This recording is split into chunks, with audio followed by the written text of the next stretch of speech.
caucus room. So we're now live, and I know Ms. Ellis will be joining us momentarily. So Ms. Hummer, if you have it up, please read the closed session motion. Okay. Madam President, I move that the board go into closed session to consult with counsel to obtain legal advice on a legal matter and to conduct collective bargaining negotiation or consider matters that relate to the negotiations. I second it. Okay, we have a motion and a second. Ms. Howell, please call roll. Mr. Lyde, Aye. Miss LV, Aye. Miss Antwine, I'm here. Melissa Ellis is here. Aye. Hey. Aye. Miss Antwine, your vote, please. Aye. Miss Ellis, Aye. Mr. Gilliland, Aye. Mr. Grannon, Aye, but I've got a procedural question. Aren't we supposed to be doing this in the public session number? This is the closed session number. it's being streamed right now for the public. Sorry. Miss Hummer, Aye. Miss Schallheim,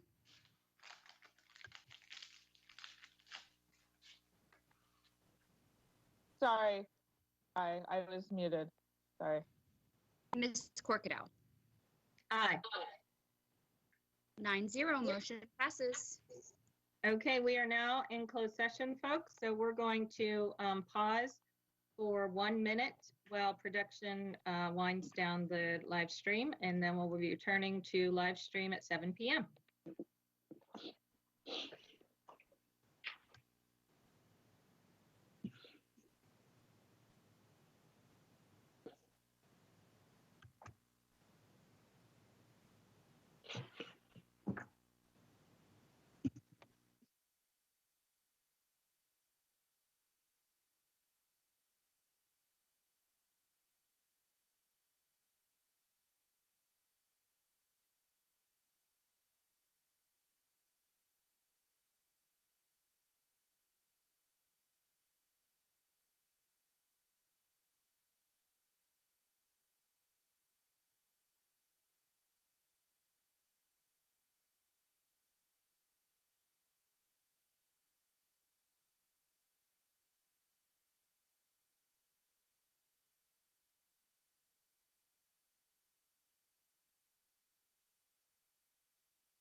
I think, I think we're good. Another second.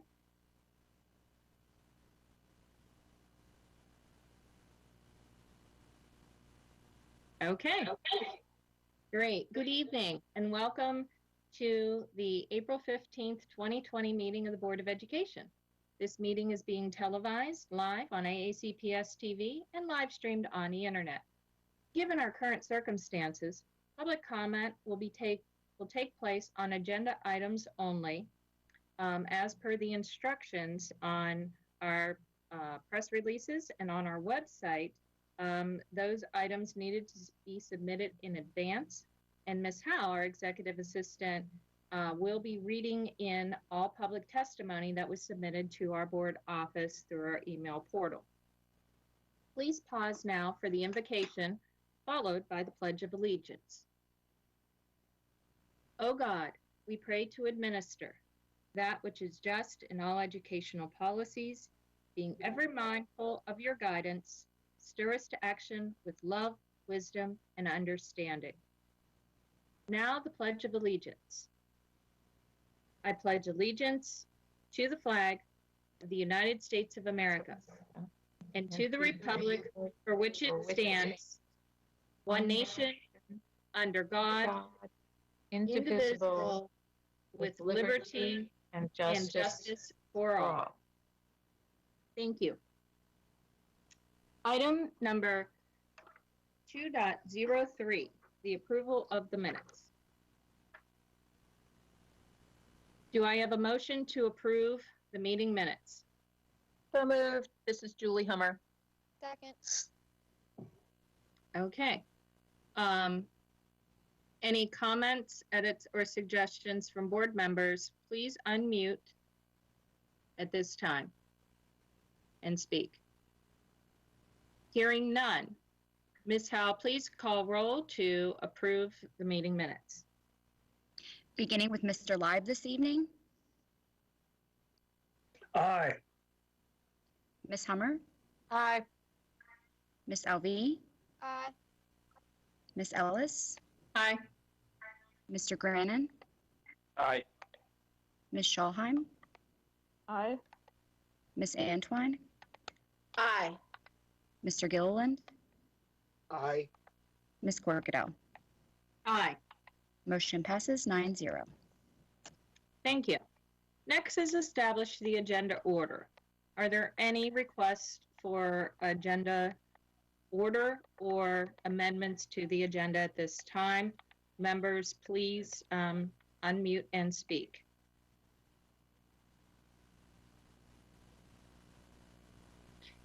Hearing none. Agenda order is established. Do we have any dissent or are we in consensus? Please raise dissent. We have consensus. Next is the Policy Committee update, item 2.05. Mr. Live. Thank you, Madam President. Yes, the Policy Committee today met. I'd like to thank everybody for taking time from their schedule during these difficult situations. We had 100% attendance today, which is I was very, very pleased about. Today we addressed and discussed school fundraising activities. That's KERA, the regulation. We had some issues come forward raised by Ms. Antwine a little while ago, as well as our auditor, and we've addressed some things regarding adding a definition for parent organization to clarify that parent boosters are a parent organization covered by policy and regulation. And in our discussions moving forward, we decided to work to bring forward not only the regulation, but the policy. And so in May, when we meet, we'll be working to do that. Additionally, we really had some far-reaching discussions on policy, KBA, Citizens Advisory Committee. This has been kicking around for a little bit of time.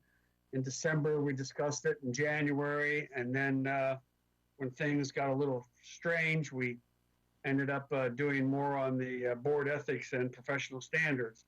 However, we're moving forward on that, and we'll be addressing it again in May with our goal to bring the Citizens Advisory Committee policy to the board in June.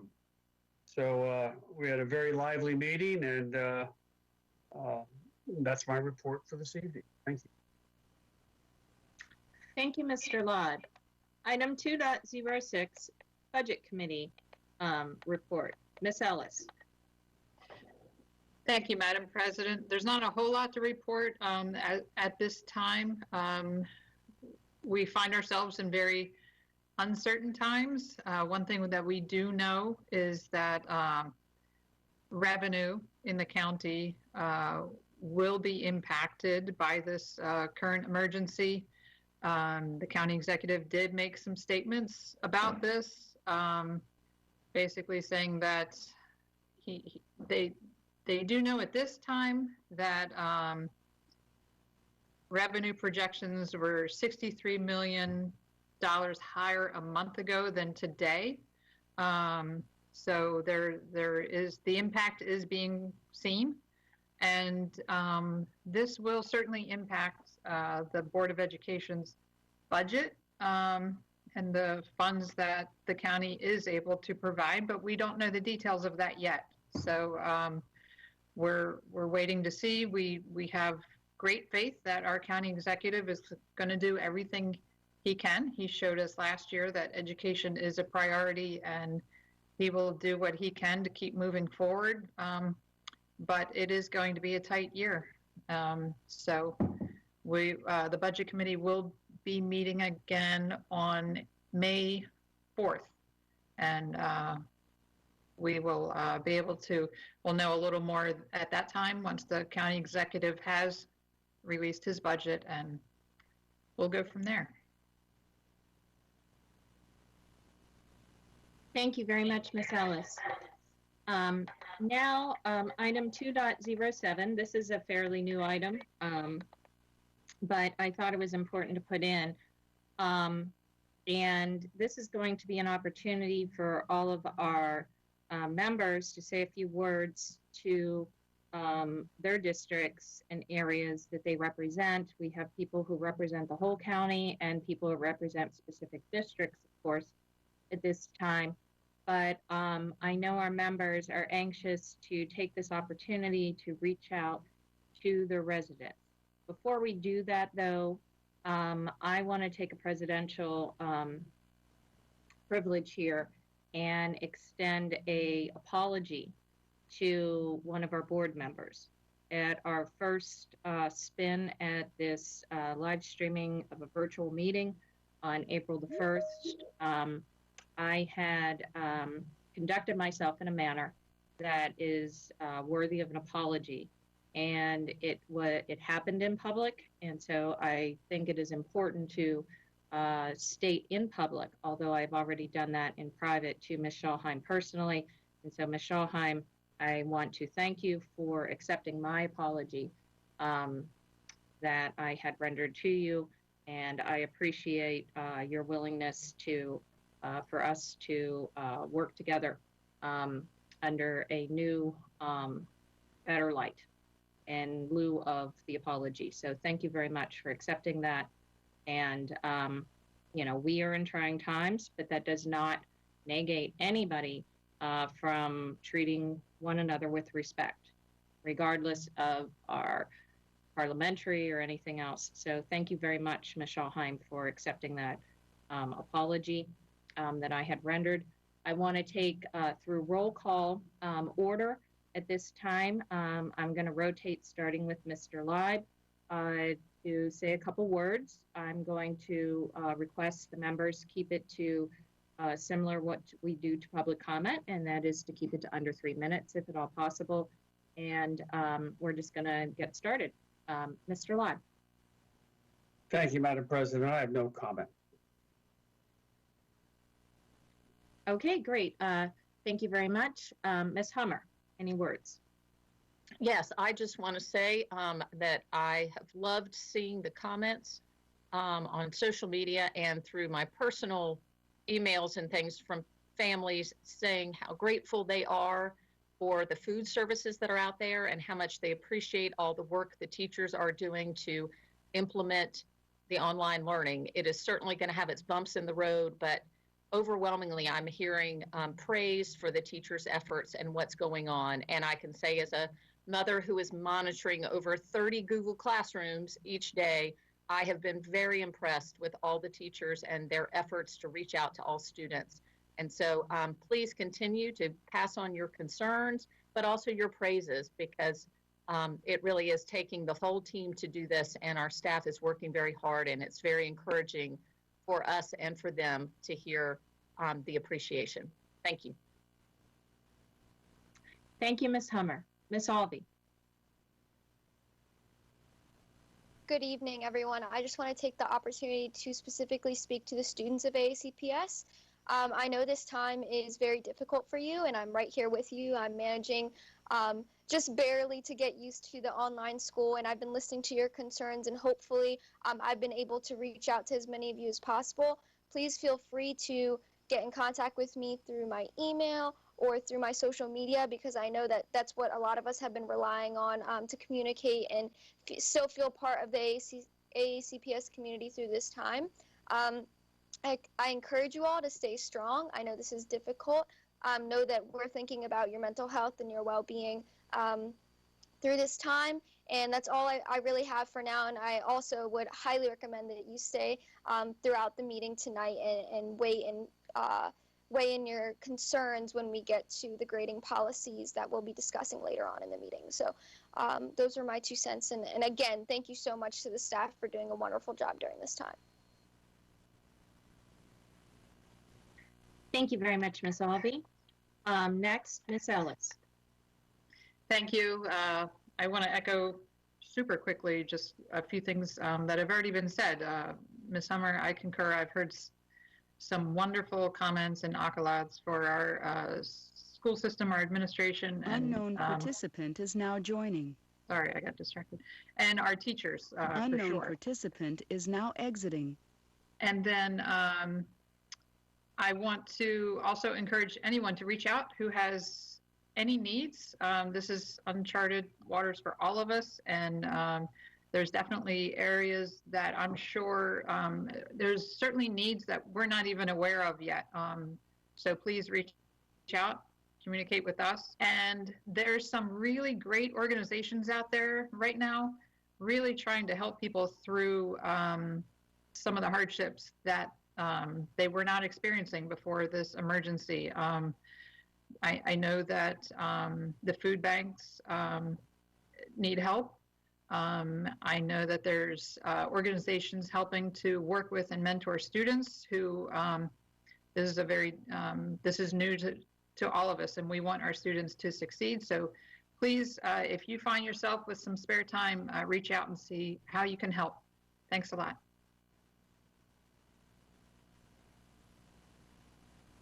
Thank you very much, Ms. Ellis. Next, Mr. Grannon. Thank you, President Corkadell. I'll just be very brief and just share something that I hope everyone finds positive and uplifting. I just want to I won't mention them by name, but I've got 2 little kids in one of our elementary schools, and I think both of their teachers, one a kindergarten teacher and one a 4th grade teacher, have just been almost beaming in their enthusiasm and their optimism and, frankly, their patience in working with my kids in the distance learning environment. And I hope that everyone else throughout the county, all the students, are having an equally positive experience. Thank you. Thank you very much, Mr. Grannon. Ms. Schalheim. Firstly, thank you, President Corkadell, for your words. I'm very appreciative. So to the students out there, I just want to echo some of the things that others have already said. I know this is trying for you. It's trying for my own child, and just give yourself space and time to get used to the new environment. Speaking personally, we don't do a whole lot of screen time here, and so this has been quite the learning curve. for us personally, and I'm sure it is for others out there. And so just be patient with yourself and your children.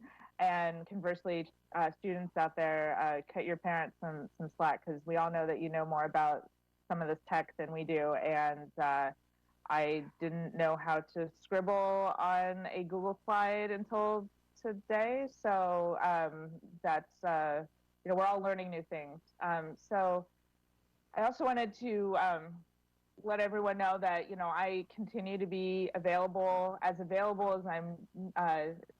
I can possibly be to any of you who have questions, concerns about how this is rolling out and moving forward. And so you can contact me through my board email, through my board cell phone. All of that information for myself and all of my colleagues is still right up there on the website at aacps.org/board. And, just I think patience, which is something I struggle with at times. I think we all just need to take some deep breaths and try to get through this first week of a full rollout together, and know that there's going to be bumps in the road, and then things that are also going to go swimmingly from the start. And we've experienced a few of each. I do want to give a shout out to my daughter's teachers, who have been very patient with me and with the class and with my child, and getting this underway. And I want to echo what Mr. Grannon said regarding their enthusiasm. It's been pretty remarkable. And so just keep on trucking and reach out if you need to. And also to echo Ms. Ellis, and that is, if you have time to volunteer, there's so much need in this county and in the state, and your efforts would be appreciated. So thank you. Thank you very much, Ms. Schallheim. Ms. Antwine. Thank you, President Corkadell. I want to first say that I have appreciated the outreach and the support from everyone in Anne Arundel County.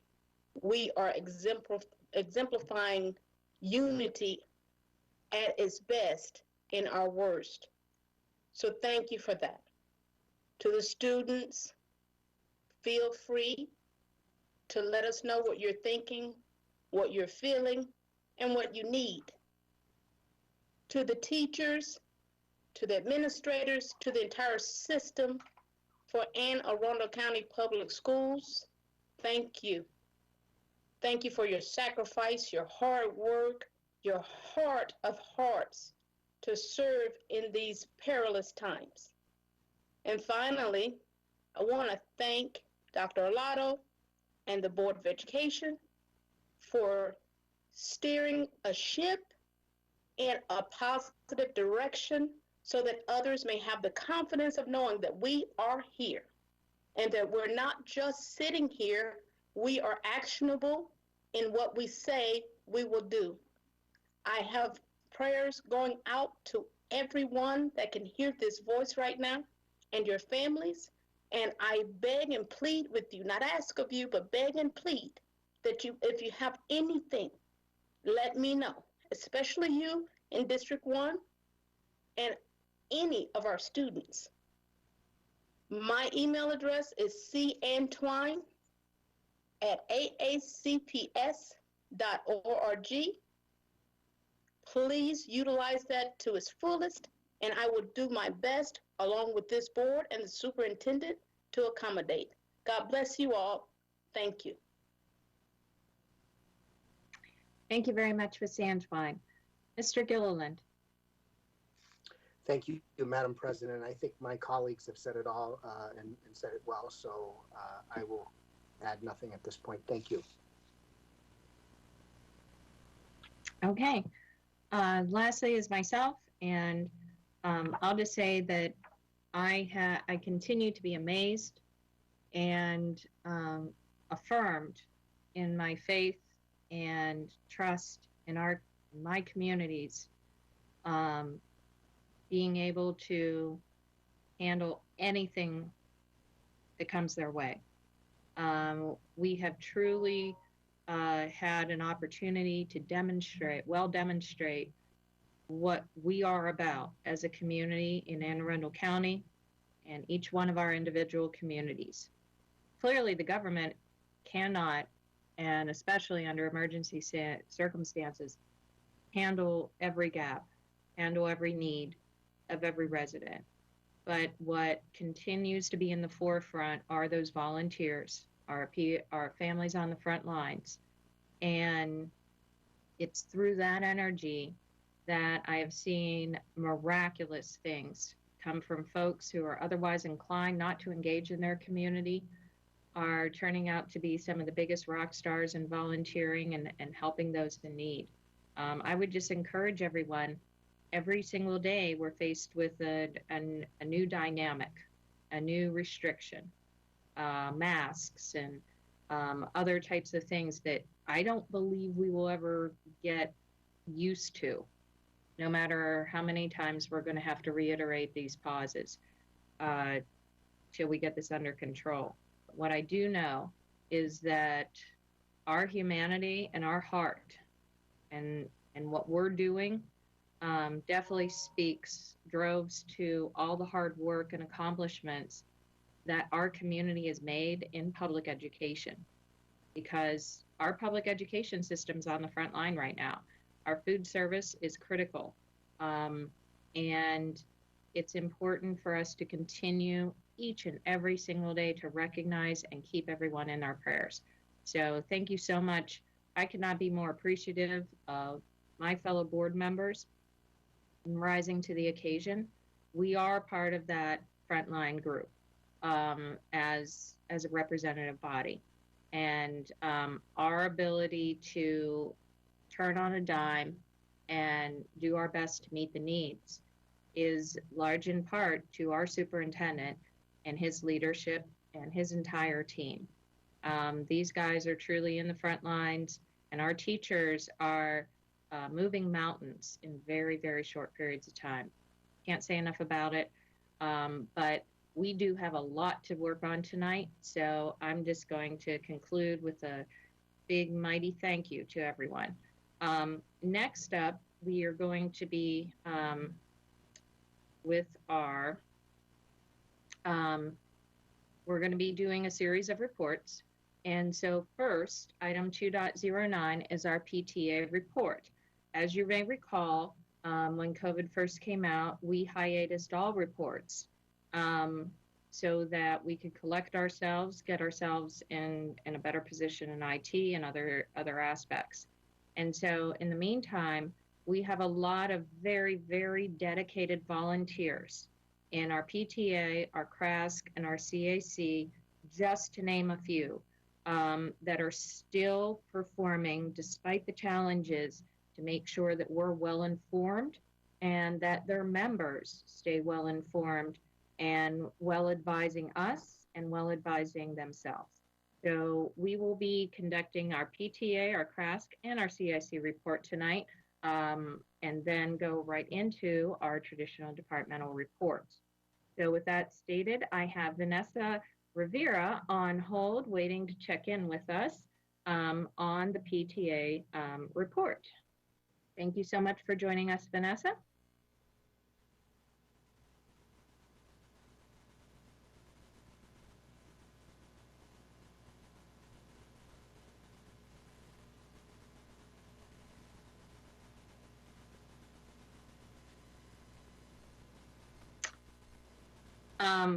Perhaps I may be missing something in unmuting.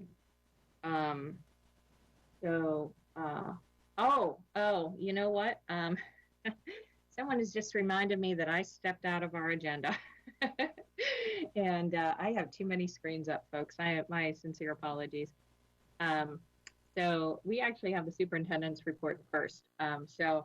I'm not going to reiterate what I just said when we roll into them, but I appreciate them continuing to hold while we transition over to the superintendent's report.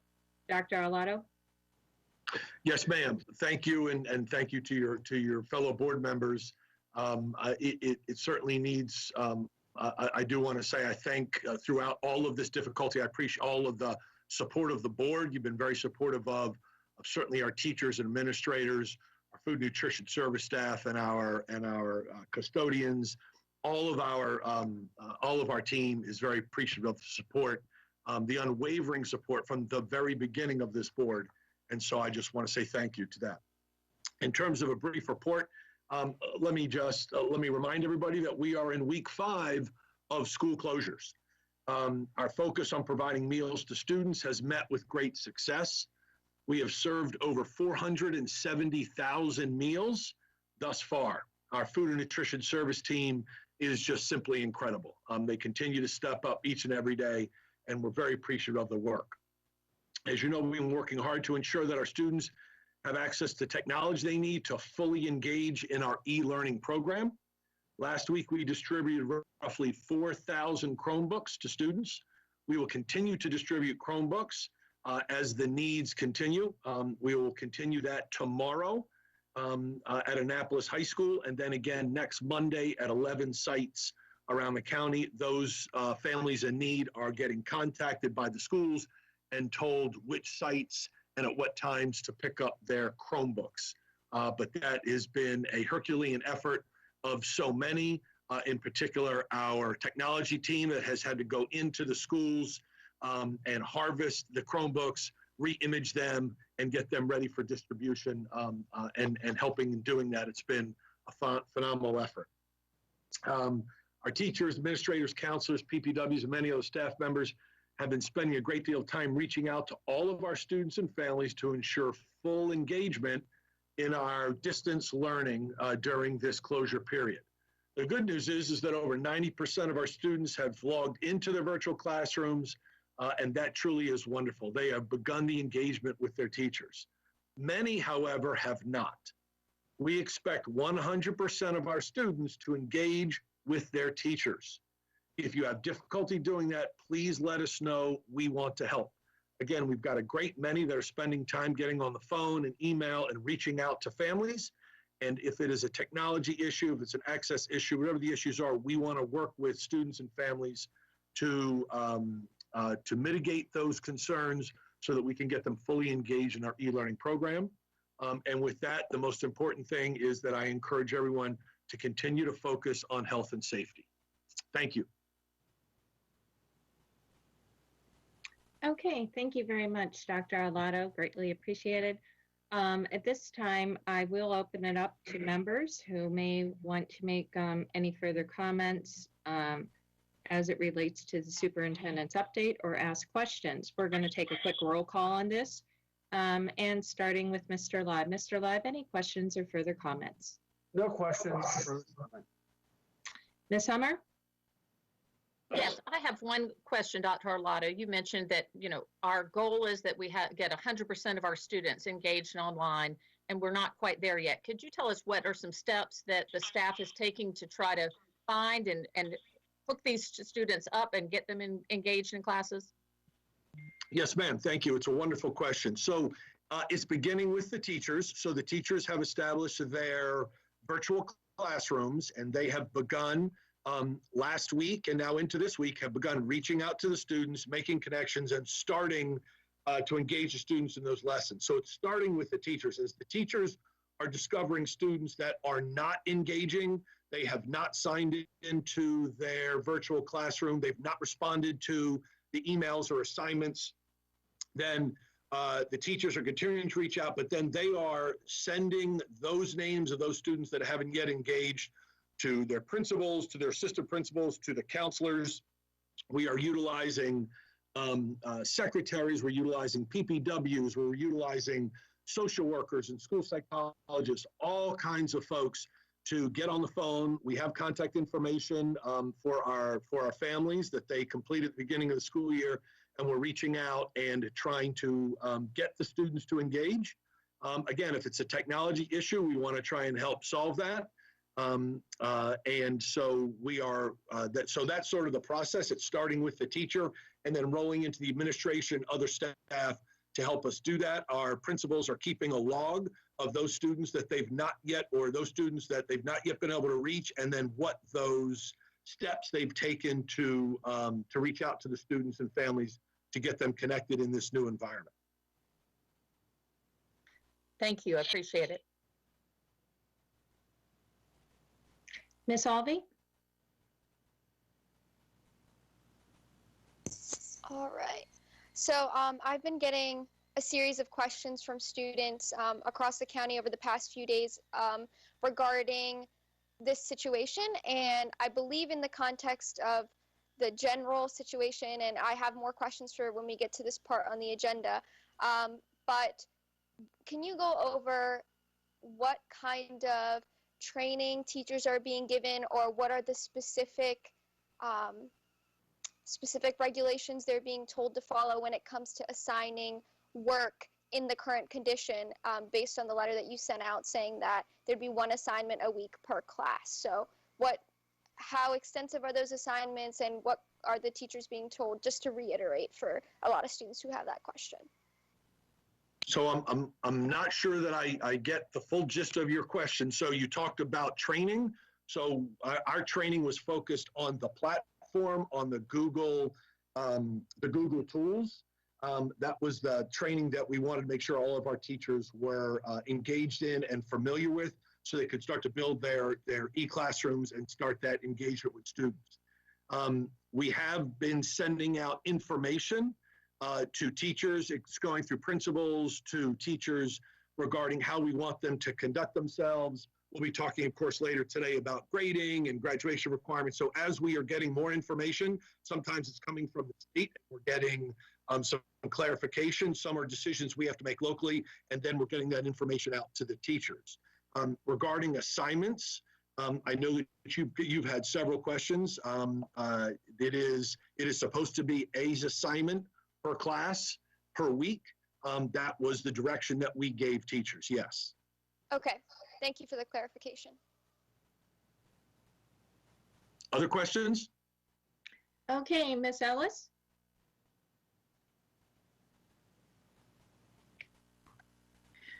Thank you. Just back to the Chromebooks real quick. So there's still some being distributed. Is there, what's being done for students? I guess, so we still have some that need them and don't have them. Will they be given extra time to handle classwork if they don't have what they need? Yes, we're asking teachers to be very forgiving, because we're all sort of having to get up to speed in our own way.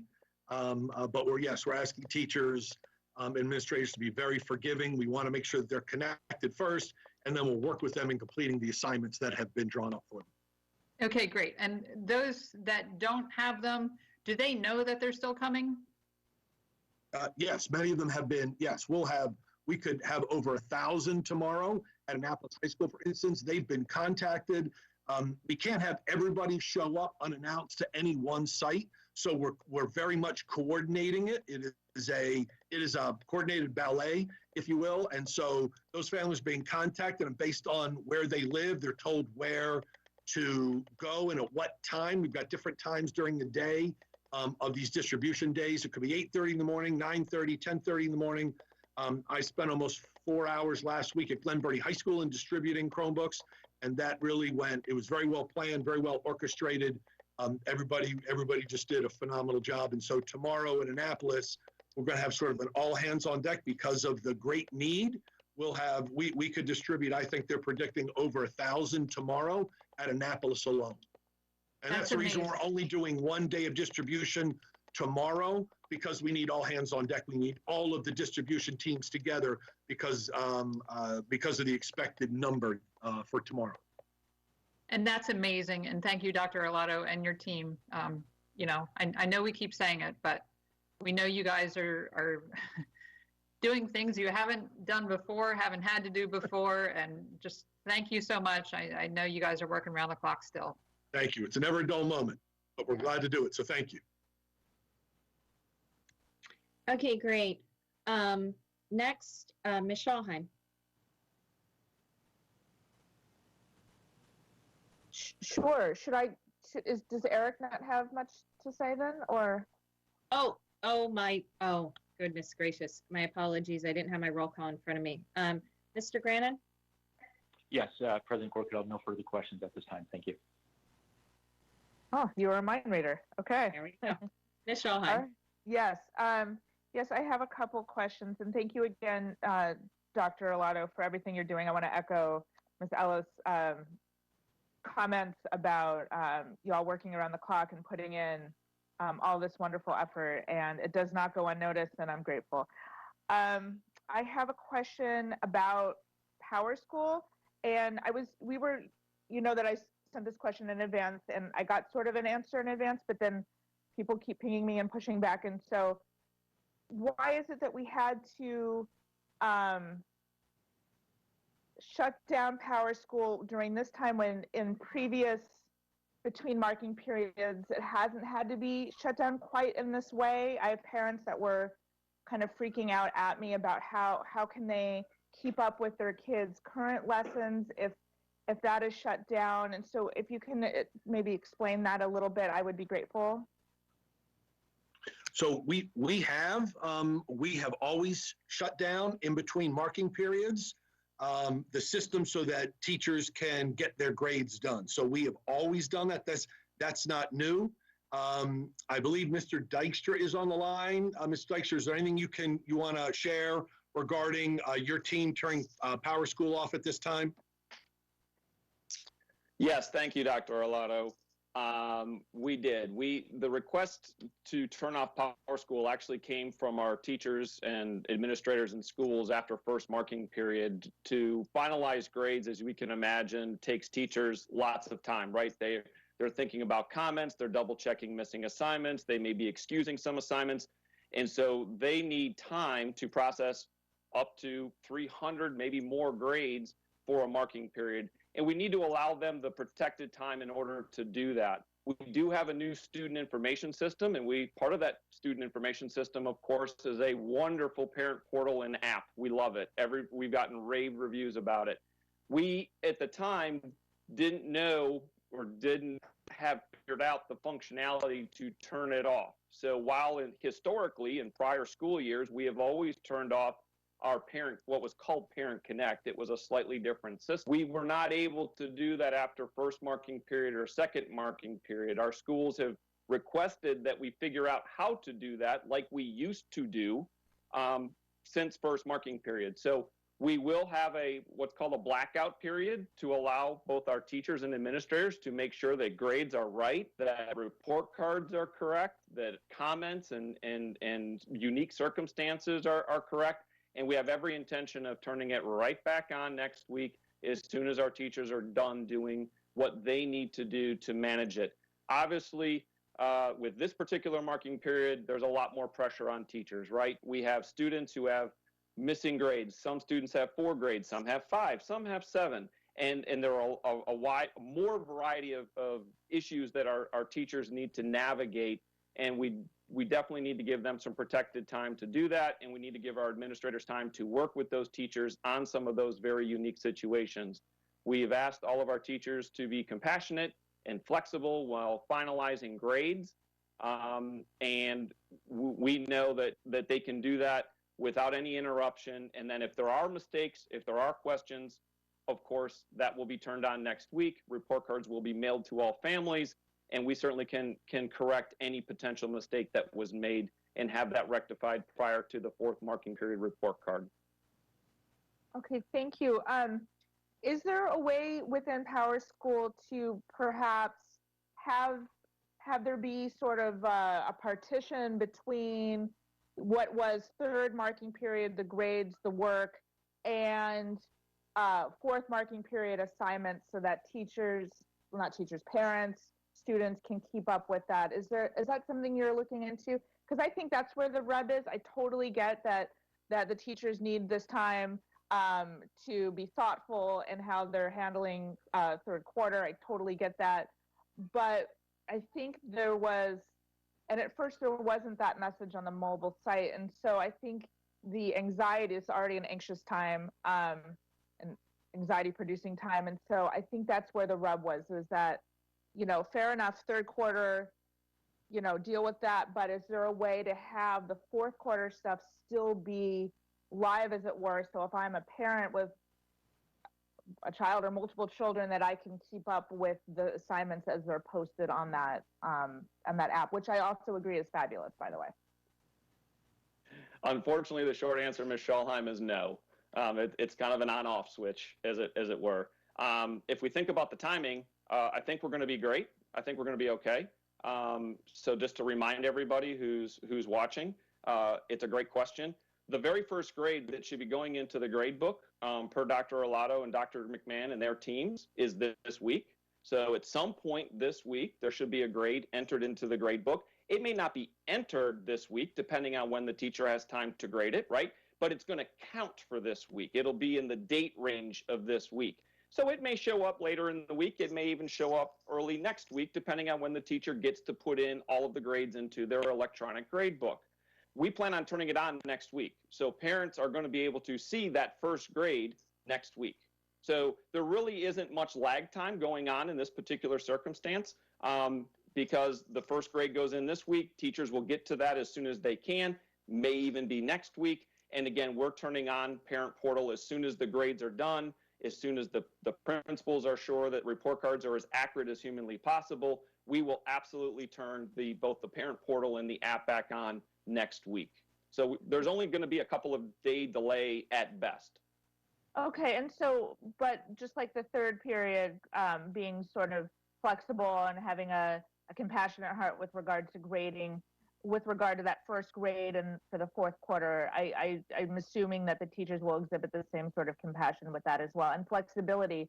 So if a parent who normally has Unknown participant is now exiting. Who normally has to sort of heavily monitor those assignments, and hasn't been able to over the course of this period, or doesn't have access to Google Classroom, whatever the issue is, that those students will be given some extra time. I realize there's not a redo policy anymore for the work, but will there be some leniency with regard to the first grade for sure, and then hopefully going into this quarter a little bit as well? Our expectation is that compassionate flexibility will carry through the entire marking period. Perfect. Right through to whatever our end of the year is. Perfect. I think that'll bring a lot of, I think some parents will be sighing some sighs of relief hearing you say that. So thank you for that. I have a couple of, just a question about the setup. So Google Classroom, totally new to me. I'm learning just right along with thousands, tens of thousands of parents. So far, it's been great. But I have a little concern, and this is, I'm going to speak, sort of personally, slightly on this one. So, I have one child, and so the lessons have been recorded lessons and then worksheets to follow and some interactive, pretty amazing math assignments and whatnot. But what we haven't seen so far is that human interaction, either directly or via recorded message, with the teacher and certainly with the classmates. And so, we talk about relationships a lot. Those relationships are super important with your teacher, but they're also important between students as well. Have the teachers been given any sort of instruction of how often to, or how much or at all to have sort of FaceTime between students via Google Meet or any other mechanism, and how often they should be the face of the lesson in terms of having something be recorded, like a recorded lecture? So that is, so there is not an expectation that there's going to be a great deal of synchronous lessons, right? Real time, all 25 fourth graders are sitting in front of their computer and they're seeing their teacher's smiling face all at the same time. That may happen on occasion, but that's not the expectation, because we know part of it, and we talked about this on a number of occasions as we built the schedule, was to create flexibility for everybody. The teacher who's got their own children at home, the students, because right? You're using your personal example, you've got your daughter at home, and there could be families that have 3, 4, or 5, right? And so Right. they're sharing devices, and so to be synchronous is going to be is not our goal. There should be some recorded lessons that the teachers record, thus giving the students and families a choice time as to when they want to review that lesson, right? 8 o'clock in the morning might not work out, but 6 o'clock in the evening does. That really works out. And so that's more of what sort of the expectation, what I think we'll see more of from the teachers is doing those recorded lessons as they're getting more familiar with the platform, and then posting those lessons along with assignments and questions and think about for the students. But no, we're not expecting synchronous, in real time, because it's just too hard on everybody. I get it. I totally get it. But I definitely encourage, or maybe this is for the suggestion box, if there's any sort of way to continue the relationships between the students, that would be my suggestion. I realize we're day 2 into this. I realize that we're not even on the curve ramping up to getting to a rolling boil on this. Just a question. It just like the thought that my daughter might not interact and that her classmates might not interact with her between March and whenever we go back later this year or the fall, is a little anxiety provoking. So I just wanted to throw that out there as a suggestion, but in no way am I criticizing what I've seen so far. Like I said, the innovation that I've seen with regard to the teachers and the things I've read on social media, because people go there first, have been really encouraging and positive and all of the above. So let's see here. I think I might. I do. Let me just. I do want to reiterate, and I appreciate you saying, Michelle Heim. This is day 2, right? Yeah. On sort of this new grand experiment for us, not just in Anne Arundel County, but the state and the country, the world, right? College students are struggling. I've got a college student at home now that's taken 6 classes online, and she's got a lot to learn in terms of managing all of this. And so it's all of us managing our expectations. It's the parents, it's the students, and it's our teachers, right? Some of our teachers, I've heard from some students who said, man, this work I'm doing more work now than I did when I was in front of my teacher every other day on an A day, B day schedule at high school. And our teachers are going to have to sort of figure out what's appropriate, right? What are their expectations? And so those are conversations we're having with principals and others, and we'll have those conversations. We'll continue those conversations with teachers. But we're in day 2, and we all have to sort of meet each other in the middle here. Yes, absolutely, and I fully agree. I just wanted to air some of the things I've been hearing and also feeling personally. With regard to reaching out to students, I've also heard from folks in the community that say that there's still that they're unable to get online and to do these things. I am really grateful for your team's effort to continue to release Chromebooks and to connect students with access so that they can continue to be a part of, as we expect them to be, this new normal. So I wanted to reiterate that, yeah, I know that not everyone is online yet, but I'm really grateful for your team's effort in getting them online as quickly as possible. I think that was, I'm looking at my notebook. I think that's it for me for now. And I'm just really grateful for your update on and sharing all this information with us. Thank you. Thank you very much, Ms. Schallheim. Ms. Antwine. Thank you, President Corkdale and Dr. Arlotto, for the update. I had my first question is about small business partnerships. Small businesses have actually reached out about helping the school and partnering with the schools in District 1 and overall with the system? Is there a point of reference that we can share with them so that if they do reach out and want to do more in terms of partnering with the school, that I can share with them?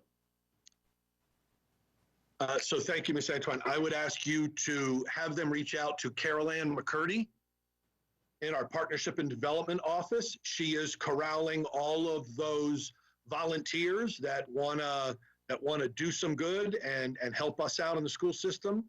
So point anybody, and that goes for any of your colleagues on the board. If you're getting those sort of inquiries, please point them in the direction of Carol Ann McCurdy. And then she heads our partnership office, as you know, and she is coordinating those efforts. Let me also, though, however, reiterate, there's not a great deal, we don't have a great deal of things that we can use to occupy our volunteers. It's not like our schools are open and they can have access to kids. We've had people that have asked to come out and help hand out meals. And that is a lovely, lovely thing to want to try and do.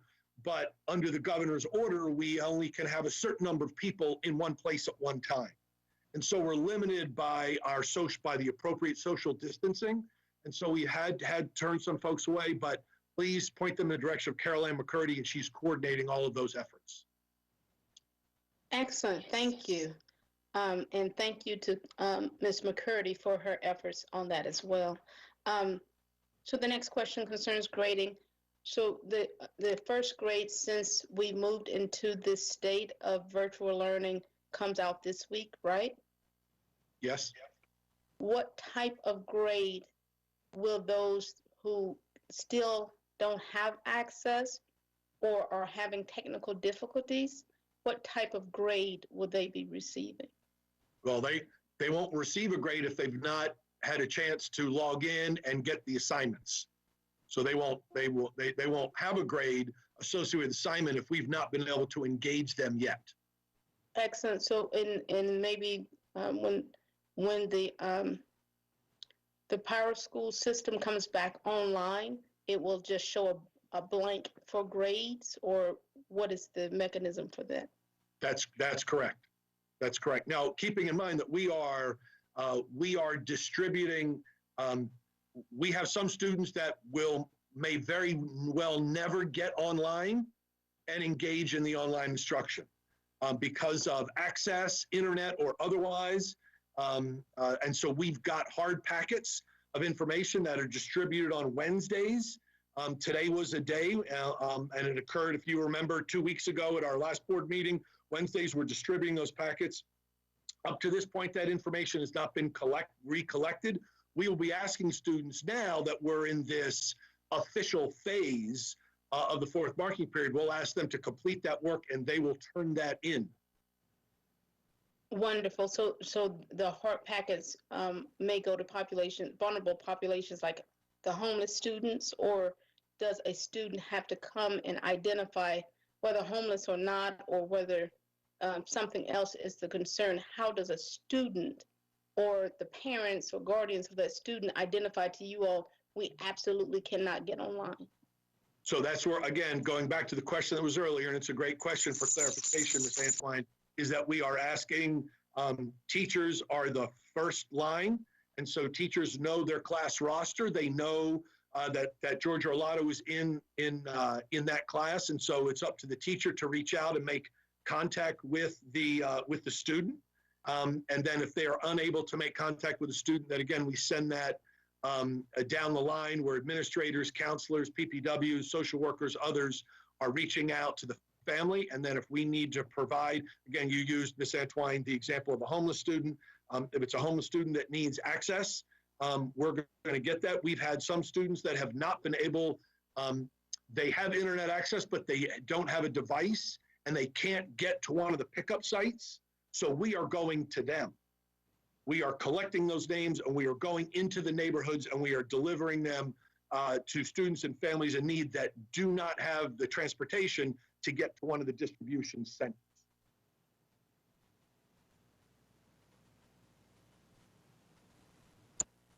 Thank you, Dr. Orlotto. And then my final question would be, protective equipment for those that are on the front lines for our school system? Are you finding concerns with everyone that are going out into the communities and such? Are you finding that they are having concerns with their safety or in terms of protective equipment and otherwise, I guess, being able to keep sanitized and otherwise while they're supporting the school system? So I think the first response is that everybody is and should be concerned about their health and safety. We are as well, and so both our food and nutrition service staff, as well as all of those teams that are distributing Chromebooks, me included, when I was part of the team at Glen Burnie last week, are wearing masks and gloves. Excellent. Thank you, sir. That's all I have for now. Thank you. Yes, ma'am. Thank you very much, Ms. Antwine. Mr. Gilliland.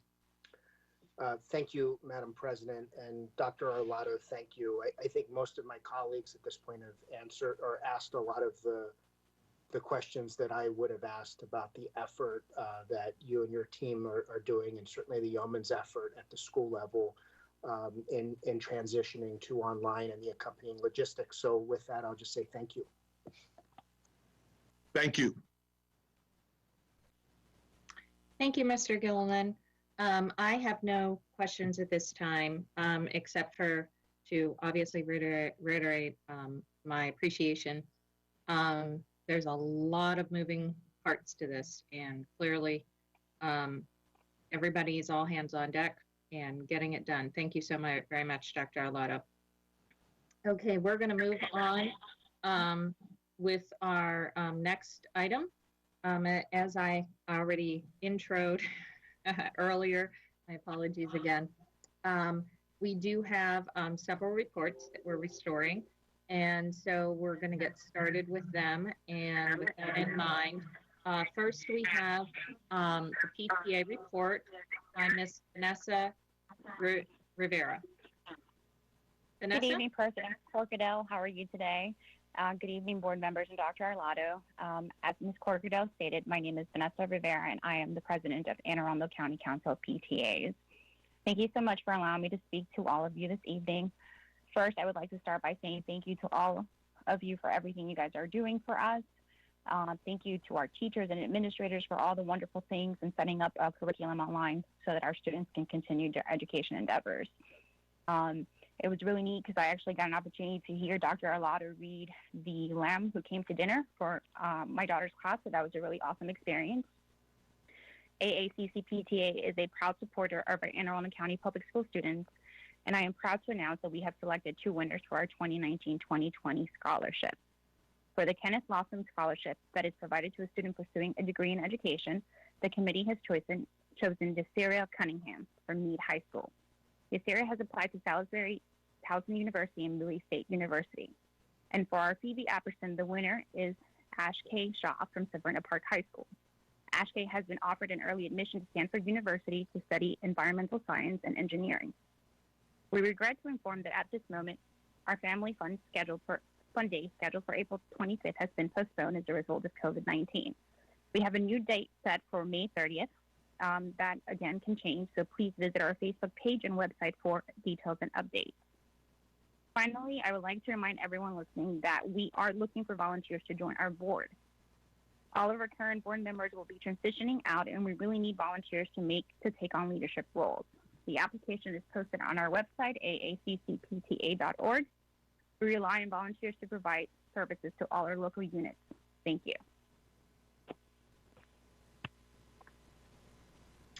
Thank you very much.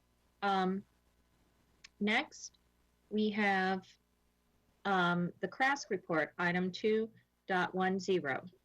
And joining us is Harigi Cherry. Harigi? Greedy?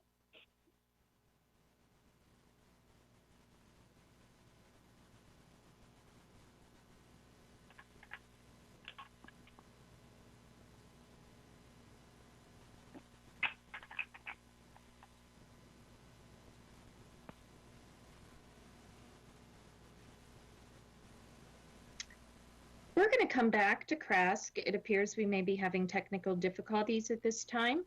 And so we will. Can everyone hear me now? Oh, great. Thank you so much. Sorry, I just had to figure it out. No worries. It's a new horizon. Yeah. Okay. Good evening, President Corkadell, Vice President Ellis, members of the board, Dr. Arlotto. My name is Preeti Cherry, and I'm the Krask Secretary of Education.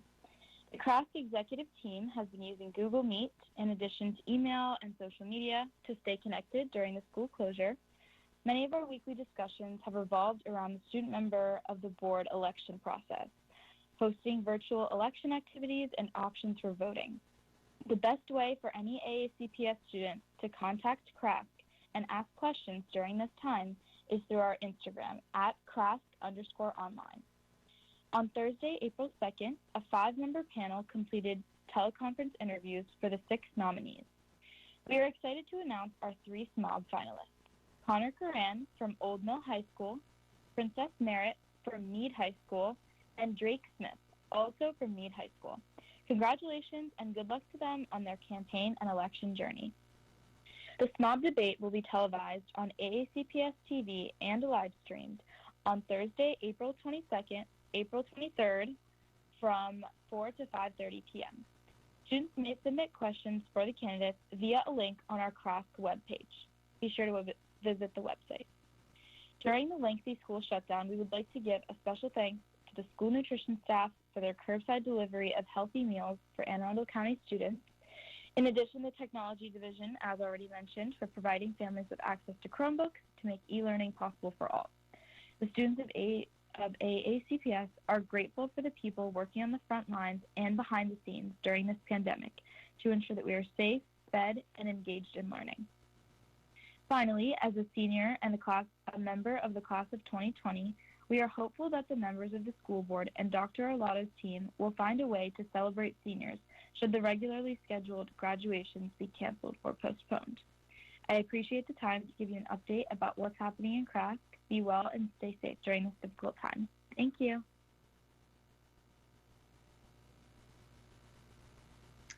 Thank you so very much. Next is our CAC report. Ms. Tanisha Howard. Thank you for joining us.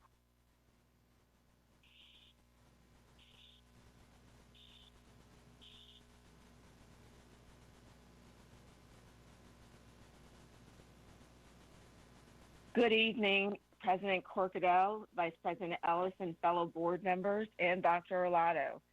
As chair of the CAC and on behalf of the CAC body, I am pleased to update the board on our activities.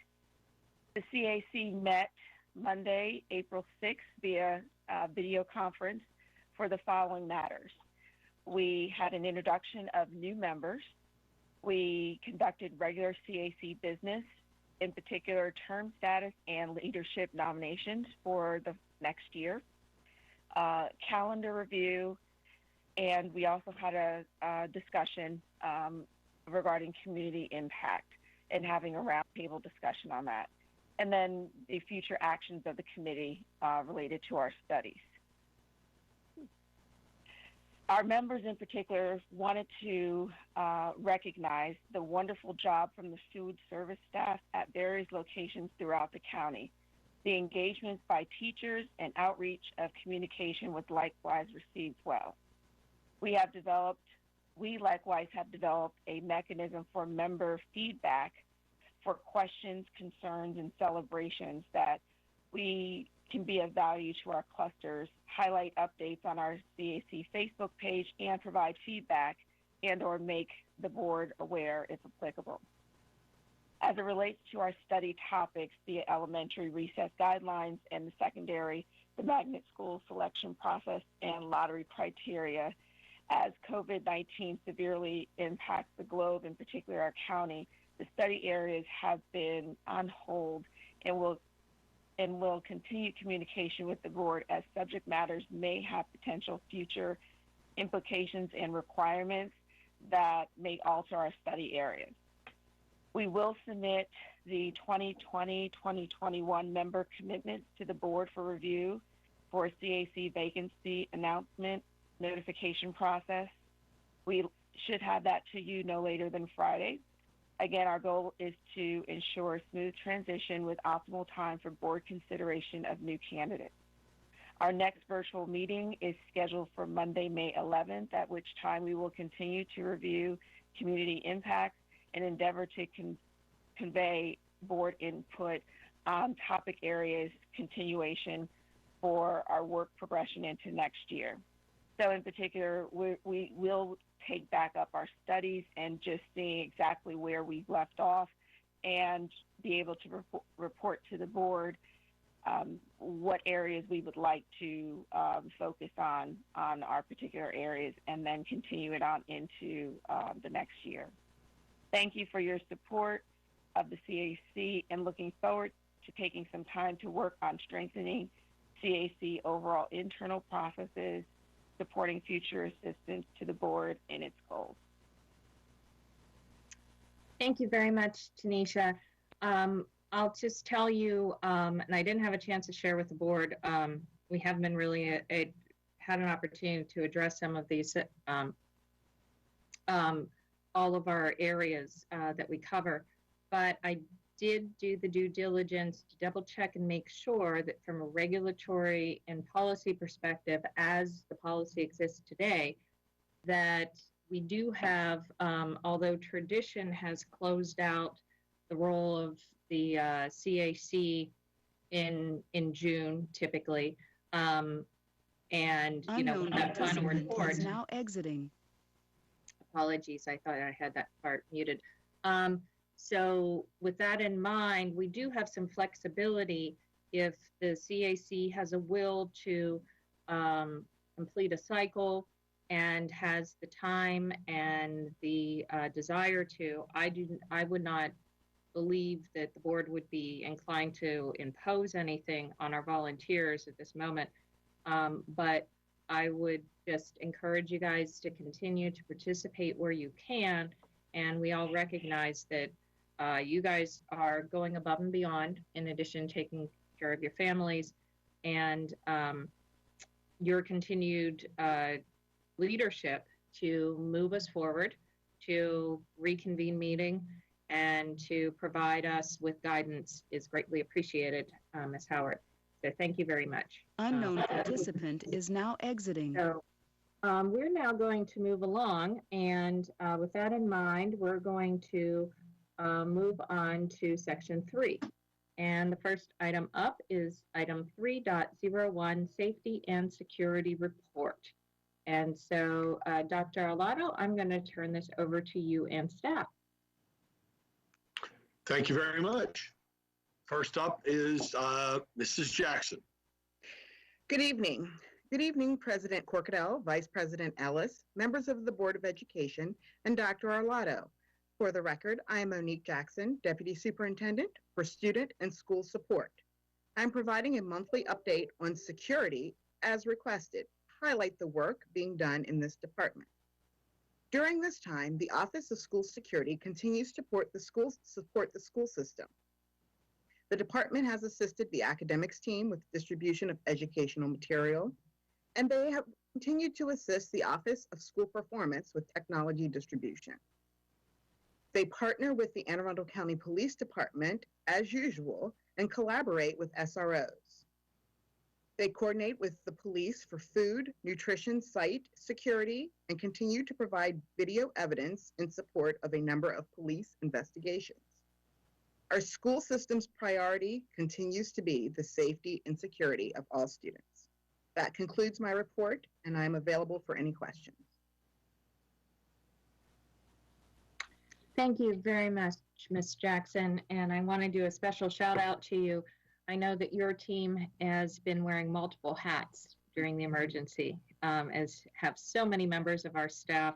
Miss Money, I know she sits in the background. She is Ms. Howe's administrative assistant, and during this moment, I know she's wearing a different hat, helping out with food service, and so many of our people are just doing that backfill, as Dr. Arlotto had alluded to during his report.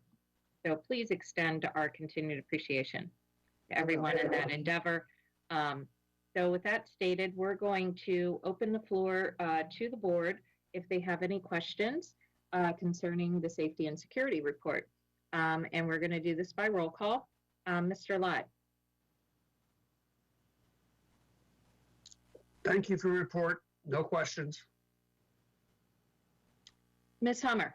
No questions. Thank you. Ms. Alvey.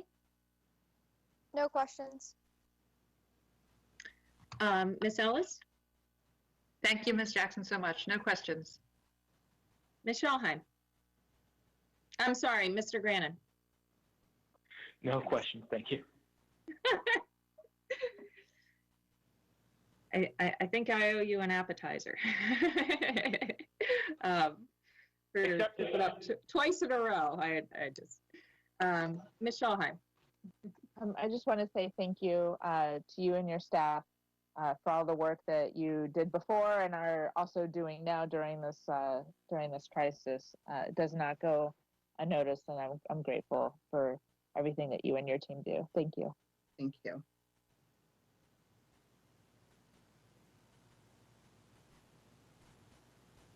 Next, Ms. Antwine. Thank you, President Corkadell. Dr. Arlotto answered most of my safety and security questions earlier, so I have no questions at this time, but tremendous appreciation to Ms. Jackson, her leadership, and her team. Thank you. Mr. Gilliland. Thank you, Madam President. No questions or comments at this time, except to say thank you to Ms. Jackson for all of her effort. Thank you, sir. Okay. Moving along is next item 3.02, the bullying prevention report. Dr. Howard. Thank you again. Is now exiting. Good evening, President Corkadell, Vice President Ellis, members of the Board of Education, and Dr. Arlotto. For the record, I'm Monique Jackson, Deputy Superintendent for Student and School Support. I am providing a monthly update on bullying and harassment as requested to highlight the work being done in this department. For the 2019-2020 school year through March the 31st, there were 715 bullying reports and 213 bias reports filed.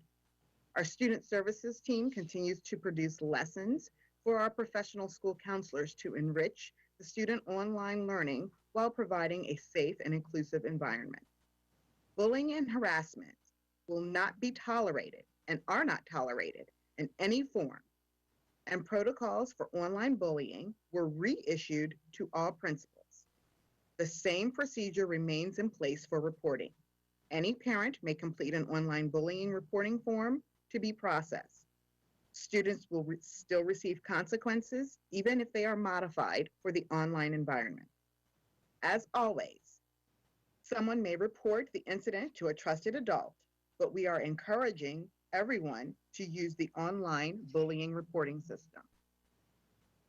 Students are engaging in online community circles. This has started this week and we hope will continue. This will be particularly helpful for students who long for personal interactions. And to echo our superintendent, throughout this entire process, we ask for grace and patience. That concludes the update, and at this time, I am available for any questions. Thank you very much, Ms. Jackson. I'm going to go around again like we did last time. Mr. Live, any questions? Dr. Jackson, thank you very much for your report. Grace and patience. I love that term. Thank you for bringing it to the forefront. Thank you. We have an amazing team, and those were Dr. Arlotto's words that we continue to repeat as we get through this together. Thank you, Mr. Live. Ms. Hummer? Yes, thank you very much, and no further questions. Ms. Alvey? No further questions. Ms. Ellis? No questions. Thank you. Mr. Grannon? No questions. Thank you. Ms. Schallheim? Yes, actually. So thank you for all the work you do with regard to bullying and bias as well as the safety and security. So with regard to bias, should an event or an incident occur during this time, I assume that the class that they must take will still continue in some form. Is that accurate? Yes, ma'am. The format will be depending upon, when and if we receive guidelines from the state about the physical entry into school. We're starting to make provisions for that to be online as well. So we are continuing to have students abide by the code of conduct, because that is very important, because as I mentioned in my earlier report, the safety and security of our students is priority for our school system. Fantastic. And so with that, any sort of letter writing or apology that would be part of a consequence would still occur during this time as well? Or will consequences be sort of deferred until such time as our buildings are back open for business? This is new territory for us, and so we have set up a plan A, a plan B, a plan C. So I would say it would be C, a combination of all of the above. We are hoping that we never have to. We hope that we have over-prepared and we never have to use it, and that our students will behave in an appropriate manner. But as we see, sometimes our adults don't always model appropriate online. We also know that our students have to code switch between being online and gaming versus online in a educational classroom. And so e-learning. And so we are continuing to help them. We have to remember, again, using those two words, grace and patience, that these are students, and they are growing both physically, but also socially and emotionally. Yeah, aren't we all during this time for sure? And then the last question I had was with regard to community circles. So glad to hear that those are happening, but because they're probably not synchronicities with, like everyone live in a virtual room of some sort, how are those occurring so that students feel both listened to and heard, not just by their teacher, but by their peers? So that's a great question. As a mom of a student in the school system, I can give a personal example. My daughter was not able to participate in her community circle today because it was just a scheduling thing. It's offered. And again, because learning, as we have said, is not is asynchronous, then we have to allow for those things. Many teachers are posting a question and affording students the opportunity to answer the question in the classroom as a writing prompt so that their classmates can see it. So a community circle does not always have to be where we're going to turn on some sort of a visual representation and sit around in a circle format. But the concept is we're going to continue to grow together as a community, to continue to build each other up. And so that's what we are hoping that our teachers will continue to do. Again, it's a balancing act. We are in the middle of a pandemic, and we should not forget that, again, we want everyone, our students, to be safe, but we want our teachers to continue to ensure that their families are safe. And that's the first priority. And we'll continue to grow through this as long as we need to. Thank you so much. And just to reiterate something that you said for all the students and parents listening out there, when unkind messages are posted on Facebook or other social media, the people see that stuff. Once it's out there. People screenshot that too. And just to echo the grace and patience comment, we all have to give ourselves time and space to learn in this new environment, and cut our wonderful teaching staff and our administration a little bit of slack during this time. We're all learning together. I doubt even a small fraction of us knew the inner workings of Google Classroom, Google Meet, how to do this in any sort of sense prior to this pandemic. I can tell you we'll be super set up for the next one, God forbid. But I just wanted to throw that out there. You know, I monitor probably around about 30 groups on social media, mostly silently, and you know, words hurt, and your kids are watching. So I just wanted to put that out there. Be kind to each other, especially our teachers during this time. Thank you so much. Absolutely, and I appreciate that comment, that words hurt, because we have an amazing team. You know, we've mentioned a lot of them, and I don't want to go through each employee group, but we have people doing amazing things that don't put it on social media. And I think that we have to remember that we have thousands of employees in this school system, inside and outside of the classroom, that have been doing amazing things. Indeed.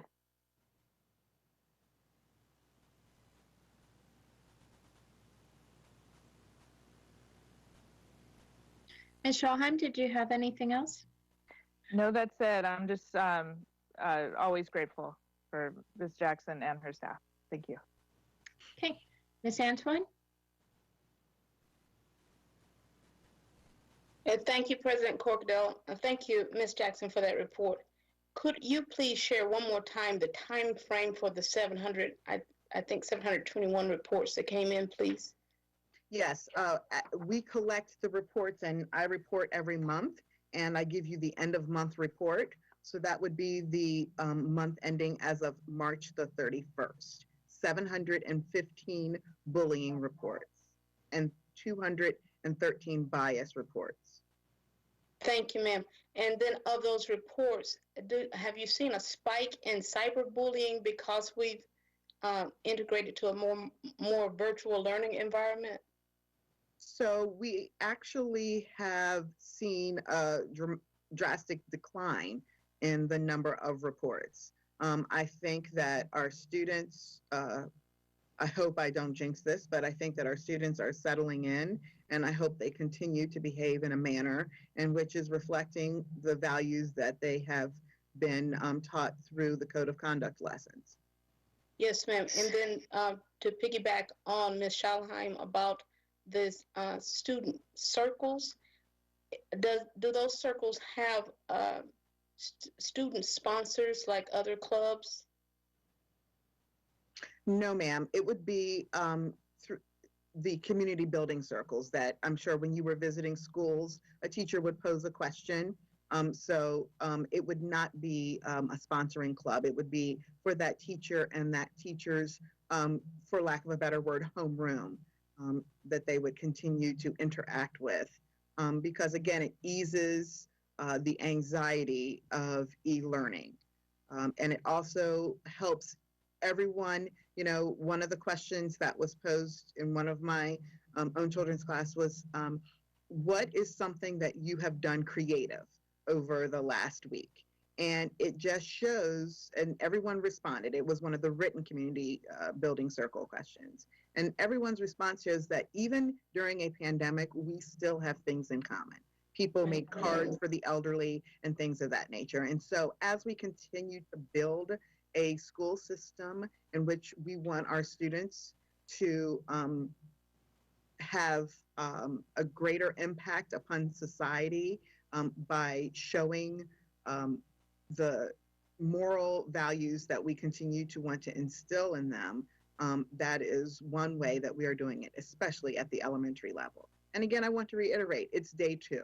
And so will you go into every classroom and every teacher is doing it the same way? Absolutely not. But we don't see that in outside of e-learning either. And so my expectation is that we will continue to have our students feel included. And when they don't feel included, that they'll let us know and we will continue to make it right. Yes, ma'am. Thank you very much. Thank you. Thank you very much, Ms. Antoine. Mr. Gilliland. No questions or comments at this time. Again, thank you. Thank you. I have none either. so we're going to move along to diversity and inclusion report, item 3.03. Hello. So nice of you to join us and so great to see your face, Miss Dr. Gillens. Okay, great. I just wanted to make sure that you could see me and that you can hear me. Good evening, President Corkadell, Vice President Ellis, Dr. Arlotto, and members of the board. For the record, I am Maisha Gillens, Executive Director of Equity and Accelerated Student Achievement. I'm providing the monthly update on diversity and inclusion. The Office of Equity and Accelerated Student Achievement continues to be intentional in our efforts in assisting schools in eliminating all gaps, especially during these uncertain times. With this goal in mind, I will be giving you an update on the collaboration across departments. My office has partnered with the academics team and bilingual facilitators to assist in creating the Learning to Go materials that are aligned with content standards found on the e-learning platform. The purpose of creating these learning materials is to support the continuity of learning for children who do not have access to technology and/or the internet. My office, along with countless other AACPS employees, have gone to mill sites once a week to distribute these Learning to Go materials. My office has been in continuous communication with community leaders and the Equity Advisory Committee in an effort to keep them abreast of how the district is transitioning to e-learning and to brainstorm ways to mitigate barriers for families who do not have access. My office will be providing resources to school-based staff on how to approach e-learning with an equity lens. Some of these resources are based on the work of Dr. Paul Gorski's publication of Equity Literacy During the COVID-19 Crisis. I want to assure the school board and the community that the work of the Eliminating the Opportunity Gap Committee has not stopped. We are exploring different ways to continue this important work, and I will provide you with an update of what this continuation looks like at an upcoming board meeting. Thank you.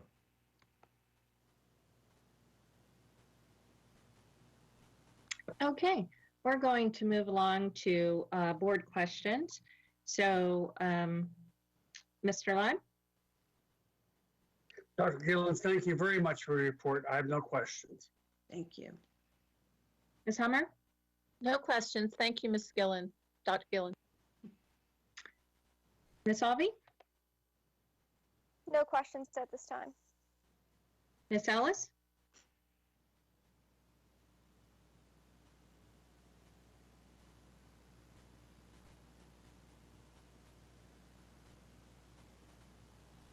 Hearing none, we can come back if she needs to. Mr. Grannon? No questions at this time. Thank you. Ms. Schallheim? Yes. Firstly, thank you for your report. Thank you to you and your staff for all the wonderful work you're doing during this trying and exhausting time, especially with regard to the to-go packets. I did have a question, that I meant to ask Dr. Arlotto earlier, but I'm sure you'll know the answer. It's my understanding from the Connect Ed messages that it's a K through 5 situation with the to-go packets. So how could we possibly do sort of similar paper packets for middle and high school? How is that working? Certainly, yes. And I know that Ms. Batten is probably on the call as well. And since this is a partnership, if I overstep, I'm sure she will help me out here. But we do plan on definitely adding on to the Learning to Go materials. As we talked about today, really is day 2, right, of official things going on as far as, grading every week, et cetera. And so we are in the early conversations of definitely adding middle school and high school learning to go. We also needed to wrap our arms around what families do not have access for the internet and or a Chromebook or an electronic device. But I will pass it on to Ms. Batten if she wants to add to what I've just said. This is Dr. McMahon. I just want to support you, Dr. Gillens, in saying absolutely. We started with the elementary school. We know the need is great there. And coming up in this next week, when we hope to minimize the number of people needing devices, we hope at the end of all of this, we need less than a couple hundred packets at all levels. But then, yes, there will be a middle school and high school support network at that point in time for learning on the go. That is wonderful to hear. And when you all are designing not just the to-go packets, but the distance learning, we're still keeping that the equity lens in place, I presume. Am I correct in saying that? Yes. Indeed. Perfect. Well, it's good to see your face, Dr. McMahon. It's been a hot minute. So yeah, thank you for doing that and for keeping on during this time. Appreciate it. I'm good with questions for now. Thank you. Great. Ms. Antwine? Thank you, Dr. Gillens.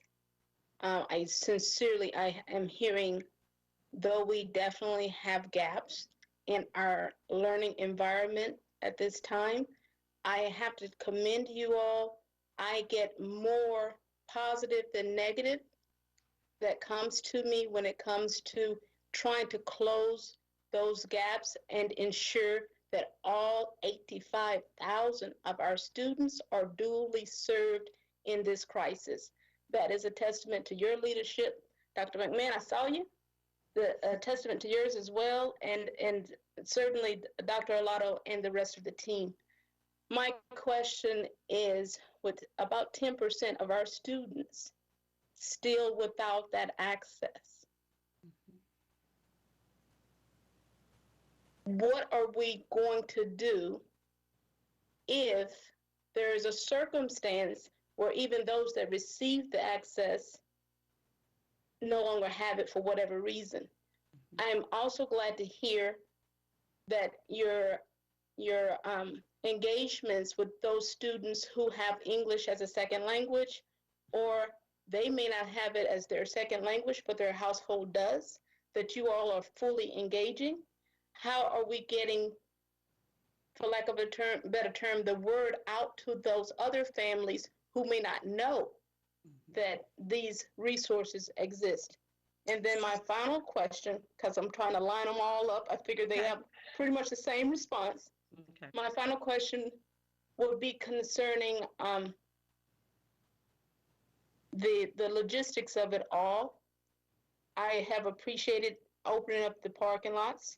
I've definitely appreciated the going into the communities. You all, I want the public to know you all were doing that long before pandemic. But there are still concerns there. The student services would be my bigger concern, where the students before had direct access to those services.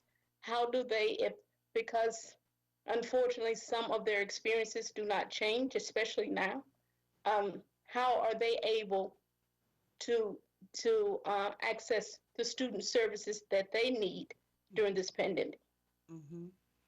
Certainly. So I'm going to try to answer it in the order in which you asked the question. So I'm going to start with what Dr. Arlotto talked about at the very beginning of the meeting, and that is the level of accountability for school leaders and for teachers to know exactly if my student hasn't, logged in Google Classroom, it is the responsibility of the school to do what I call a head count, right? To make sure if a student hasn't logged in, and then therefore the staff is being directed then to reach out to the family to find out what's getting in the way. And so from there, let's figure out what the barriers are. So let's say if the barrier is a language barrier, then we do have bilingual facilitators, right? So we now know this is the barrier. So I'm going to backpedal a little bit. What I can say is, since we're in the fourth marking period, I can confidently say our staff, they know, right? They know what type of supports have been needing along the way. So it wouldn't be a shocker, right, in the fourth marking period that there may be a language barrier, because this is something that a school would know about the family since day one, right? So now it's in the space of, okay, how would that look now that we're into e-learning? I can say at the site that I am volunteering to deliver materials, there is a bilingual facilitator who, because they know there's a high percentage of families where English isn't their first language, and the gentleman is helping to translate, right? He has his laptop there, log in to help families to bridge that language gap, and even how to log in for the technology survey, for instance. So again, we know what the needs are prior to where we are today, but now it's really that personal connection if families are not engaging online or going in. So from that, so it's big picture, right? Then you narrow down to per family. Then it's the school's responsibility, once again, to reach out to that individual family to figure out what's happening, what is it that you need, let me help mitigate those things. We do have student services. School counselors are at every school building, right? We have PPWs in our district. And so to your point about additional resources as far as mental health is concerned, et cetera, around that student services realm, we have those individuals in our schools who are now obviously operating in an e-learning environment. So from a parent's perspective, I have a middle schooler and a first grader, and I can speak to my daughter's middle school. The entire student services team have their own splash page on Google Classroom with videos saying, hey, if you need us, they'll put in questions regarding how are you feeling today? Let's do some meditation. So I can honestly say, again, from a parent's perspective as to what I'm experiencing, is that student services are really taking, obviously, this very seriously and knowing that our students are going to respond to the e-learning very differently. And so the other part is, as far as getting information out. And Dr. Gillens, if I might also add to the student services part, I'm sorry to interrupt. This is Mrs. Jackson for the record. We also, as you know, we have a model in the school system in which our psychologists and social workers are supervised at the central office level, and our PPWs. They continue to meet regularly with their school teams, as well as meeting on a weekly basis as a team. So all the PPWs, the psychologists, the social workers. And we have been moving to, for those who are certified, like our psychologists, a telehealth model. So, we are really, I think, on the cusp as far as student services of some really great things. So I just wanted to add those things because as that's part of our student and school support division. I apologize for the interruption, Dr. Gillen. No, I appreciate that because, again, each of us are in different places, right? So thank you for that, Mrs. Jackson. And lastly, there was a question regarding funneling information. Perhaps possibly there's a disconnect with information getting out. And as far as they were referencing in my report about how important partnerships are, there are so many community advocates, community members who want to help out. And many of our community partners oftentimes don't have children in the school system. And so what I then am trying to do is help to the language you use is funnel that information to say, okay, let me compile all this information and kind of hand it to you in, let's say, a one-pager, for instance. Because for some, especially if you are not a parent in the school system, it may be very difficult to figure out how to navigate or support other families if you're not a parent in the district. And so my team, we're really trying very hard to kind of streamline, of all this information, here are the pieces you really need to know, and please help to disseminate that information to families. So I don't know if that answered the question regarding funneling information or not. So that definitely, promulgating the information definitely was a concern, and it's definitely been answered. I was also happy to hear that you all are engaged in a whole outside of the box kind of fashion using the Gorski models as well as what Ms. Jackson just shared. So my questions have been answered thoroughly. So thank you. Thank you.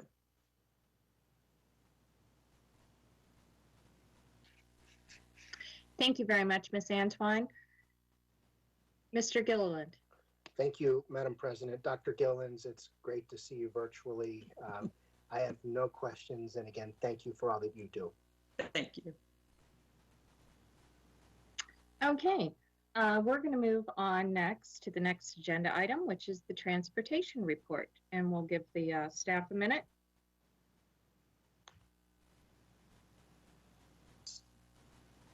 So for the record, Alex Shaknovich, Chief Operating Officer here delivering the transportation report. Obviously, there's not been as much activity in our bus lots during this discontinued school operations mode. Our principal efforts have been focused on dealing with the financial aspects of the transportation contracts. We've been in routine discussions, not only with the state, but the CFOs of the 24 jurisdictions, the purchasing officers, and legal counsel for the 24 jurisdictions as well, to identify which components of the transportation contracts we are obligated to pay, which ones we may be able to defer or forego.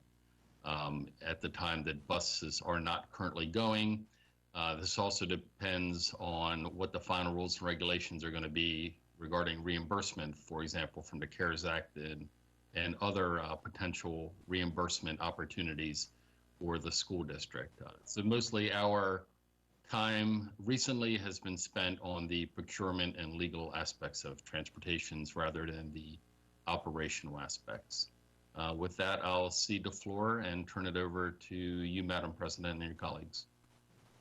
Okay, we're just going to go do a quick round robin because we do have other agenda items that we want to make sure we get to tonight timely. And I know some of our listeners tonight are anxious to get to them. So I'm just going to open up the floor to those who may have questions. And then if we have several, of course, we'll do a round robin. So please, members, unmute and speak at this time with questions. It looks like Ms. Schalheim has unmuted. Ms. Schalheim? Yes, thank you for your update. I was curious to know how the contracts were working out. Are you also using this time by any chance to start to tackle some of the recommendations provided in that transportation report, especially with regard to things that don't need necessarily funding, processes and management and those sorts of things that were in that report that ironically we went through just right before the closure? Yes, ma'am, we are. Great. How can you be more specific on the types of areas you all are tackling at this point? So, for example, writing procedure manuals, things that are rather time intensive, that are more difficult to get to when you're running around inspecting buses, responding to accidents, things like that. And any movement towards improved routing and those sorts of issues that were in the report with, because someday we'll, God willing, we'll be back in buildings. So are they looking at improving upon what's already in place for next fall with regard to routing? The main effort right now in terms of field work is to complete the accuracy checks on the line of demarcation between the walk zones and the transport zones. Okay, walk versus, I'm sorry, I'm taking notes. Walk versus bus. And then,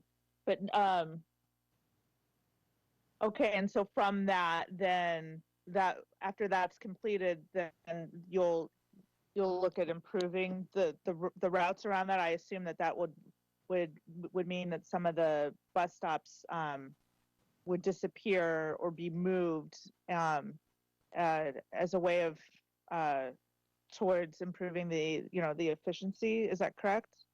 That's correct, and we've continued to put up walk area maps for each of the feeder zones. Large swaths of the county have already been completed. You can view those online. And as we are working now during this period to finish the rest of the school district, our commitment was to have the entire county mapped so the viewing public could dial into their home school and identify, essentially self-perform themselves to identify if they were within the walk zone or the transport zone. Okay, great. And lastly, with regard to all this, you know, I know that the budget isn't going to be what we had hoped for prior to this crisis.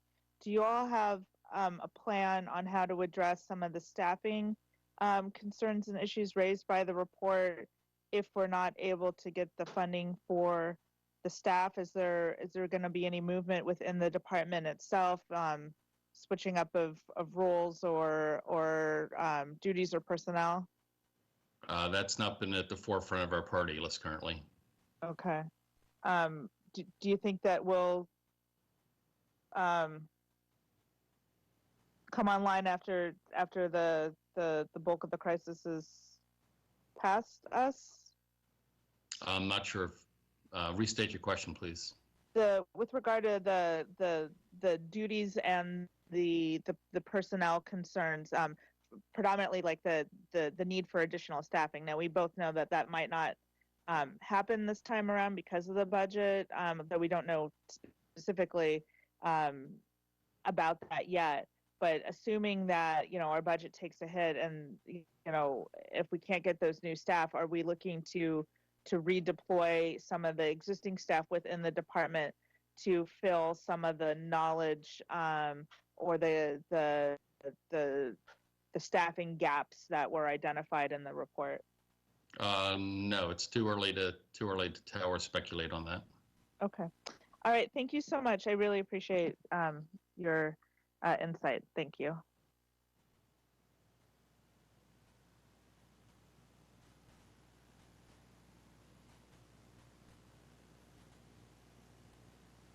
Thank you, Ms. Schallheim.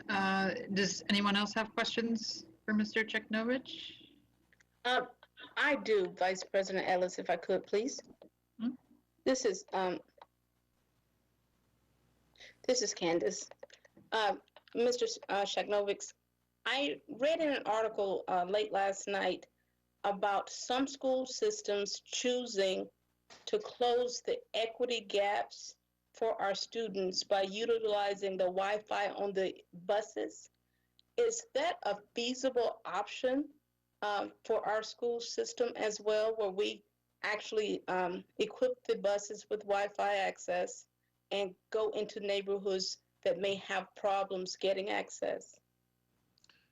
No, it isn't. As you may recall, I've testified previously that less than 10% of our buses even have GPS or any Wi-Fi capability on them. So you're likely referring to school districts that are fully outfitted with GPS and other Wi-Fi enabled features on their buses. That is not the situation in Anne Arundel County. That's a situation we would love to get to at some future date, but that's not where we find ourselves today. So we lack that technological capacity.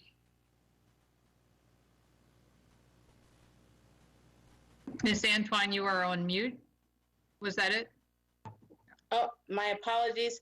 I shared a big thank you, Mr. Cheknovich, for that response, and that's no more questions for me, please. Thank you. Any more questions from any members? Thank you so much, Mr. Cheknovich. And sorry, I have to peek at the agenda again. So next we have item 4.01, public comment. Ms. Howell, do we have anything to be read in? We're not taking general public comment, only specific agenda items. That's right. It's only agenda specific. Sorry, my apologies. I'm just going down the agenda. Okay, so now we are at item 5.01, administrative personnel appointments.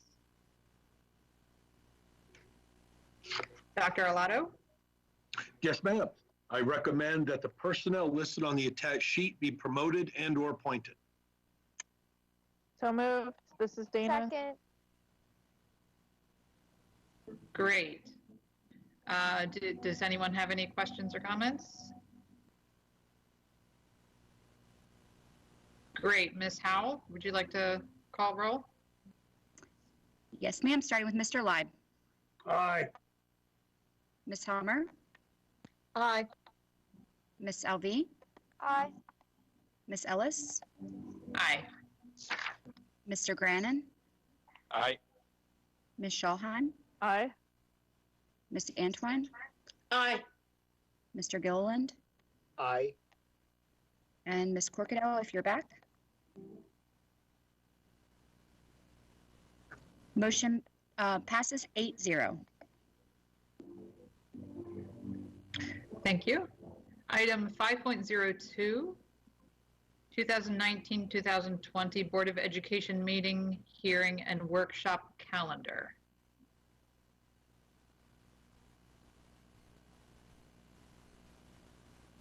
I'm sorry, I'm pulling up the item on my laptop shut down on me, so I lost all the documents that I'd pulled up. So is this a recommendation from Dr. Alato?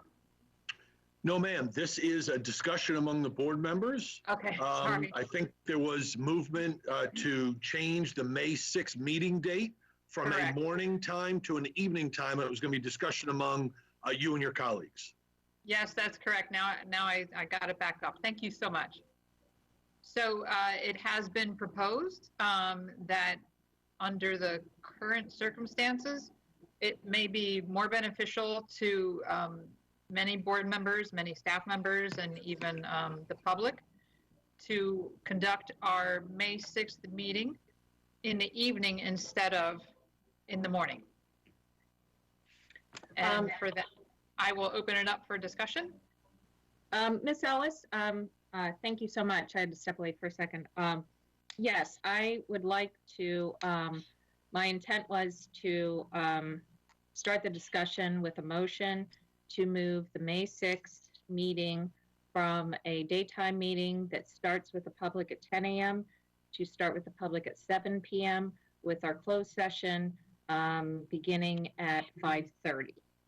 Do I have a second? Okay. Let's do roll call for any comments or questions. Mr. Gilliland?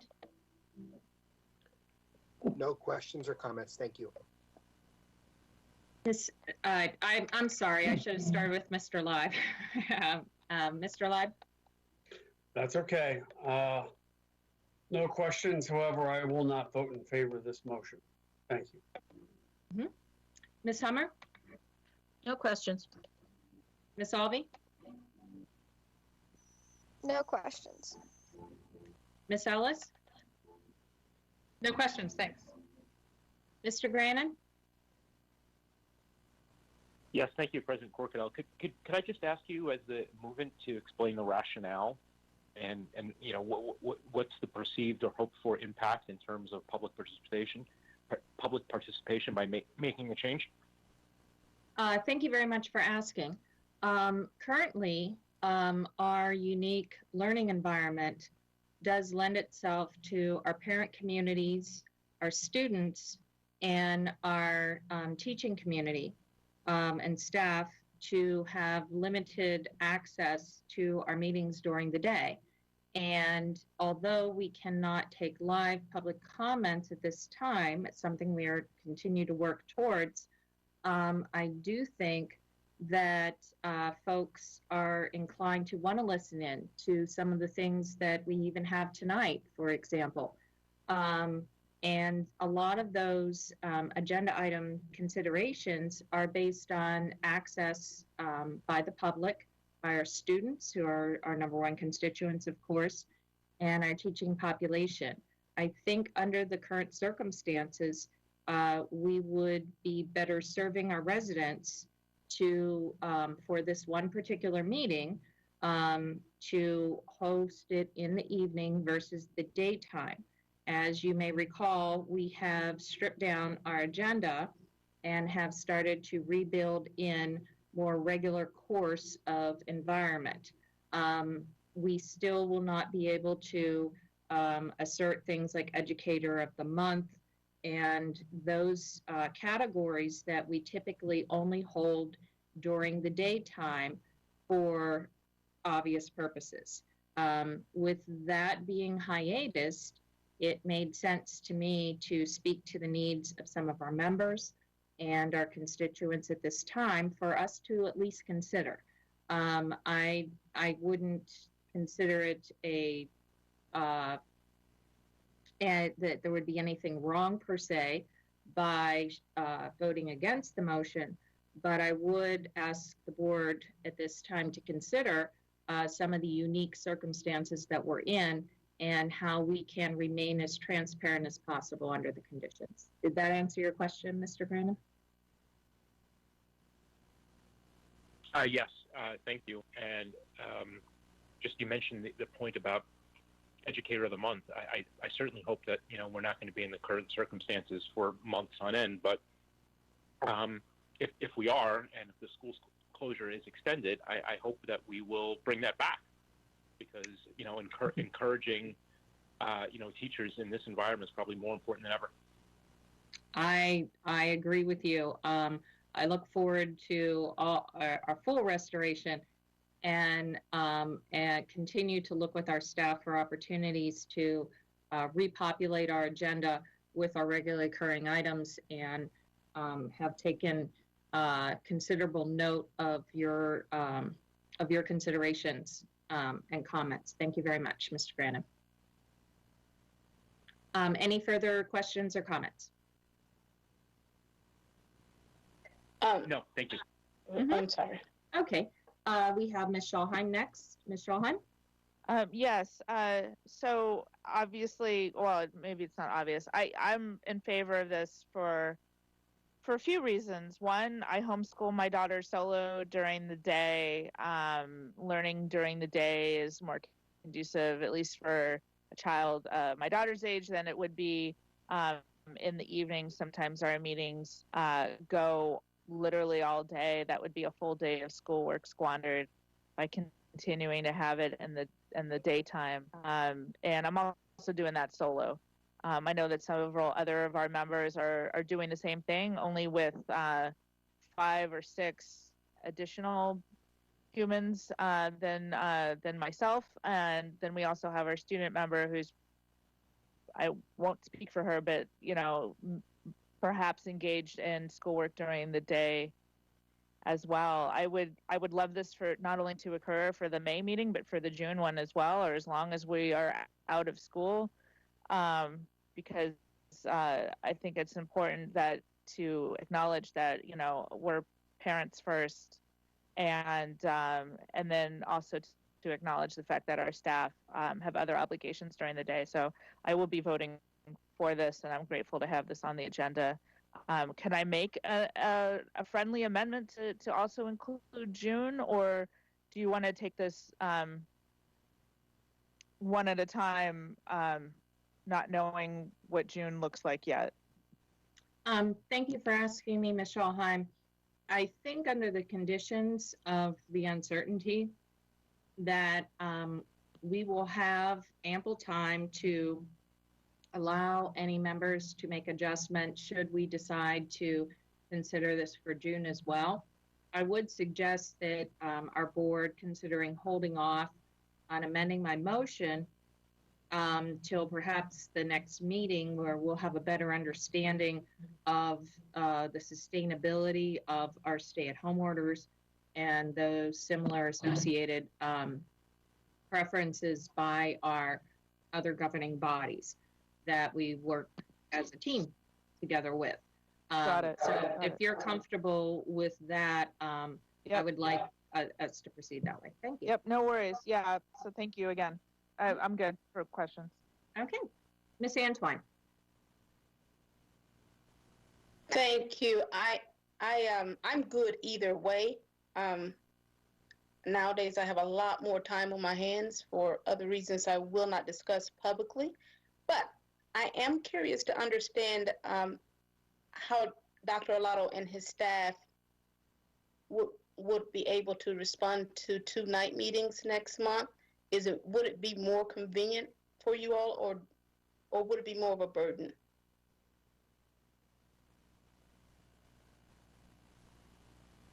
Thank you, Ms. Antwine, for the question. It is certainly something I discussed with President Corkadell before she posted on the agenda. She and I had several conversations about it. We are certainly here to meet the needs of the board, but in terms of the staff, it is a little more of a stretch. By having 2 of the meetings, I certainly understand the argument that's being made about availability of people during the day, right? They're working with their children, they're working from home, those sorts of things. But we have to have a staff here in the building at Riva to make the meetings work, whether they're during the day or during the evening, so that we can have them out there for the public to see and access. We have to have a skeletal staff here. I'm here at the office. There are several of us that are joining this board meeting from here in the office, and our staff, particularly in our production staff. So it is a little harder for them. That team in having to do a double duty during multiple night meetings in a month. Thank you. That's all I have for questions. Thank you, Ms. Antwine. Mr. Gilliland. Thank you, Madam President. No questions or comments. Okay. I have no further questions or comments. I believe I've stated the considerations and what's in front of us. So if we don't have, I'll give a second if any other member wanted to weigh in on a second round. Ms. Schalheim? Yes, I wanted to acknowledge the staff that put in the time to make this even a remote possibility during this difficulty. But I have to reiterate once again, there's several of us that are either students or parents homeschooling right now. And if there's an expectation to engage daily, as I'm sure that there is, having an extraordinarily long meeting during the day with your child sitting feet from you, unable to do much of anything else, especially if they're young, is a burden. So I would encourage my colleagues to vote yes on this. Thank you. Okay.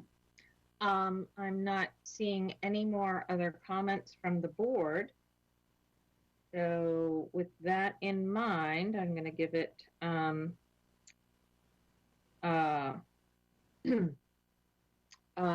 to roll call. Ms. Powell, please call roll. Mr. Leib? Nay. Ms. Hummer? Yes, I fully appreciate everything that Ms. Schalheim said, because yes, I'm juggling 6 children of homeschooling, but so are our teachers and dealing with their children and doing it. And I really have to think of the staff that's already putting in long hours. And so I'm going to vote no on this one. Ms. Alvey? I'm going to say yes, because I do have school during the day, but I would encourage the board members, if we do have night meetings, to please end at a reasonable time, because I have to wake up the next morning and do school, just as all of my friends watching do. So just a thought, but yes, I understand the intent. Ms. Ellis? Aye. Mr. Grannon? Aye. Ms. Schalheim? Sorry, aye. Ms. Antwine? Abstain. Mr. Gilliland? Aye. Ms. Corkadell? Aye. Motion passes 6-2, 1 abstention. Okay, item 5.03 is the 2020 and 2021 Board of Education meetings, hearings, and workshop calendar. This is an aspect of that is under the board's purview. And there are a couple options and that have been included in this particular agenda item. So I am open to a motion, or we can go into discussion. Do I have a motion? Yes, so moved that we do the option that has the July meeting on July 8th. And I can give other reasons why if it's seconded. This is Dana. Mm-hmm. Second. Okay, we have a motion and a second to adopt the version that has, and if we could pull that particular version up on the screen. I'll give that a second for technology to catch up. Maybe. Let me see if I can pull up. Okay. So if we have the motion in the second, do we have any comments from members as it relates to the option being motioned?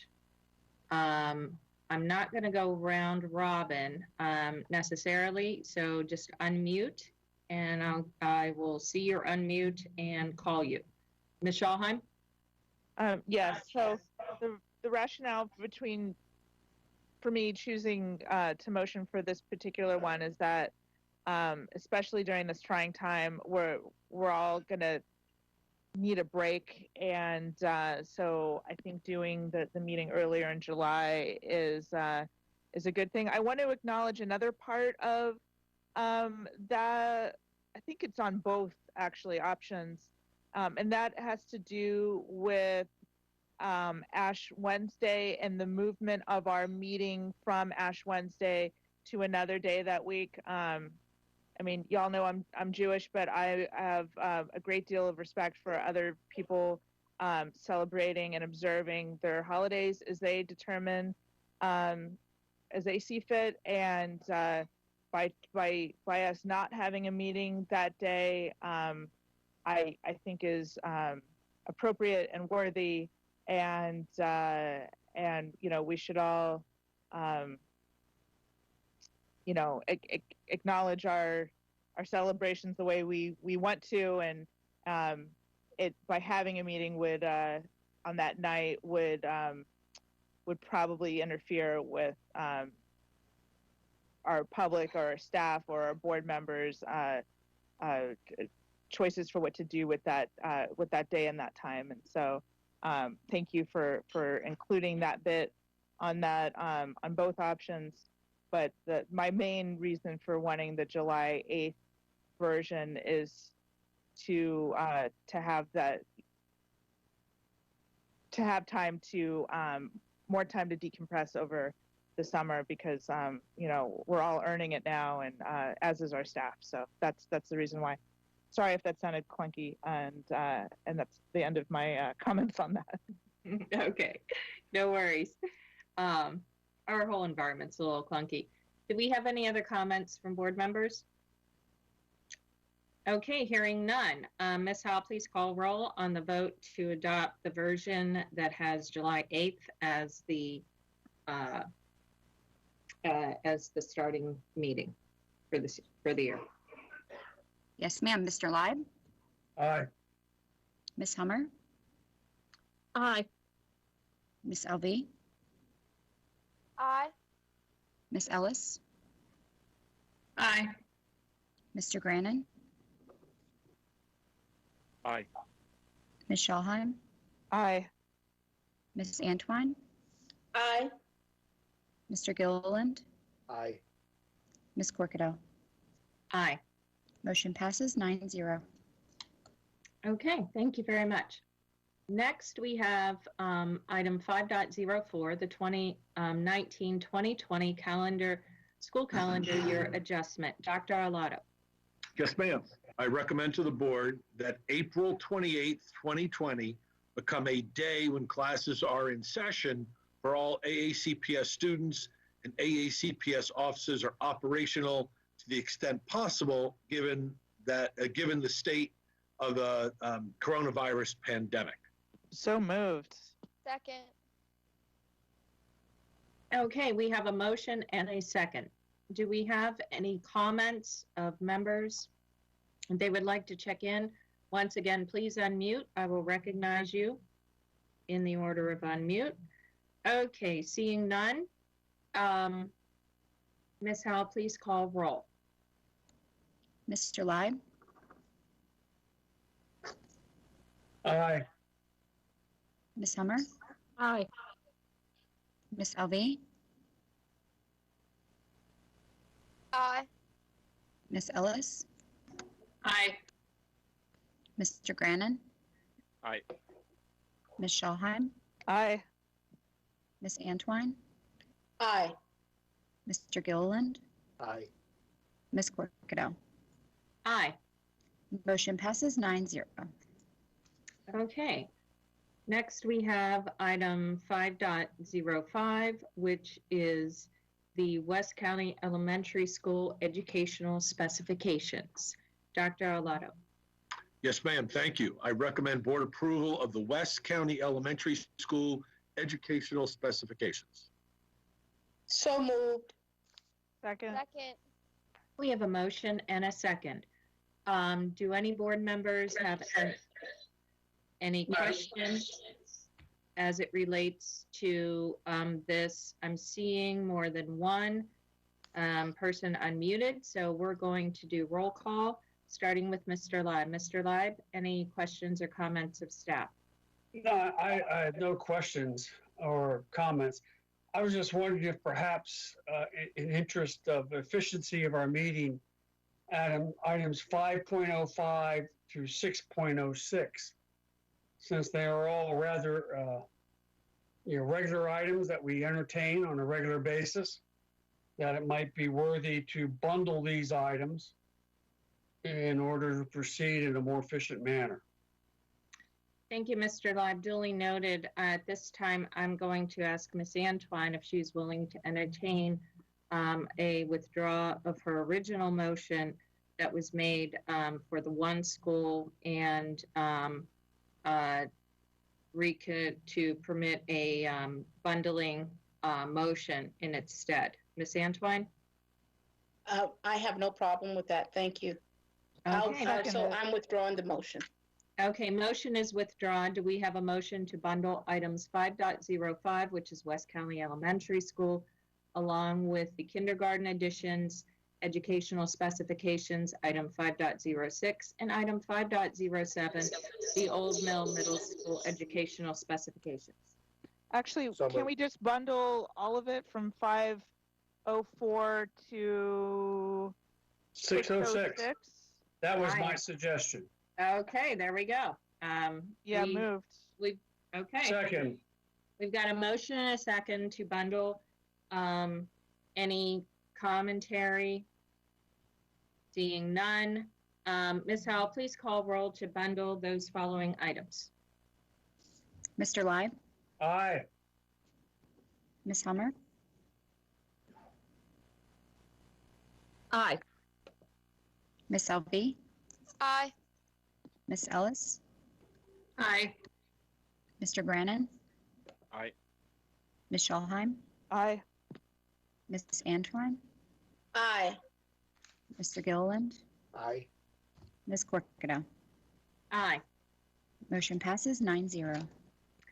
Dr. Arlotto, can you please, in light of the bundling motion, make a recommendation to the board concerning items 5.05 inclusive through item 6.06? Yes, ma'am. I'd be glad to. I'm recommending board approval of action items 5.05, 5.06, and 5.07, all educational specifications, as well as consent items 6.01 through 6.06. Okay. Do we have any comments of the board? Seeing none, do we have a motion to adopt the bundled items? So moved. So moved. Second. Okay. Any further comments? I have some questions about a few of them. Oh, are we still doing that? Sure. Absolutely. What we can do, we'll go round robin on that. Mr. Live, any questions or comments? My only comment is on the kindergarten edition. I'm pretty sure this is our 16th year of adding capacity for full-day kindergarten that we adopted 16 years ago. And next year, hopefully, I won't be here. It'll be the 17th year, and we'll have this one more time. And when we finally be complete of adding capacity for kindergarten. And then, of course, with Kerwin, we'll be working to add capacity for pre-K. Or pre-K. Yes, sir. For pre-K. Yep. So good luck. Thank you. Thank you.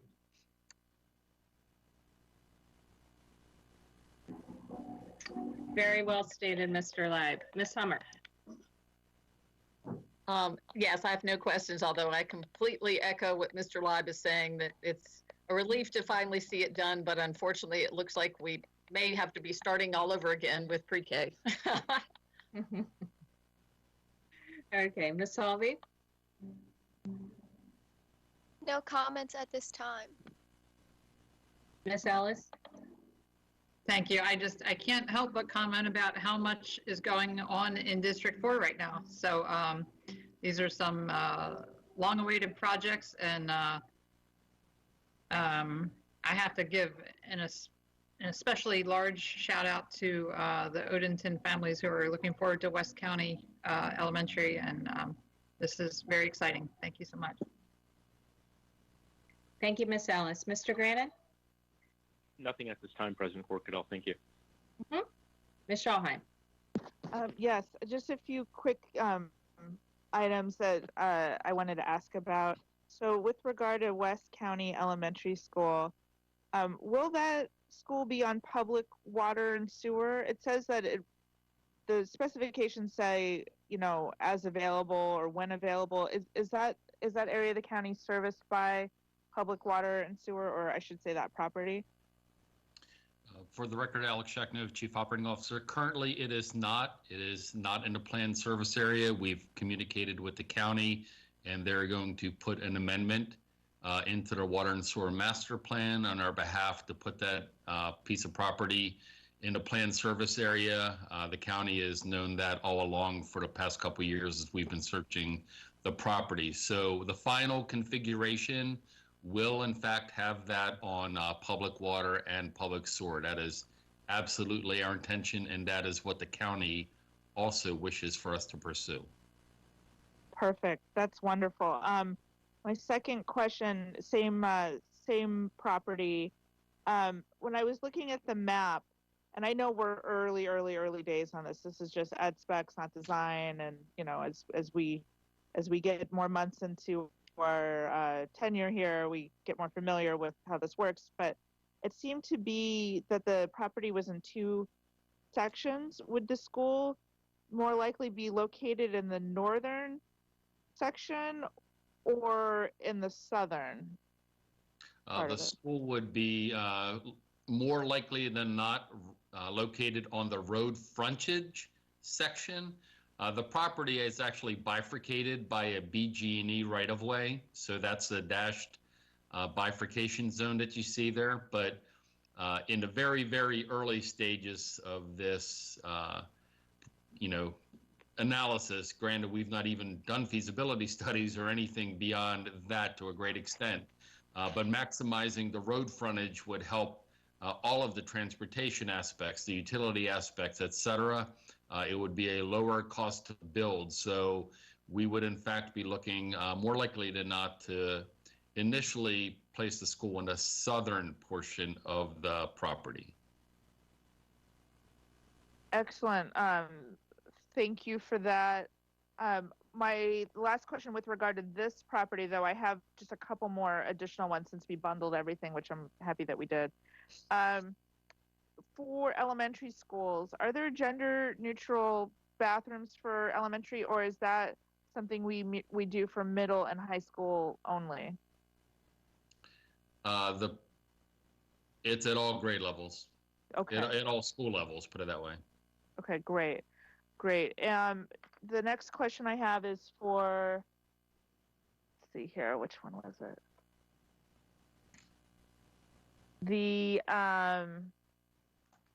I have Mead written down. Did I miswrite that down? I'm not sure.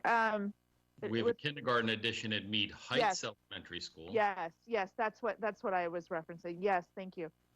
are we doing a 4 or a 6 classroom addition there? So if you take a look at the educational specifications, the base bid will be for 4 classrooms with a 2 classroom at alternate. We are waiting the sort of finalization of the county general development plan. There is already a lot of growth and development occurring in that area, and there are a number of possibilities for upzoning that would increase density. If they came to fruition, we would likely be pushed into the position where the 6th classroom addition might be required. If those upzoning and higher density developments are not in the offing, then we would go with the base bid of 4 classrooms. Got it. And then my last question has to do with the old Middle South. Same question as West County Elementary. Will that property be on public water and sewer? Yes, it already is. Yes. Okay, great. And that is all I had. Thank you for all of those. Much appreciated. Okay, thank you very much, Ms. Schulheim. Ms. Antwine. Thank you, President Corkerdale. My question would be concerning the location. Based on my understanding of our area here, it looks like this school will be built behind the Fort Meade base. Is that the case, or where is the proposed physical location exactly? Meads Heights Elementary School is an existing school that's been in place for over 3 decades on Reese Road. No, I'm sorry, Mr. Shagnovitz. I'm referring to West County. Oh, that's going to be on the west side of Route 301 in the west of Crofton and south of Piney Orchard. I'm sorry. Oh, so it's closer to the Crofton area. Yes, it was part and parcel with the redistricting conversations, right, et cetera, that we had here. So it is bounded on the eastern side by Route 301. It's bounded on the northern side by Watchapel Road, and it's bounded on the western side by the Patuxent River in Prince George's County. So we'll be in that very bottom quadrant of Route 301 as you're heading towards BOE. Okay, understood. That was my only question. Thank you. Yes, ma'am. Thank you very much. Mr. Gilliland? Thank you, Madam President. Nothing from me. Mr. Sheknovich, thank you. Yes, sir. No questions for me, but obvious gratitude. With that in mind, Ms. Howell, please call roll. Mr. Lyde? Aye. Ms. Hummer? Aye. Ms. Salvi? Aye. Ms. Ellis? Aye. Mr. Grannon? Aye. Ms. Schulheim? Aye. Ms. Antwine? Aye. Mr. Gilliland? Aye. Ms. Corkadell? Aye. Motion passes 9-0. Thank you, Ms. Howell. Next item, 7.01. These are review items, our last 2 items. The 2019-2020 graduation requirements. Dr. Arlotto. Yes, ma'am. Thank you, Madam President. Thank you, members of the board. These 2 review items I bring for your discussion and to bring to the public. They're both related to the current crisis that we're in and having to make decisions sort of on the fly as we are looking to support our students and staff as we make our way through this new learning environment as a result of the coronavirus. So as a result of the unprecedented circumstances brought about by the coronavirus pandemic and the closing of Maryland schools as of March 16th, 2020, school systems across the state and country have had to change and adapt their instructional methodologies to best meet the needs of our students. Almost every aspect of pre-K to 12 education is predicated, as you know, on having students inside classrooms with their teachers. This also holds true for meeting the requirements of students in need of healthy meals, emotional supports, and mental health services. Because we are now serving children in all these areas in a remote manner, We have had to make different and sometimes difficult decisions to best serve our students while also supporting teachers, staff, and families. We're now entering into our fully realized online learning plan, and students are engaging with their teachers once again. We must begin to carefully review our processes, procedures, regulations, and policies, and make changes to better adapt to our new continuity of learning and that best meets the needs of our students. An important consideration in this review, and certainly a leading factor in suggested changes, are the mental health needs of our students and in turn, those of our teachers, staff, and families.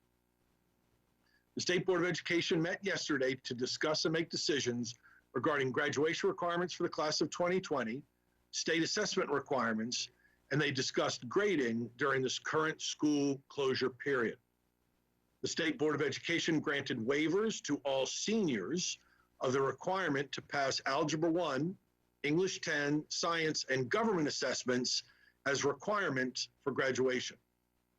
The State Board of Education also granted a waiver of the mandatory 75 hours of service learning for seniors who have not yet met that graduation requirement.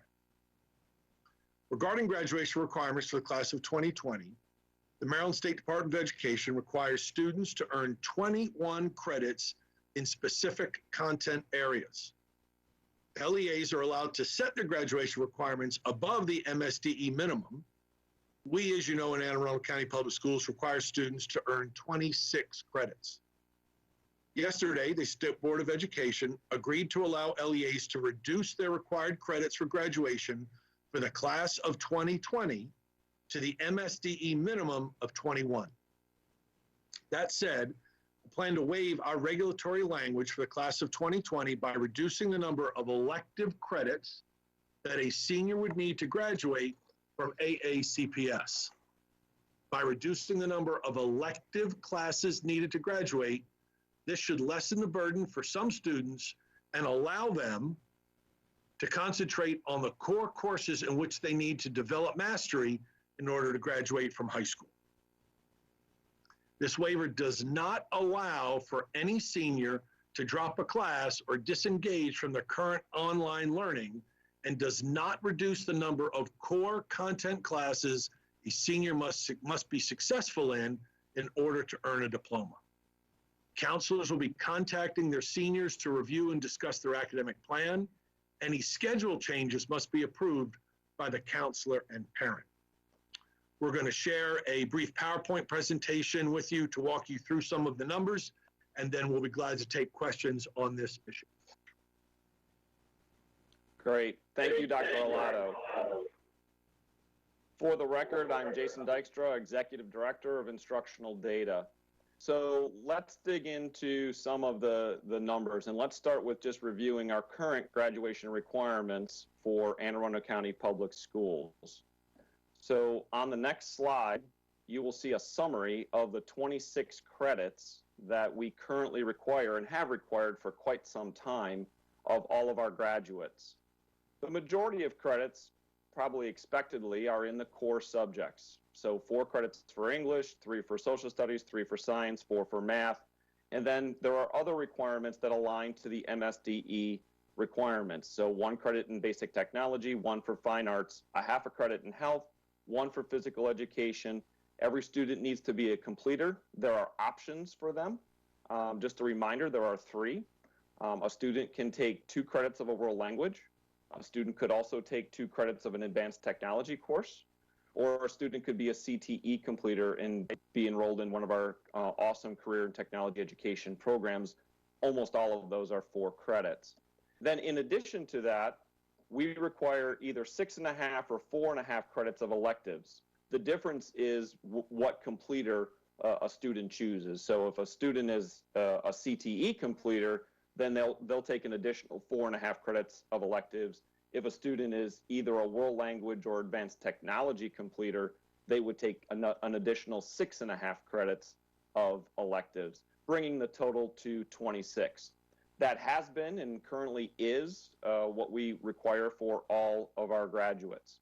So let's move to the next slide and take a look at how this compares to the MSDE requirements that Dr. Olato referenced with regards to the 21 credits required at the state level. As you can see on the slide, most of the numbers are very similar. In fact, all of them except for 3. You'll see a difference in the math line where the MSDE only requires 3 credits of mathematics. You will see a second difference on the physical education line where MSDE only requires a half credit of physical education. And then the last difference you will see is the number of electives that a student would have to take to graduate and earn their diploma. All the other categories are exactly the same for Anne Arundel County Public Schools and also the Maryland State Department of Education and our state laws.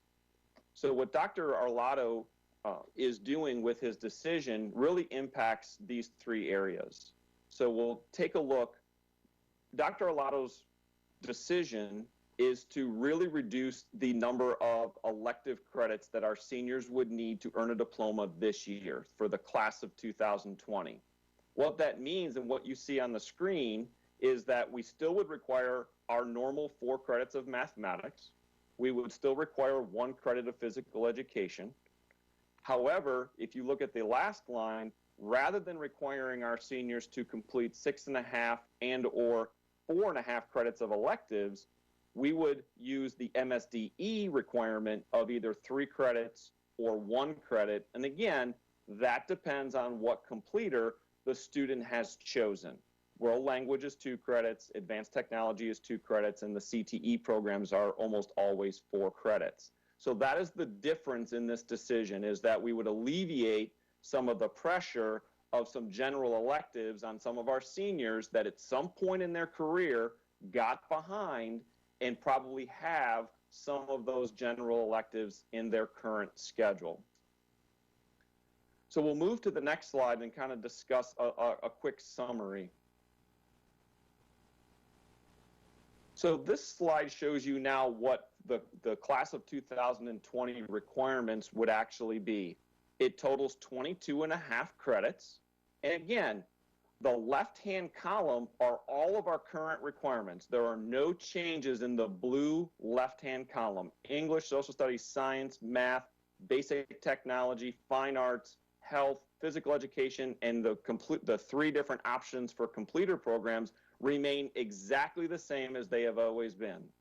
The difference is reducing the number of general electives that a senior would have to complete in order to graduate. And that would either be 3 credits if they are a world language or an advanced technology completer, or it would be 1 credit for any of our CTE completers. And that really then is the summary of what our seniors would need in order to earn their diploma from Anne Arundel County Public Schools this year.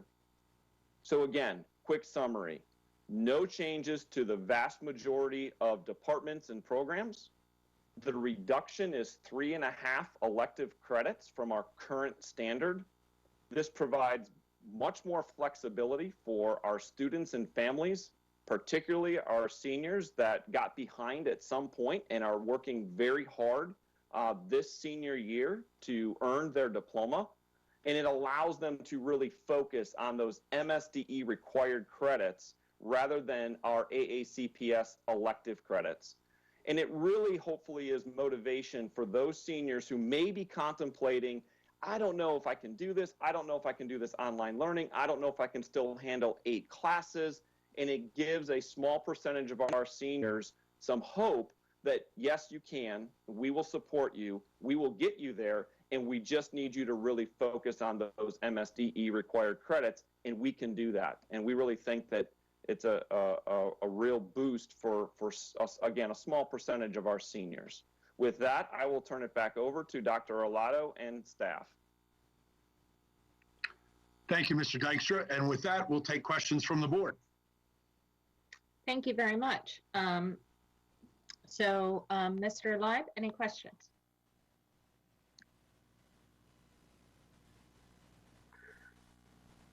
No, I have no questions. I'd like to thank Dr. Arlato and Mr. Dykstra for a great presentation and for giving our students a goal they can attain and keeping their high school accomplishment within their sights as we go throughout this year. Thank you very much. Thank you, Mr. Lott. Ms. Hummer?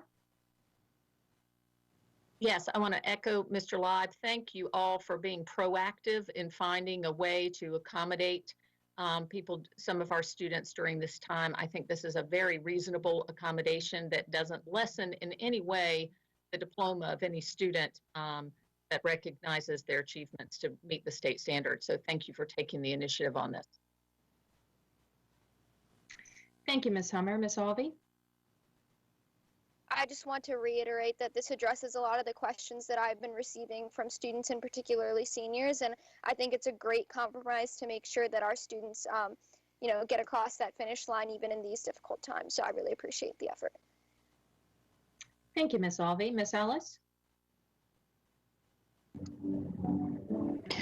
I have to offer my thanks too. I know I have a senior at home myself, and there's so much uncertainty right now for our seniors, and this flexibility that you are offering is very compassionate and will ensure that our seniors can look forward to that next chapter. Thank you so much.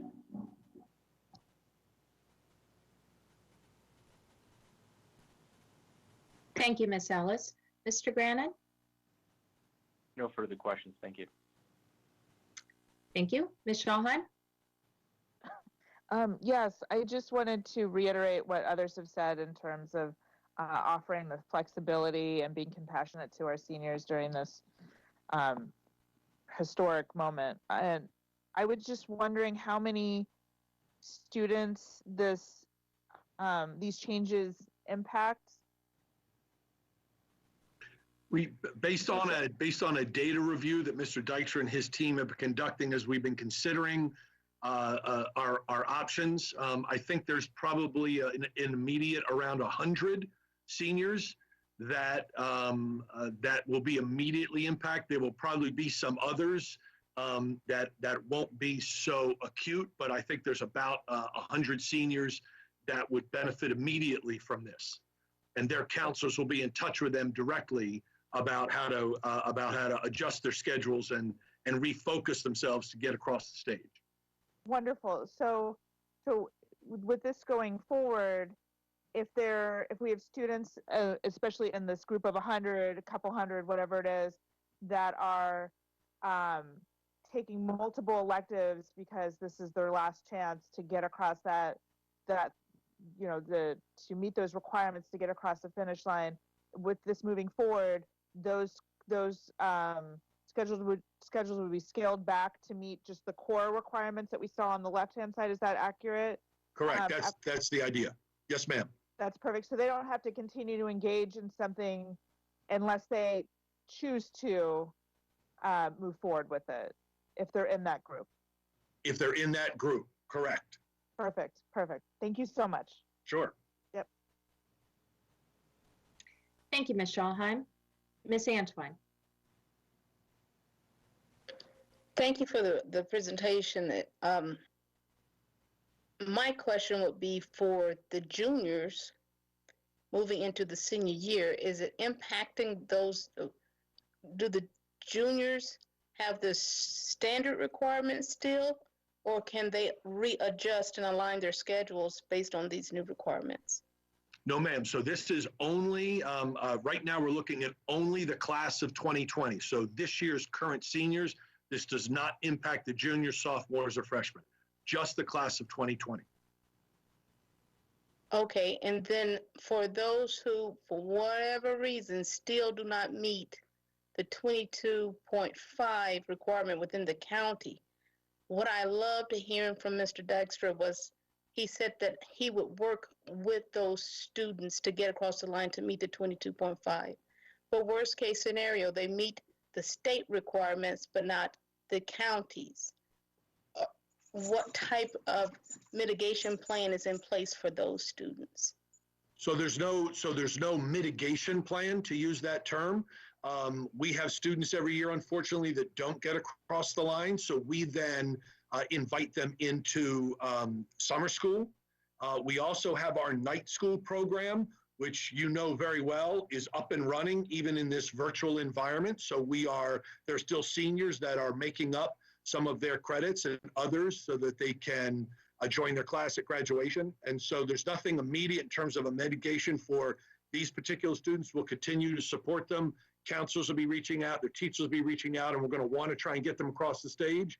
We will, unfortunately, have some that won't make that 22.5 credit, even with that reduction, the 22.5 credit threshold. And so we'll invite them into summer school and hope that they'll become summer graduates with us.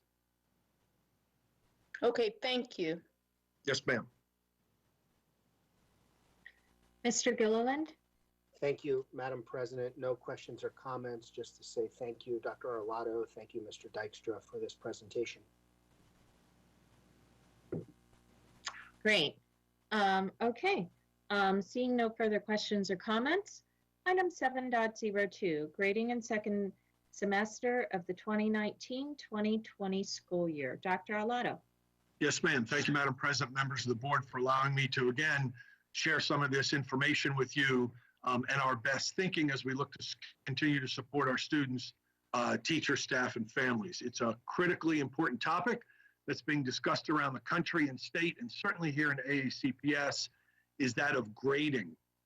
It is an acute topic. I'm getting emails, as you all are, and conversations with students and staff, and particularly our principals, around how are we best going to meet the needs of our students, how we're going to appropriately assess and document their learning, and support their mental health during this difficult school closure period. I've been in regular contact with my colleagues around the state and have discussed in detail how best to grade our students and their work in this new online environment. Likewise, Dr. Salmon, our state superintendent of schools, has been part of that conversation. And in fact, she assembled a work group that's been together for several weeks now, talking about many topics, and in particular, there's a work group talking at the state level about grading. We are all in agreement that while grading is a local decision, uniformity across the state is important, and Dr. Salmon has an expectation that we carefully consider and implement a pass-fail grading system for this second semester to best serve our students. An important consideration in the decision certainly is equity. With students now learning from home, there are a great many disparities that surface and could impact that learning. We have students that have unfettered access to technology, as well as a stable, uninterrupted internet access. We also have many students who do not. We have students whose parents or guardians are able to provide physical and emotional support while e-learning is occurring in the home, while we have many students that are on their own and may have the responsibility of caring for their siblings while their parents are essential workers outside the home, as an example. With that said, I plan to change the language in our grading regulation for the second semester of the 1920 school year, converting our traditional grading scale into an S or U, satisfactory, unsatisfactory. This is equivalent to a pass-fail format for all classes at all grade levels and will impact both the third marking period and fourth marking period of the second semester of this current school year. This will alleviate a great deal of stress and anxiety for students, teachers, and families. Because we are not currently in our schools and in our classrooms where we can better control for inequities, students, teachers, and families are creating new home learning structures, all compounded by the fear of the coronavirus and their own health and safety. Moving us to an SU grading system will lower family and student stress levels and serve our community well during this difficult time. We will work with teachers and administrators to develop the appropriate protocols for administering this temporary grading system, as well as appropriate communications for students and parents. Let me remind us all that this is not business as usual. As much as we would like to conduct our daily work in as normal and comfortable a manner as possible, we are operating in a very different environment. We must, now more than ever, focus our efforts on health and safety, equity, mental health, and continuity of learning. And so with that, we're glad to take questions. Thank you, Dr. Arlotto. Yes, ma'am. We're going to go roll call here. Mr. Lott. Dr. Arlotto, I know how difficult this decision must have been for you and your staff. I don't envy the position that our current state of affairs has put you in, and put all of us in, to be more precise. And I see this as a choice that, while it's perhaps isn't the best choice for all, it's probably the most equitable choice for all. And for the courage to make this decision, I support it. And I think as we move forward, we're going to look back on this and realize that, as you described in your remarks, the equity and the opportunity for all is best reflected in the satisfactory, unsatisfactory grades that you are going to provide for the third and fourth marking periods. Thank you. Thank you. Thank you, Mr. Lott. Ms. Hummer. Yes, throughout this crisis, what has continually been brought up by our board and our staff and the parents is equity. How are we reaching our most underserved children? How are we adequately serving everyone? And as with every decision, I always look through, just as we've put into our proposed equity policy that we're coming out, that everything will be looked at through an equity lens.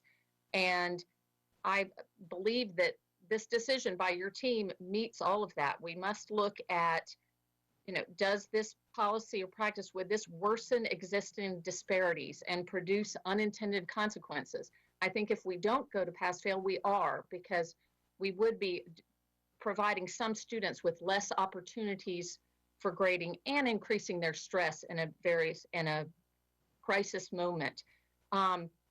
Another one of the questions on our equity lens is, what are the barriers to more equitable outcomes?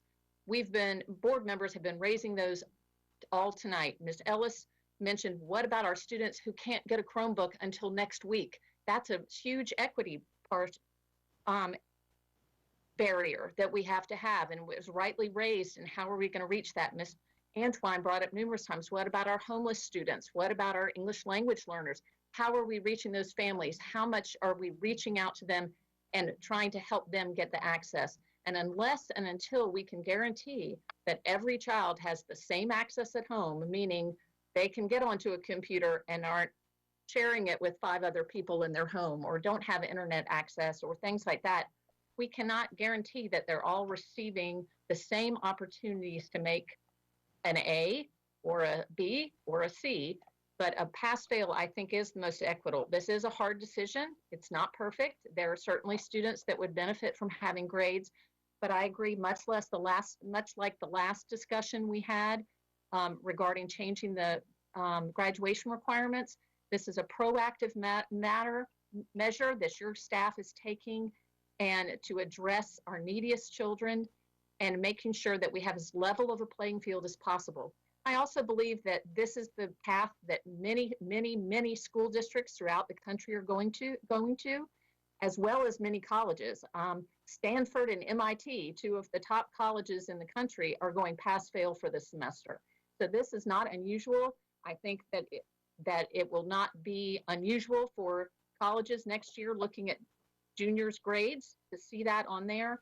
And I think there will be great understanding for it. And I think this is the compassionate, fair, and equitable thing to do. And again, I thank your staff for taking this step. Thank you, Mrs. Hummer. Thank you, Ms. Hummer. Ms. Alvey. All right, so as you all know, efficiency is my favorite word, but I'm going to ask you all to please bear with me, because I think of all the things that I've had the privilege of participating in when it comes to the conversations and the items that the board discusses. This is one of the things that student voice is the most important for. And for that reason, I took to social media and I asked my fellow students what they think would be a good idea for us to do when it came to pass-fail. And within the past 4 hours, I've gotten 300 responses to my poll. And of that, 79% of students agree that we should be going pass-fail this year. And I wanted to particularly bring out some of the responses that I had gotten, written responses and questions, because I think it's important to recognize that even when students are at home and they're dealing with a global crisis, they're taking the time and the energy to take part in this civic duty as students of ACPS and really express their views and concerns, because they not only care about their future but of their peers. So some of the comments that I got in favor of having this pass-fail method is that students were feeling already overwhelmed by the online classes because there is not enough consistency they feel in how many assignments they're getting. Students were concerned about transcripts and GPAs. One of my friends mentions that students shouldn't be punished for lacking materials or one-on-one instructions. Many reiterated that this is the most equitable solution. A lot of students, in fact, said that I may have the ability to sit at home all day on my computer, but I know there are kids out there who don't have that opportunity. So for them, please make this a pass-fail semester. Considering all of those things, I think it's also important to think about the students who disagreed, and some of them felt that this might negatively impact their GPA, or they were deserving of having straight A's because this is the only time that they had been given the opportunity to work towards that in a way where they felt, this is the first time I have a 4.0, why is that being taken away from me? And for those students, I understand the hard work you've put in. I get it. I know what it means to finally achieve that goal. And I want you all to know that staff knows that you're working hard. Staff knows that you're doing all these great things. And I especially understand, as a student in the exact same position, the things that you're going through, and you're still managing to put in all this effort into school, which is very admirable at this time. So those are all of the different opinions that I got. And at the end, you know the numbers. We have the majority of the students wanting to have this pass-fail semester. That being said, I will move on to the main questions I got. And the first one being, how does this impact transcripts, GPAs, and class rank? So let me begin by, I appreciate your lead-in comments, Ms. Alvey. I'm not sure that I could have placed it or spoken true words, so thank you for that. A pass-fail, the SU has no impact had no immediate impact on a GPA. So whatever the grade point average was at the end of the first semester this school year, the GPA will carry through to the end of the second semester. So there is it's not figured in mathematically the SRUs, the pass-fails, into a grade point average. We are, our val-sal is typically, by regulatory language, is figured after 8 semesters. So when the senior class has done their final grades, and what we will do now is we will figure the val-sals at the end of 7 semesters, meaning the high schools will already know, students will now already know who the val-sal will be, because it is that GPA will be the final GPA for the class of 2020, the end of the 7 semesters, the end of this past marking period. Does that answer your question? Yes, it does. If you could just hang on, I have a list. Yes, of a few take your time.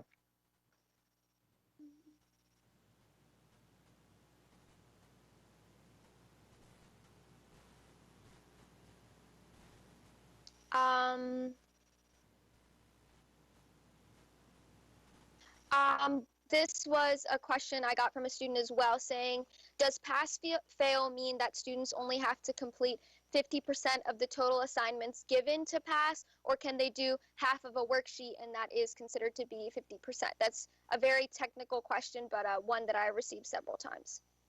So if I understand the question, the answer is no and no. So pass-fail doesn't mean I only have to do half the work.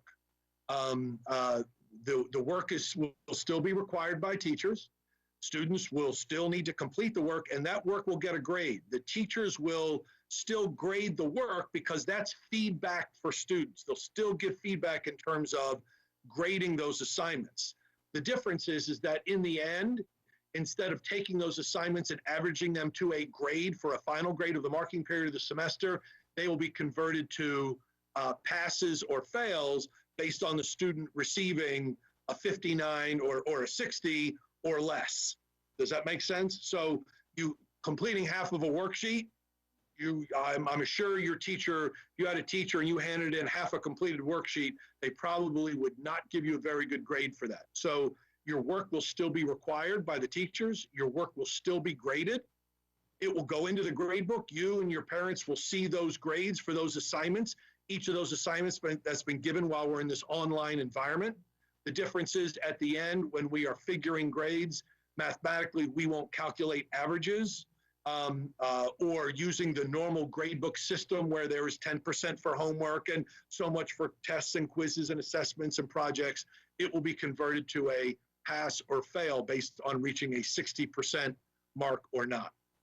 Okay, so the way that I'm understanding it, the minimum requirement is for all of the assignments that you do, you must get at least a D average, correct? In the end, right, it would average, has to average out to a D or higher in order to receive the passing or the S mark. Okay, and the next question was, is it possible for us to return to an A and B day schedule so that students are only doing work for 4 classes per day for middle and high school, as I understand? I hope I'm not wrong in this, and Dr. McMahon can jump in if I'm wrong. We should be on an A day, B day schedule. As far as I know, we posted an A day, B day schedule, and teachers should be operating on that schedule just like it would be if you were in school. Is that right, Dr. McMahon? That is correct, Dr. Arlotto. Thank you. Okay, so that brings me then to a concern and then a recommendation. So my concern would again be what I expressed earlier in today's meeting, that as our teachers get used to this, to have some sort of a more unified system in which we define how much is one assignment. Is it a whole essay? Is how much work is one assignment supposed to time-wise take? And that's something I'm sure that you and your staff will figure out, but I want to reassure the students that that's something we're working on as we move along with this process. And then additionally, my recommendation would just to be for the rest of the board to be able to communicate this effectively, to have one, let's say, infographic or place. I'm sure you're going to update your website as well, but a way to explain to the students, these are the main changes that are occurring, and that would be all that from me. Yeah, very good. So I appreciate both those comments. Certainly we'll work with the teachers in, and as you say, defining one assignment. I have heard from some students that they're feeling overwhelmed, that teachers are, again, I think I said it earlier in my comments, that there are some students feeling like their teachers are giving them almost too much work. I've heard from some parents that it's overwhelming for some of their students at different grade levels. And so that's going to, again, we're in day 2. That's going to take some time. We will reiterate that with principals in my regular conversations with principals, and to make sure that that word gets to the teachers, that they have to learn this also. They need to know what is appropriate in the amount of assignments, the amount of work in this new environment, realizing that students are at home, they're trying to complete work in 8 different courses for many of them. And so I certainly appreciate that comment. And we'll certainly reiterate that. And also I appreciate the comment about an infographic. There are a number of things, not just in what we're doing in terms of grading and graduation, the graduation credits we talked about earlier in 7.01, but there are several things that are coming from the state. The state, as in my comments earlier, the State Board of Education made some decisions regarding the class of 2020 in CTE credits and some other things that we have to decipher. We just got the information, and so we have to decipher it, and then we will get it out to the students and their counselors so they'll know how it impacts them, because some of the decisions we made at the state level regarding graduation requirements but I think it's a great idea. We will try and put it out in as simple form as possible so that our students and families will best understand it. And of course, work with our counselors because they're the ones who are going to have to help explain it to you, the students. And just before I go, I was quickly reminded that are there any updates on senior activities for the rest of the year? So no, unfortunately, there are no updates. I wish I could give good news. Right now, we are beholden to the governor's executive order regarding social distancing and no groups larger than 10 in a given area. And so until that is realistically lifted, we are not going to be able to host graduations and proms the way you and I and your classmates would like that to occur. While we haven't canceled them, we are certainly running out of time in a school year to try and hopefully get those done. It all depends on when we get back to a greater sense of normalcy and the governor releases us from these social distancing requirements. And if that happens during the summer, maybe we can do something during the summer. Whether that's a summer prom, we are looking at virtual graduations. We're talking to some companies about virtual graduations. So in some way, shape, or form, we can celebrate with our seniors. So we are sort of nothing is off the table, Miss Alvey, and you can share that with your classmates. Nothing's off the table, but at the same time, we are beholden to what is best in the best interest of safety and health for all of us. And once some of that has been mitigated and we are able to relax some of those guidelines, then we can think more clearly about how we can best celebrate our seniors. Sounds good. Thank you so much. Yes, ma'am. Thank you. Thank you, Ms. Alvey. Ms. Ellis. Thank you. And yes, I want to thank you, Dr. Arlotto. I know you've put a lot of time and thought, you and your team, into this. I do have a few questions and several comments. Sure. So, sorry, I'm just looking through my notes to make sure so you mentioned, so are there students who will be negatively impacted by pass-fail? If a high school student was having a stellar semester and now the rug's been pulled out from under them, like it has in all of our lives, are there students who are going to be, their ultimate GPA when they finish high school is potentially not going to be as high because they don't have an opportunity to earn grades this semester? Yeah, so the short answer is yes.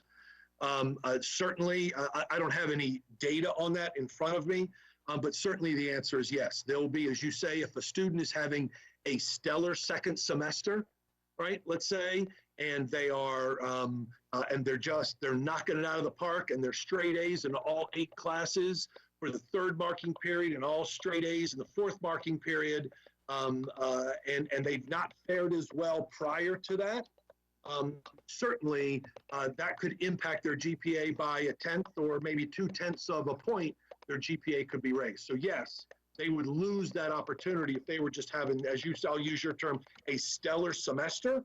Absolutely. Then they would lose the ability to earn, and I think mathematically they could earn as much as 2/10 of a point to their grade point average. And that's for the student that was sort of just doing okay, mediocre student, right? They weren't a straight A student already, and all of a sudden they were having a stellar semester, to use your word. Yeah, they could raise their GPA by 1/10 of a point, maybe 2/10 of a point. Yes.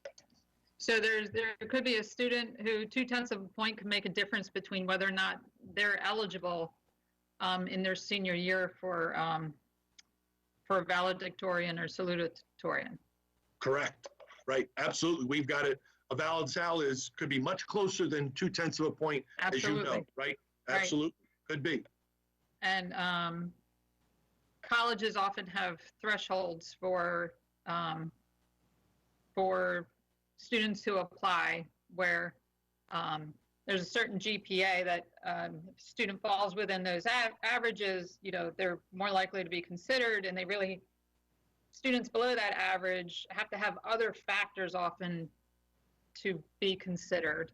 Yes. Right. So there's a variety of ways that some students could be impacted by this decision negatively. Absolutely. I would be lying to you if I told you anything different, right? But at the same time, I will say, and we've talked about the equity issues and what we want to accomplish as a board and as a school system for our students. Right. You're talking very accurately about sort of a specific group of students that could be impacted by not having a grade point average. That's absolutely true, and I'm sure that some of the respondents to Ms. Alby's poll of her colleagues, those are some of their concerns. That said, this is part of my response, and you and I have had this conversation, Ms. Ellis, is that this is a worldwide issue that I think colleges and universities will well recognize when they see transcripts coming from K-12 institutions, from high schools that show pass-fail. I think that they're going to well recognize that. I know that some colleges and universities, as I've been doing my research, have already put out there to juniors and sophomores, hey, we know that you're probably going to be on pass-fail, and we're going to take that into account when you apply to us. In fact, Harvard posted something like that recently to those folks that may be applying to their school. So yes, I would be lying to you if I told you that this is an easy decision, one, and that there's no impact across the board. I'm certain there will be some impact for some students. Yes.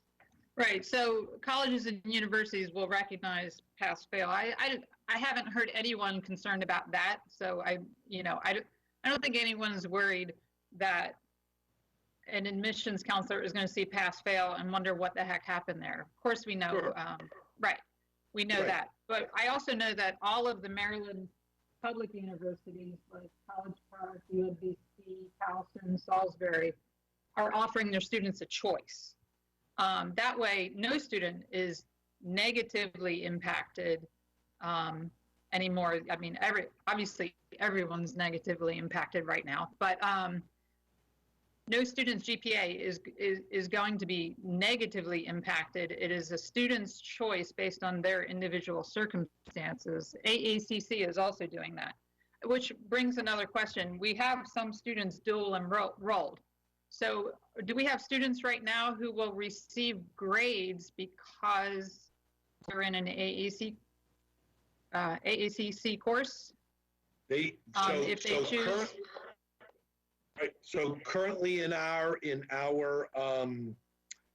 agreement, and correct me if I'm wrong, Dr. McMahon, our students that earn grades at the community college, it shows up as an S or U on our transcript. You are correct. Is that right? Yes, you are correct. We do not accept their grades on our high school transcript. Right.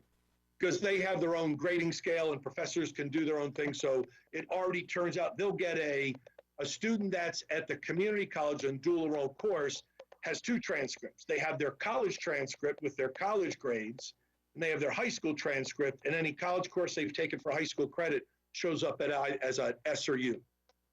Correct. That's already in place for us. Okay.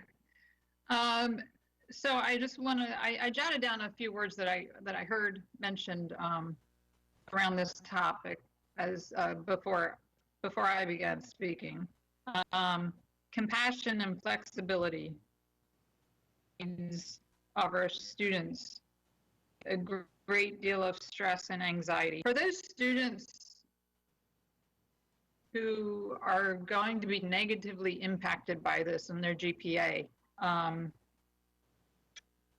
they're the ones I'm concerned about with this decision.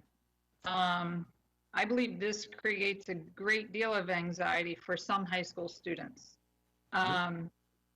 And my question would be, so in other words, we're concerned about equity. I'm always concerned about equity. I took a huge position within my own district on redistricting because of an inequity that I saw.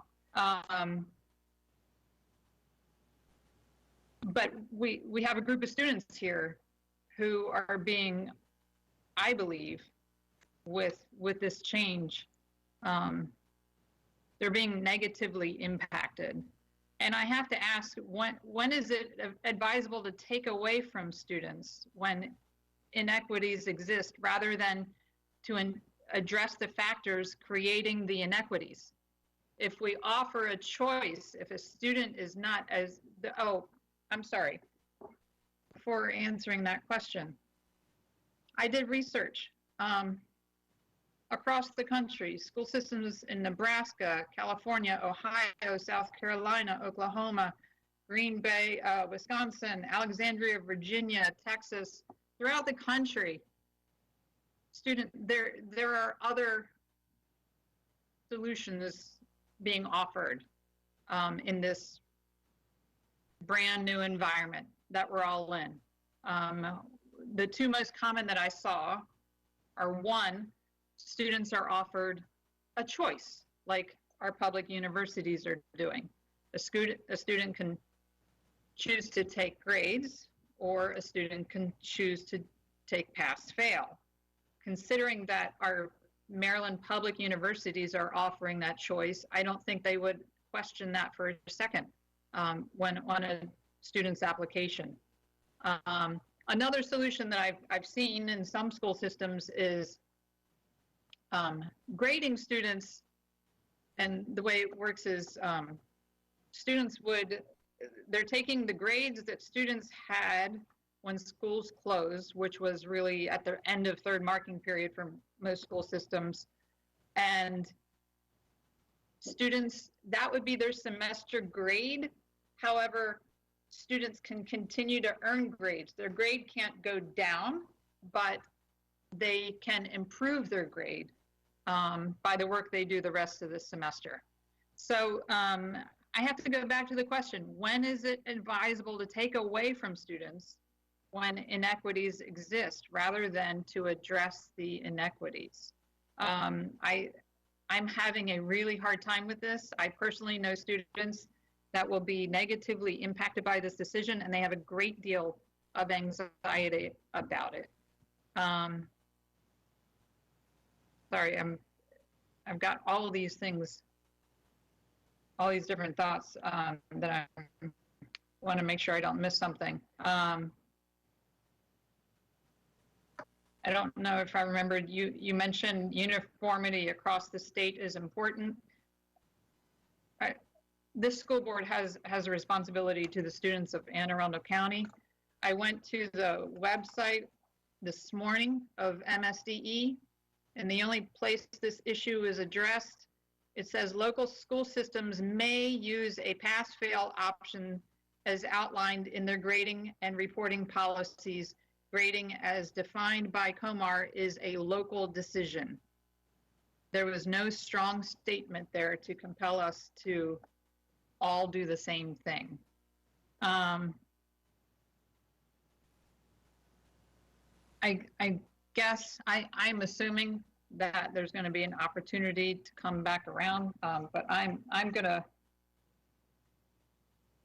not quite sure how to go about this, but I can't accept this as a solution for our students when there are other students across the country who are having options so that no student is more negatively impacted than they need to be.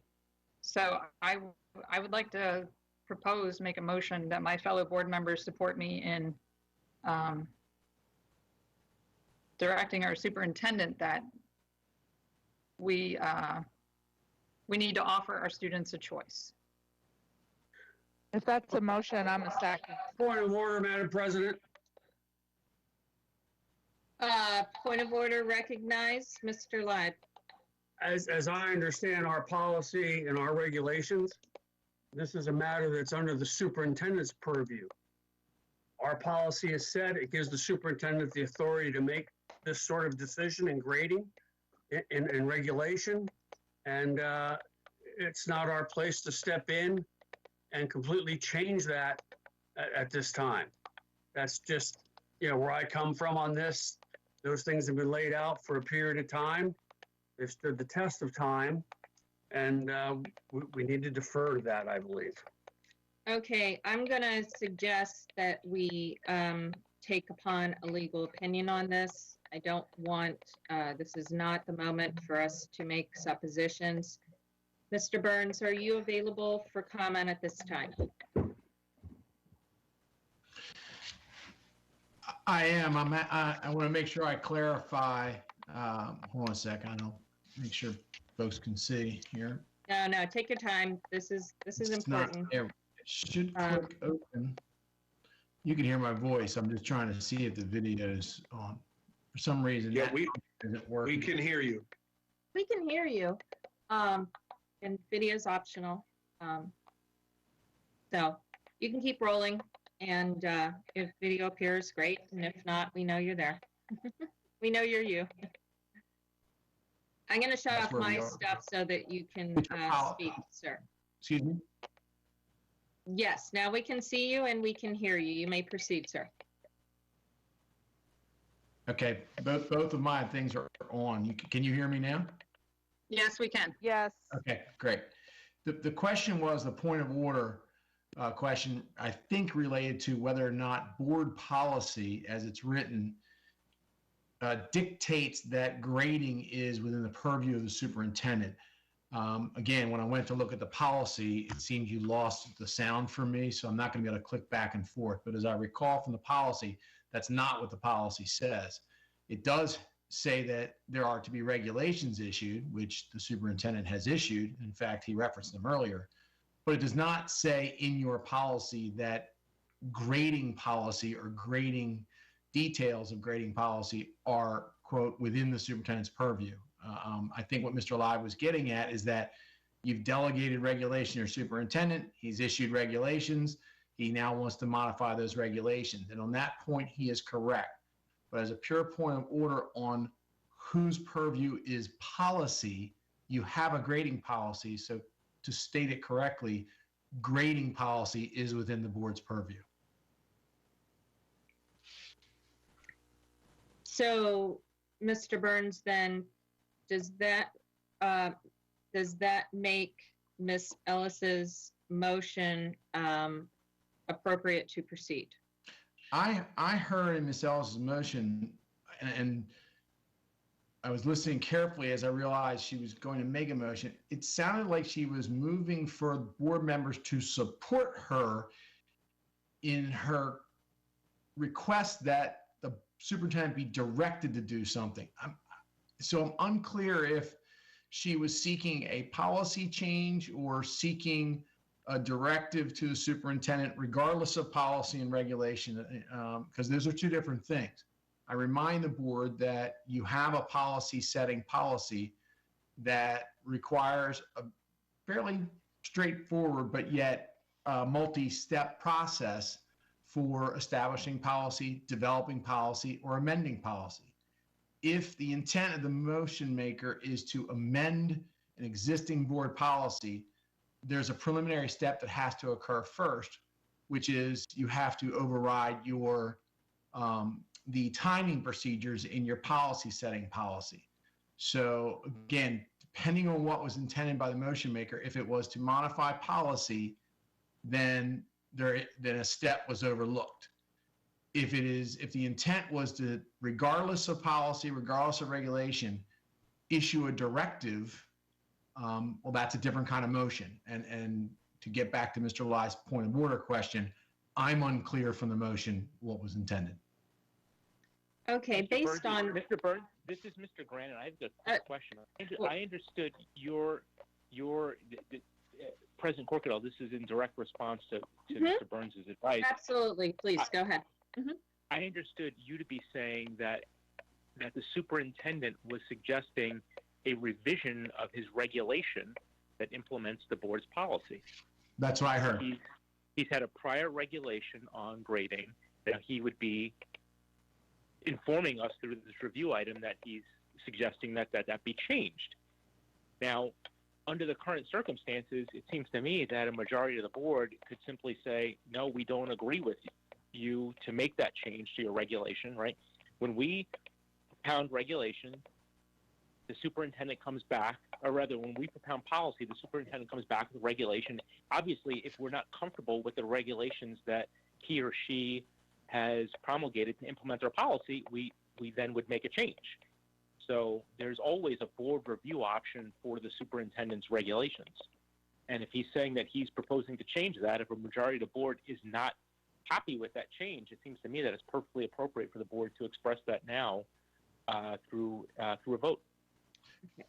That is correct, but I think you have to be careful, Mr. Grannon, to distinguish between expressing dissatisfaction with him modifying a regulation and giving a direction to him that is in effect a policy directive, not a policy in the sense of adopting a policy, but a direction in regard to policy.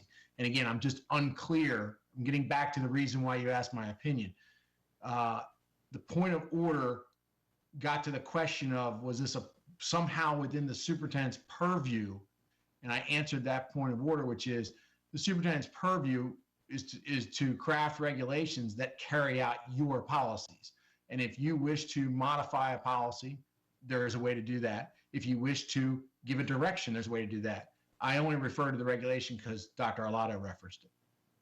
Well, then my friendly amendment then to Ms. Ellis's motion is that the board taking this up would be simply the board saying, we don't approve of the regulation modification that the superintendent is proposing at this time in that way.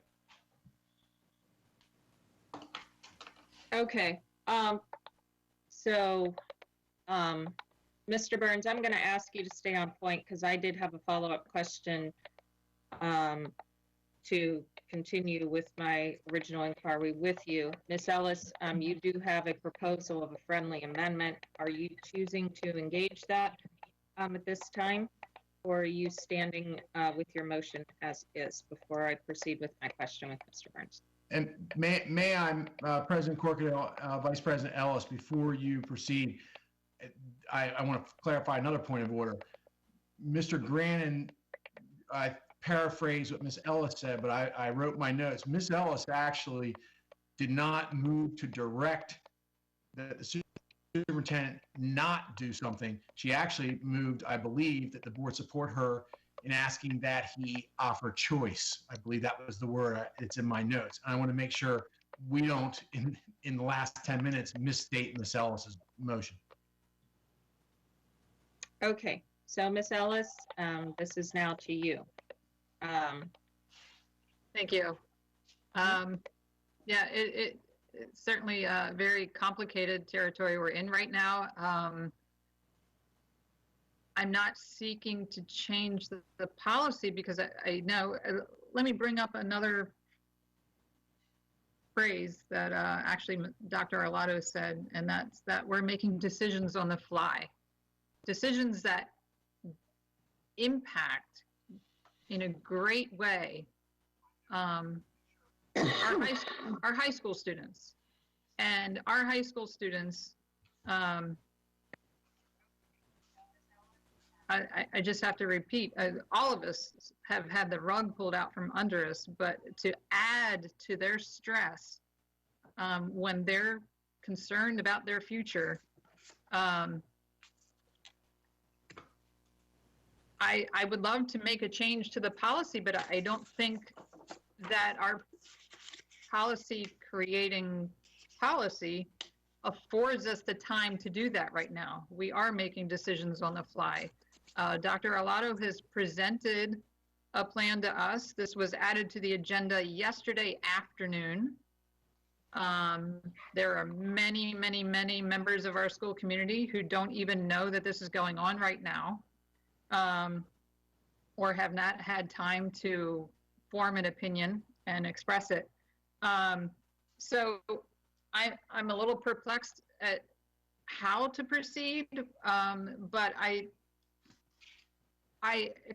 accept Mr. Grannon's friendly amendment, except I'm concerned that it doesn't give us a solution. It doesn't offer us a solution. It just says we don't like what the superintendent is proposing.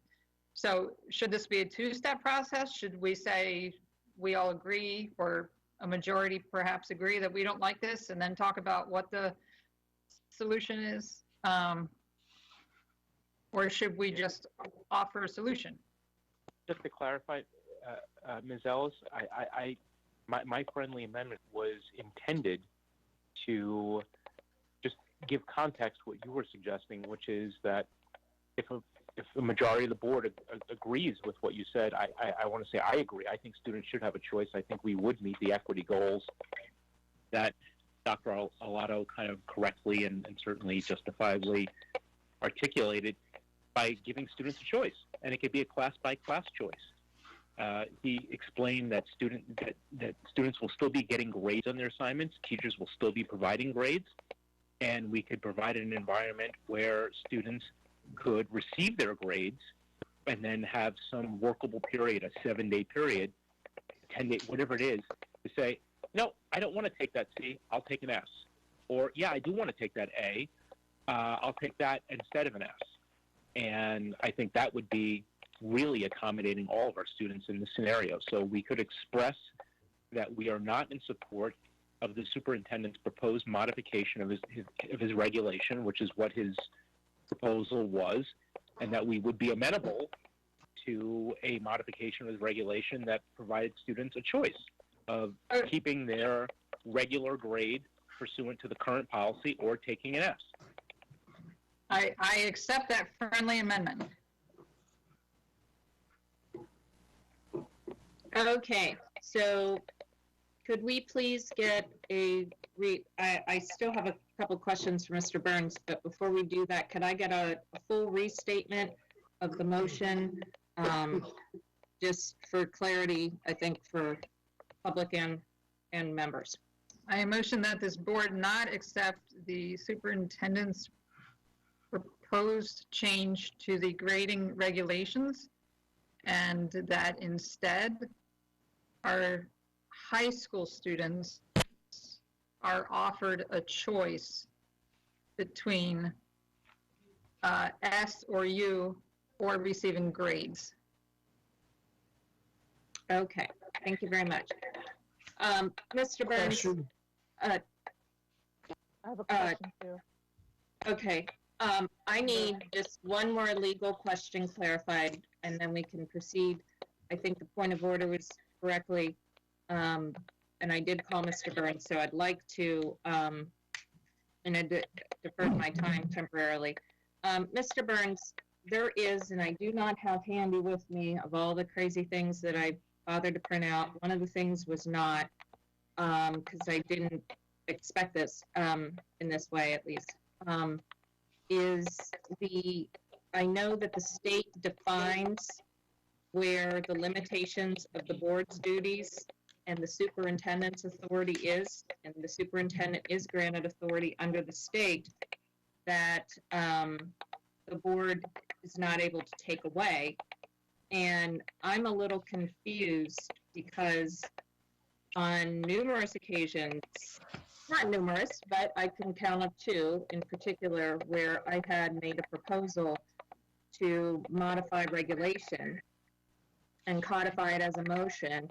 And in prior court environment of our board, when you had come up, I was told that to make a change to a regulation was not a board authority, and that I either needed to modify my motion to get it out of a regulatory change, or to change the policy itself. So I'm a little confused of how this is different than that, or if the advisement was germane exclusively to that condition. And it was specifically on a regulation with the GCC course where I had wanted to propose in the regulation a delayed start time. That motion was turned down, and that was in the course of actually making policy.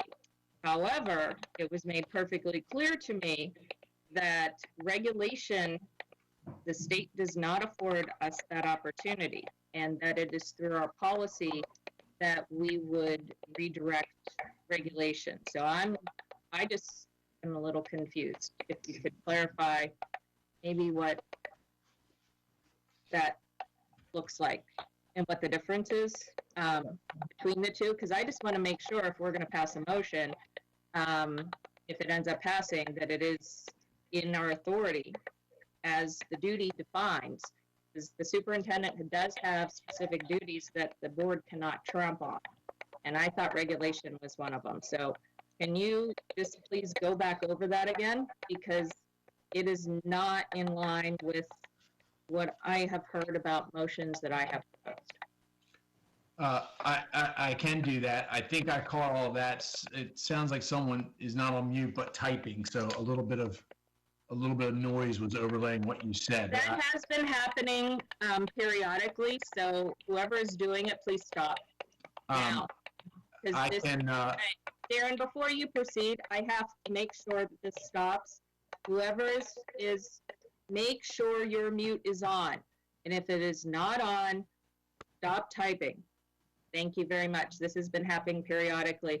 Production is having a concern of the public's ability to hear everything we are saying.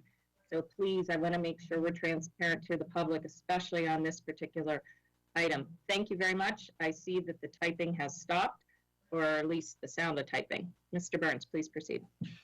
Again, I go back to my original response to Mr. Lai's request for advice on a point of order. I specifically referenced the fact that there is a difference between a motion to change an existing policy that otherwise wasn't on the agenda and part of the normal policy setting process, a motion to direct the superintendent to take or not take some action. This idea of Ms. Ellis with friendly amendment seeking a change to the regulation or preventing the superintendent from changing the regulation introduces a new element, because that's not exactly the way it was originally phrased. But to answer your question first, the board sets educational policy. That's in state law. There's no question about that. So when we're talking about education policy and really any policies for the administration of the school system, the board sets policy. This board also establishes the need for regulations, the details, so to speak, to carry out its policies. It has traditionally left to the superintendent, as part of the policies and regulation process, the fleshing out of those details, and those come in the form of published regulations. Those regulations help staff and all the members of the community follow through on the board's policy. All of that aside, the fact that the board directs an action is different from policies and regulations.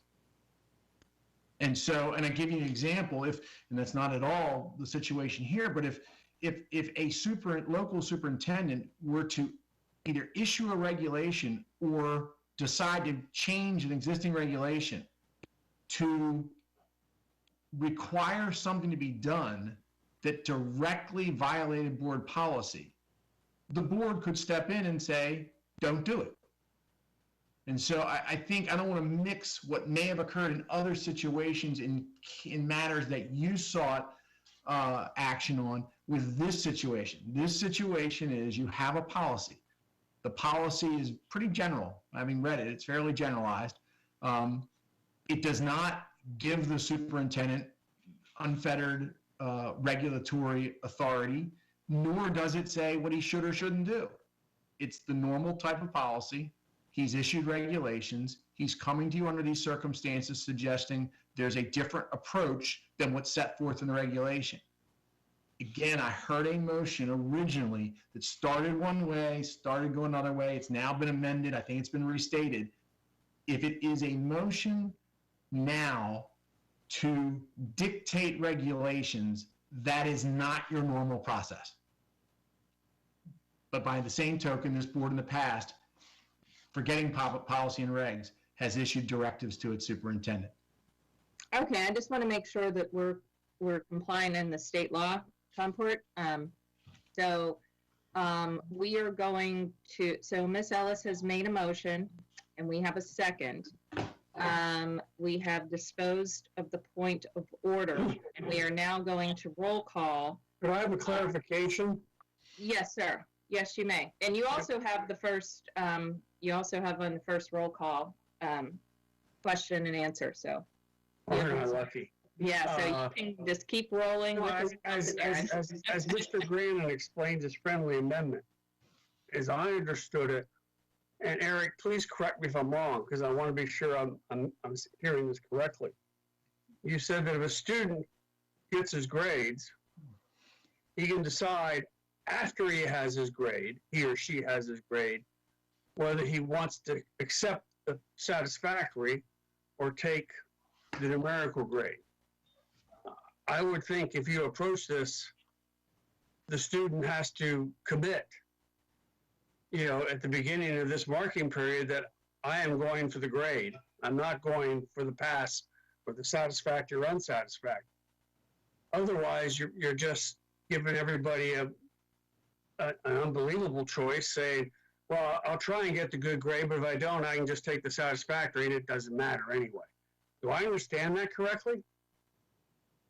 Yes, Mr. Leib, you did, and I want to explain why I put it that way. I was trying to accommodate the very laudable concerns that Dr. Arlotto was stating about really, not putting any students at a disadvantage and taking into account, equity concerns and all that kind of thing. I mean, trust me, I'm not sort of complaining about being disadvantaged, but, I have 2 kids, I have 1 computer. They're going to have to share that 1 computer. I'm sure a lot of other families have, similar circumstances or worse circumstances. All I'm saying is my view was that if we're going to create a situation where we don't want to disadvantage anybody, that doesn't mean kind of placing a governor on our students that for whatever reason, based on their personal motivation or whatever it is, have decided that they can continue to excel in this environment. And if they can improve, especially if they're trying to improve where they were before. So I guess respectfully, my answer to your question is, I think that is a question of, in implementation. If you disagree with the implementation, we can certainly, discuss that in round robin format.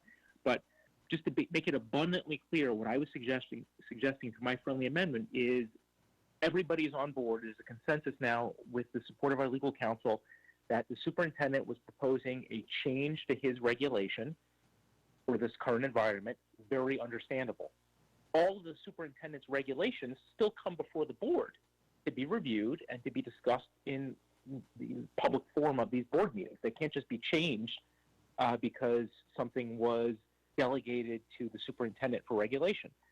So what I was suggesting, I think Ms. Ellis's restatement of her motion captures this, is we can simply say we are not in favor of the proposed modification. At the same time, we can articulate we would be amenable to a modification that allowed for SU or the regular grade.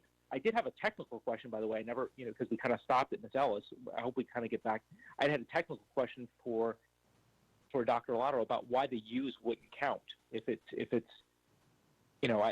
I heard him say that the U's wouldn't count. I wanted to understand that, but in any event, so my friendly amendment was that simply we communicate to the superintendent that we were not going to allow his proposed modification to go into effect, but we would be amenable to a modification that gave students a choice.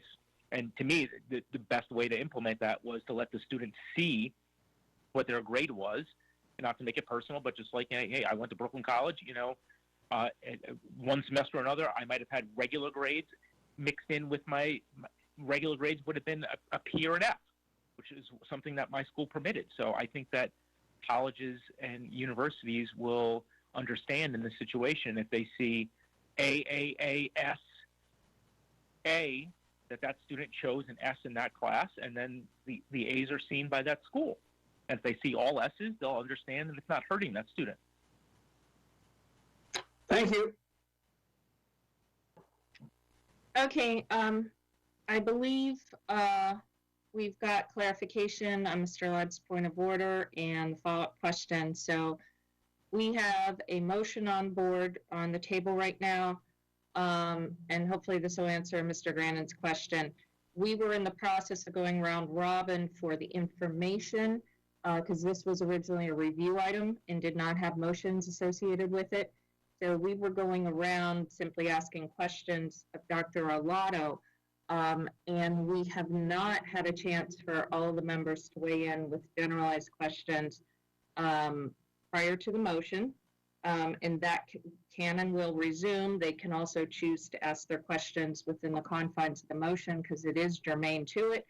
So I don't think that mutes anyone, but we are going to, because a fresh motion was made, we will start with roll call with Mr. Leib on the motion, and then we will go back to Ms. Ellis for any additional after the motion has been disposed of to the favor or not to the favor after vote.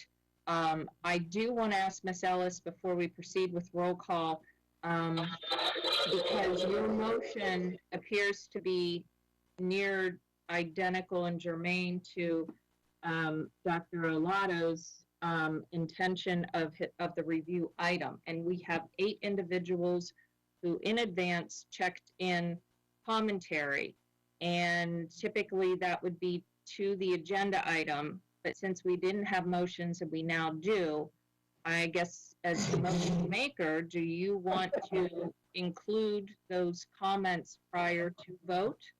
Or do you want to keep them simply to the review components and not permit the items to be read prior to our vote on your motion? I'm going to defer over to you on that. It's too fucking hard. Sorry, I forgot to unmute. I'm sorry, I'm trying to understand the question. So we have 8 people who have requested to have their comments entered in as part of our public comment record for this agenda item. Typically, that would occur, if this were an action item, it would occur after the core motion was made and before we vote. Because no motion was anticipated, this is all, live happening. It just hit the agenda. Obviously, that would not accommodate for, because your motion is germane to the information provided directly. We can't enter the public testimony prior to voting on your motion, or we can dispose of your motion through vote, and I don't mean dispose of in a bad way. I'm using the Roberts Rules terminology there, and then enter their public comment after the board members have completed their comments. I didn't know if you wanted to hear from the public prior to the vote or not, because I'm always it's about the same thing. So okay. I mean, I guess I support that. No one in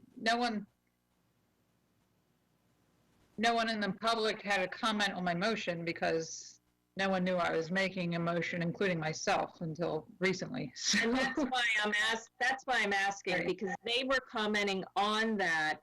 I don't know that even the public would know to differentiate between a review and a consent item and an action item, because all of them, well, especially with our board, always end up with action. So I would presume that's always going to occur. But I just want to make sure, because Ms. Howell. Well, I always support the public voice, so I'm not going to shut that down. Whatever, I mean. It's your call, totally, because it's your motion. I don't want to say one way to the other. It is both appropriate for different reasons, and so it's your preference. Because we can't take live comment. We're not positioned to do that at this juncture in our IT transition to this new norm. Right. I'm fine with hearing public comment. Okay, so what we are going to do then, we're going to do roll call rounds for comments on your motion. We will hear public comment once all round robins of members have had their opportunity to speak and weigh in and answer questions. And then we will proceed after the public comment directly into roll call. And then we will resume regular commentary if any member so chooses, because Ms. Schallheim, Ms. Antwine, and Mr. Gillen and myself are still up for that.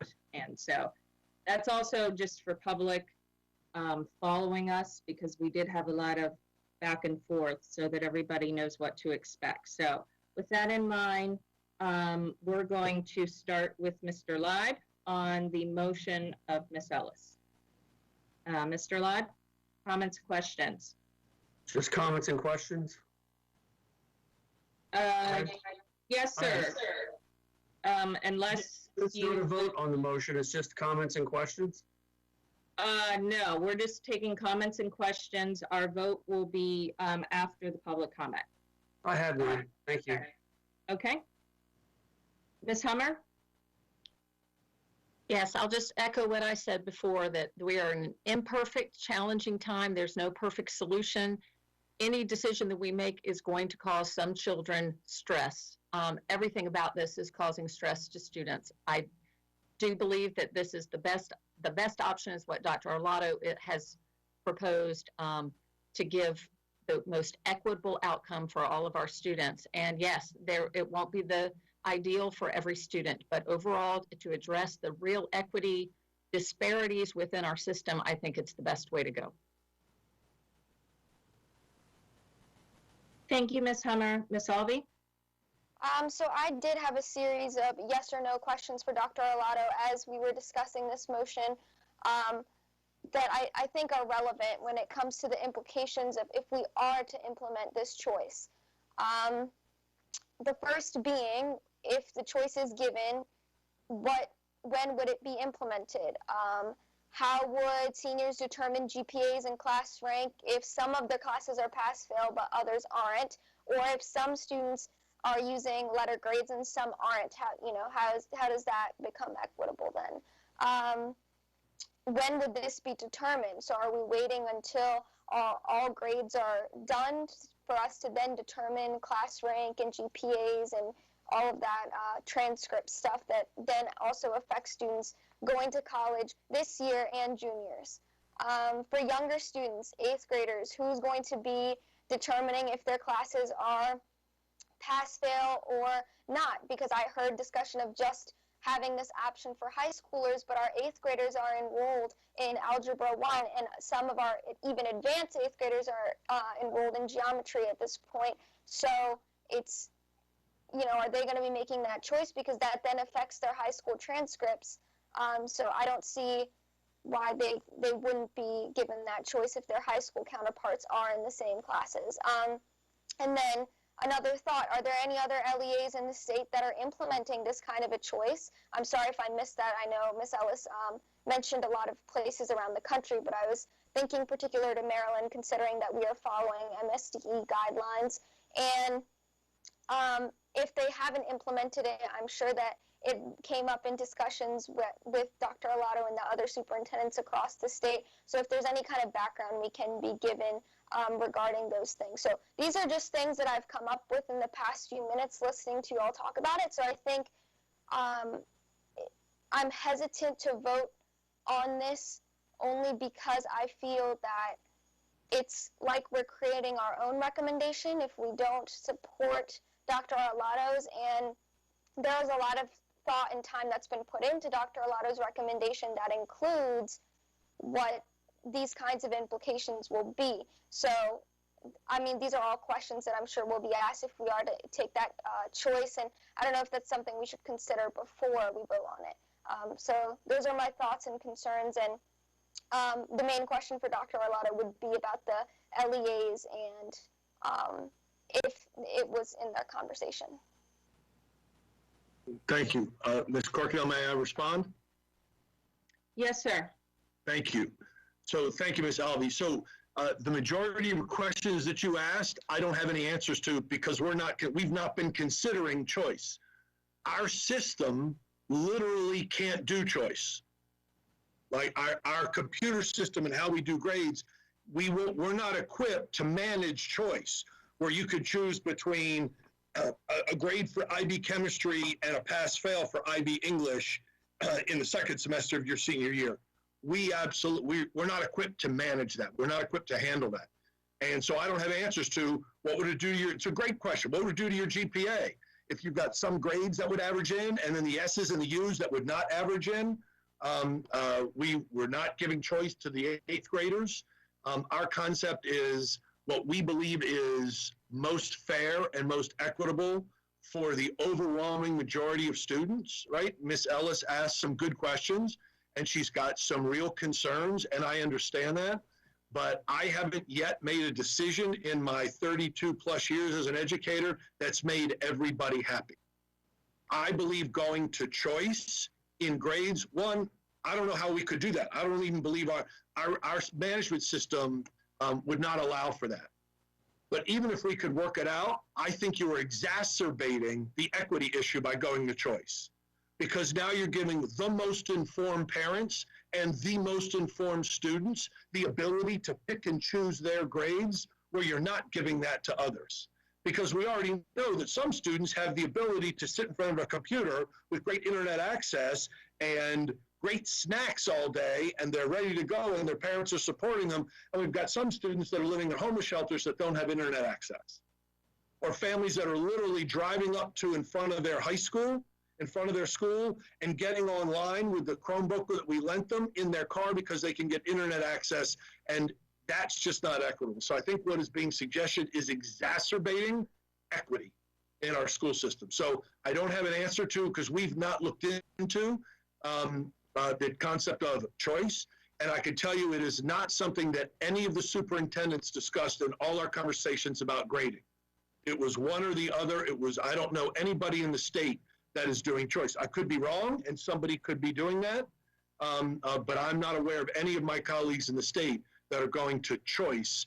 They are all going to go to pass-fail in some way, shape, or form. Now, some school systems are on semesters like we are, and some are on full-year courses. And so it's different if you're in a full-year course because you can take, you can figure a grade by taking an average of the first, second, and third marking periods with whatever work's done in the fourth marking period to come up with a grade. We don't have that luxury because we already earned, students already earned their 0.5 credits at the end of the first semester.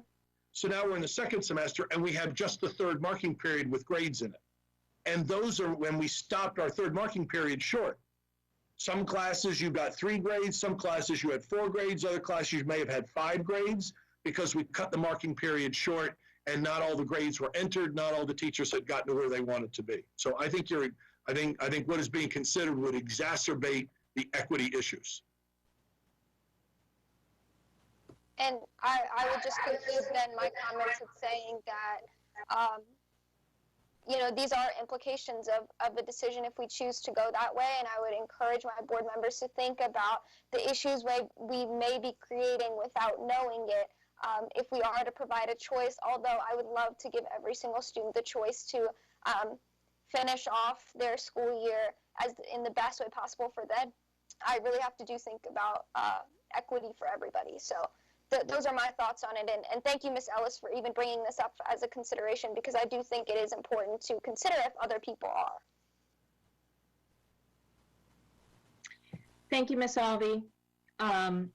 Ms. Ellis, you are the motion maker, so I'm going to hold you off until the end, so you can have last comment after public comments have been made. Mr. Granite. Thank you, President Corkadell. I just had a question for Dr. Alato that I alluded to earlier. In your original proposal for modifying the existing regulations, did I understand it correctly that the proposal is that the U's would not count either? And if so, why would that be? Anytime we have, so S's and U's don't count in a grade point average.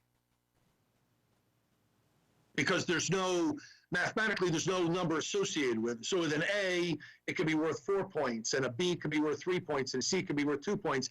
And it's those numbers, and then if there are quality points for an honors class or an AP or an IB class, those are the numbers that you use to then put into the algorithm to figure a grade point average. There are no numbers associated with an S or U. Therefore, they do not figure into a grade point average.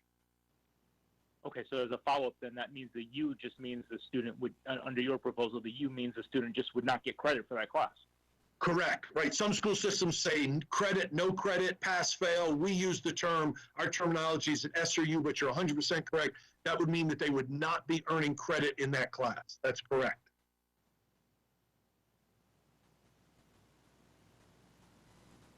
Okay, that's all I had. Thank you. Thank you, Mr. Grannon. Ms. Shawheim. Thank you. I had, I think mine are more towards the motion, but I had a comment beforehand. So, you know, that we were all told about this yesterday via press release. And so, you know, I'm still trying to digest the fact that this is even on the agenda for our consideration. I feel like I am looking through this with an equity lens, because if an SNU don't if an SNU negatively impact some group, and having a choice wouldn't negatively impact the other group, right? Then I see it as a no-brainer. I don't understand the comment that that our system couldn't possibly handle this, when we have duly enrolled students right now who have S's, U's, and grades all in the same semester or the same marking period. And so I question that a bit.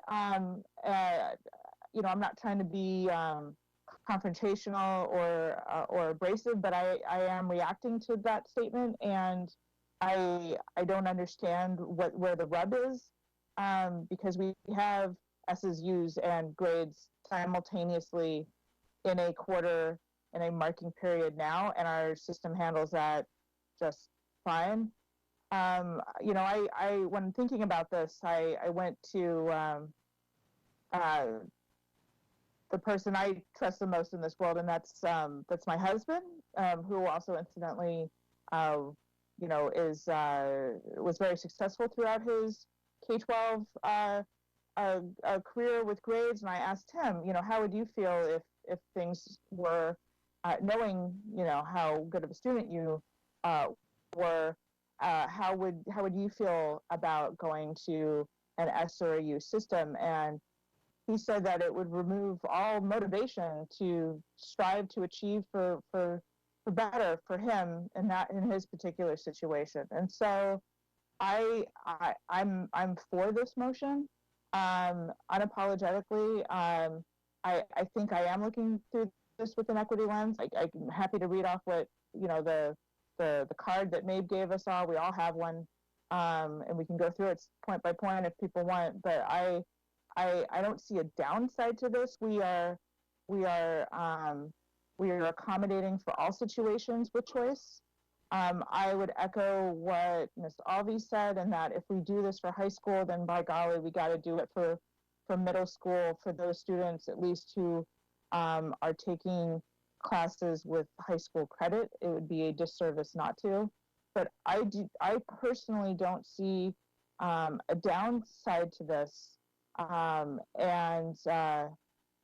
I don't want to negatively impact knowingly, especially with this conversation. We all now know that there will be a negative impact to a group of students, regardless of socioeconomic background, because I would argue that anyone is equally capable of getting any grade that we offer, or whatnot. So I think that this, I don't know why this is a point of contention, personally. And I just think that, you know, if we want to do right by all of our students, we're not negatively impacting anyone by offering a choice, and we're not negatively impacting those who can't sit at a computer all day or have access or snacks or any of the other arguments. By offering an S or U, we're meeting people where they are, or where they perhaps want to go. So I just invite people to understand that. And, you know, that's I know that was sort of rambling, but that's where I am with that. And again, I would have enjoyed the benefit of knowing that this was coming before us with more time to digest it, to ask questions, to take polls, etc. You know, to reach out to folks. But where I sit now, I don't see what the downside is to choice. If someone could kindly explain that to me, I'd love to hear it. But if I don't have that, then I'm 100% for this. Thank you so much. Thank you, Ms. Schalheim. Ms. Antwine.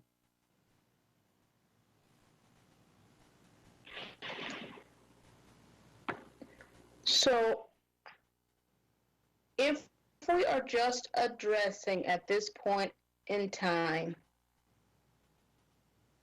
the motion on the table, the choice of the board to recommend to the superintendent an option of choice in terms of grading for our students, I would like to offer this to the board. Either way, there will be some inequities introduced. This is not about making the students happy.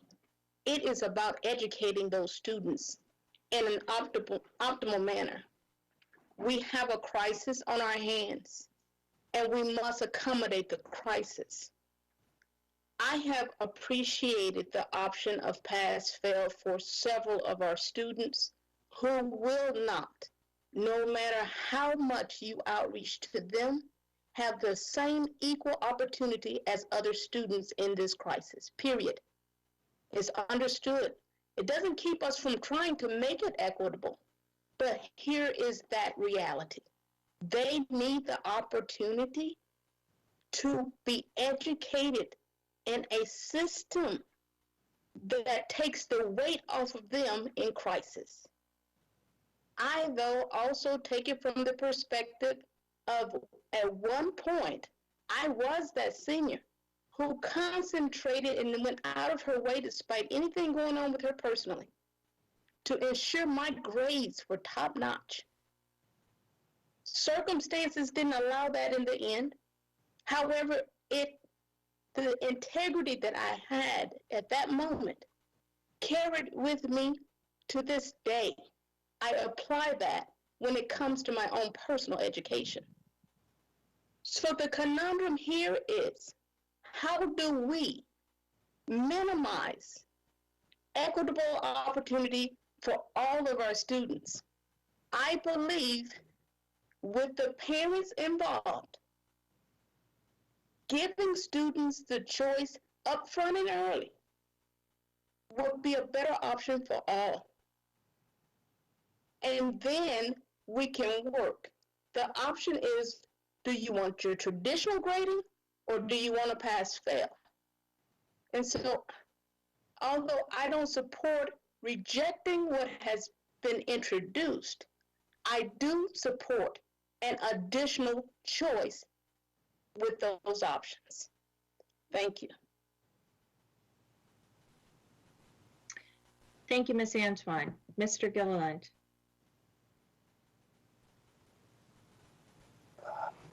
Thank you, Madam President. I do hope, as you said, we could go back to some general comments after this motion is voted up or down, because I still had some questions specifically to ask the superintendent, in particular around the closing day or the final day of the year for seniors. So I am just giving him sort of that parenthetical warning that we've got a forthcoming question in that area once this motion is handled.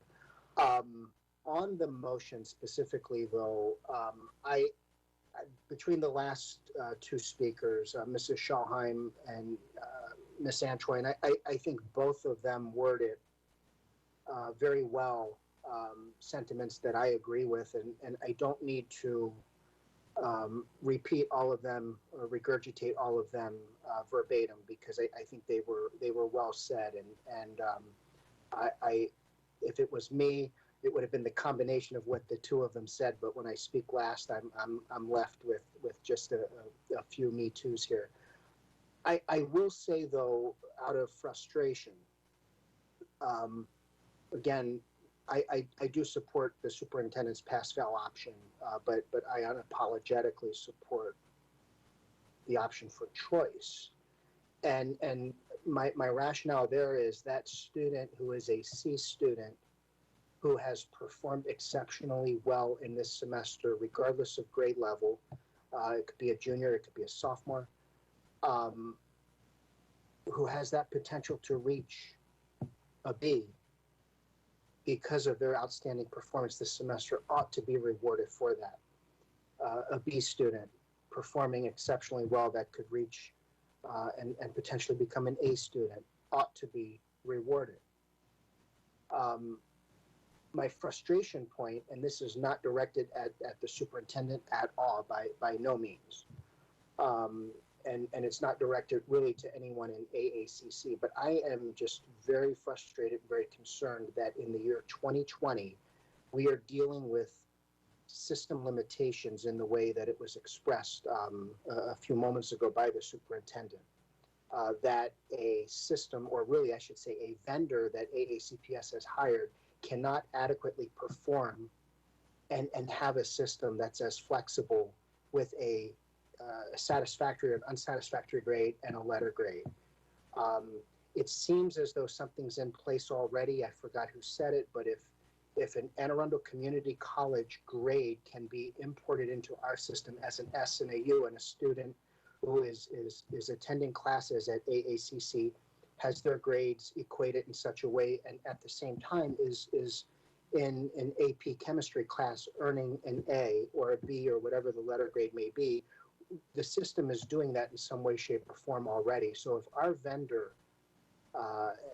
whichever type of management system we have, is not able to perform that, we probably have the wrong vendor. So again, I'm frustrated that in 2020, we're talking about antiquated systems from the 1990s that just aren't performing well. So I'm sorry for pigeonholing there, but that's just unacceptable in this one board member's eyes. So I do think Anne Arundel Community College is offering this option. Students can elect. In their case, I believe the letter grades are going to be the standard, but a student can elect to have a pass-fail. I believe would be reported as an S or a U. I'm not saying we need to follow that exact same protocol, but if our community college, which has always been in the top 10 in this country, is able to do it and is providing that option for our students, then I'm sorry, just because the other 23 LEAs are doing it one way, it doesn't mean that that's the way it needs to be. We've been above board on many other things. That's why we're one of, if not the premier school system in this entire state. That's not by chance. That's because of decisions that have been made by this board, decisions that have been made by the superintendent, decisions that have been made by teachers, the performance of our students. Sometimes we've got to stick our head above board and do what we believe deep down inside is the right thing. With regard to equity, I hear what Mrs. Hummer has said, and I get, the concern she's raised. I've donated my board salary since I've been on the Board of Education in this area. When we talk about equity and hunger and the students that just don't have food to eat, that's where my salary has gone. So I've been dealing with equity long before it's been a tag word that boards of ed have begun using in most recent years. And I'm going to continue to do that. So equity is near and dear to my heart. I want to help those students that need it. And I'll continue to do that in my own way and in my own private way. But at the same time, I don't want us to penalize students who are performing exceptionally well that can change that grade from a C to a B or a B to an A. Again, in the circumstances that we're operating under. So again, in summary, I just want to commend the superintendent for bringing us this pass-fail option. And I want to commend Mrs. Ellis for raising the option of choice for students and parents when it comes to their grading. So I'll end with that on the motion, Madam President, but I do hope we can go back to some general Q&A. Thank you. Thank you, Mr. Gillen. We most certainly will. This is comments relevant to the motion, and I would like to also make some too.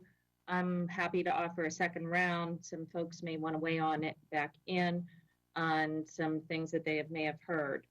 And I got to tell you, I've been sitting here listening very, very closely. And I think for weeks now, we all kind of knew this was probably going to be something before us in one way, shape, or form as it's been emerging. And I guess I see exactly what Miss Ellis is talking about. And, you know, I've got a sophomore, and there are pros and cons to a pass-fail in his environment. As it relates to this final semester. And I'm not going to go anywhere near there to share what's going on in his universe. But I've also been hearing from many folks in my district. And just like Miss Antwine, I have not the highest SNAP recipient families. I've got the second highest. And the numbers are pretty close. And so for me, I have to take a look at, as a representative of my district, of what's in the best interest of my residents. And I have been hearing from the residents. I didn't do the formal poll that Ms. Alvey came up with, and I, correct me if I'm wrong, Ms. Alvey, 79% of our students that she polled, and she polled over 300, and proportionate to what Dan Natif does at the community college on some of his outcomes for the entire county of all residents. He's usually checking in between 450 and 650 respondents, excepting one big year where I think we had as many as 700 or 800, and I will apologize to Professor Natif if I'm incorrect on that. So having over 300 respondents actually spoke a lot to me as it related to this, because I've been kind of sitting on the fence on this one. But I'm here for my students. And when I hear that what Congress would call a mandate, that's more than 2/3 of the body saying that they are comfortable with pass-fail in the interest of ensuring that their classmates who will not have that choice. And this is kind of where I'm falling into. Ms. Schallheim said I'm not seeing any negative. Well, I am.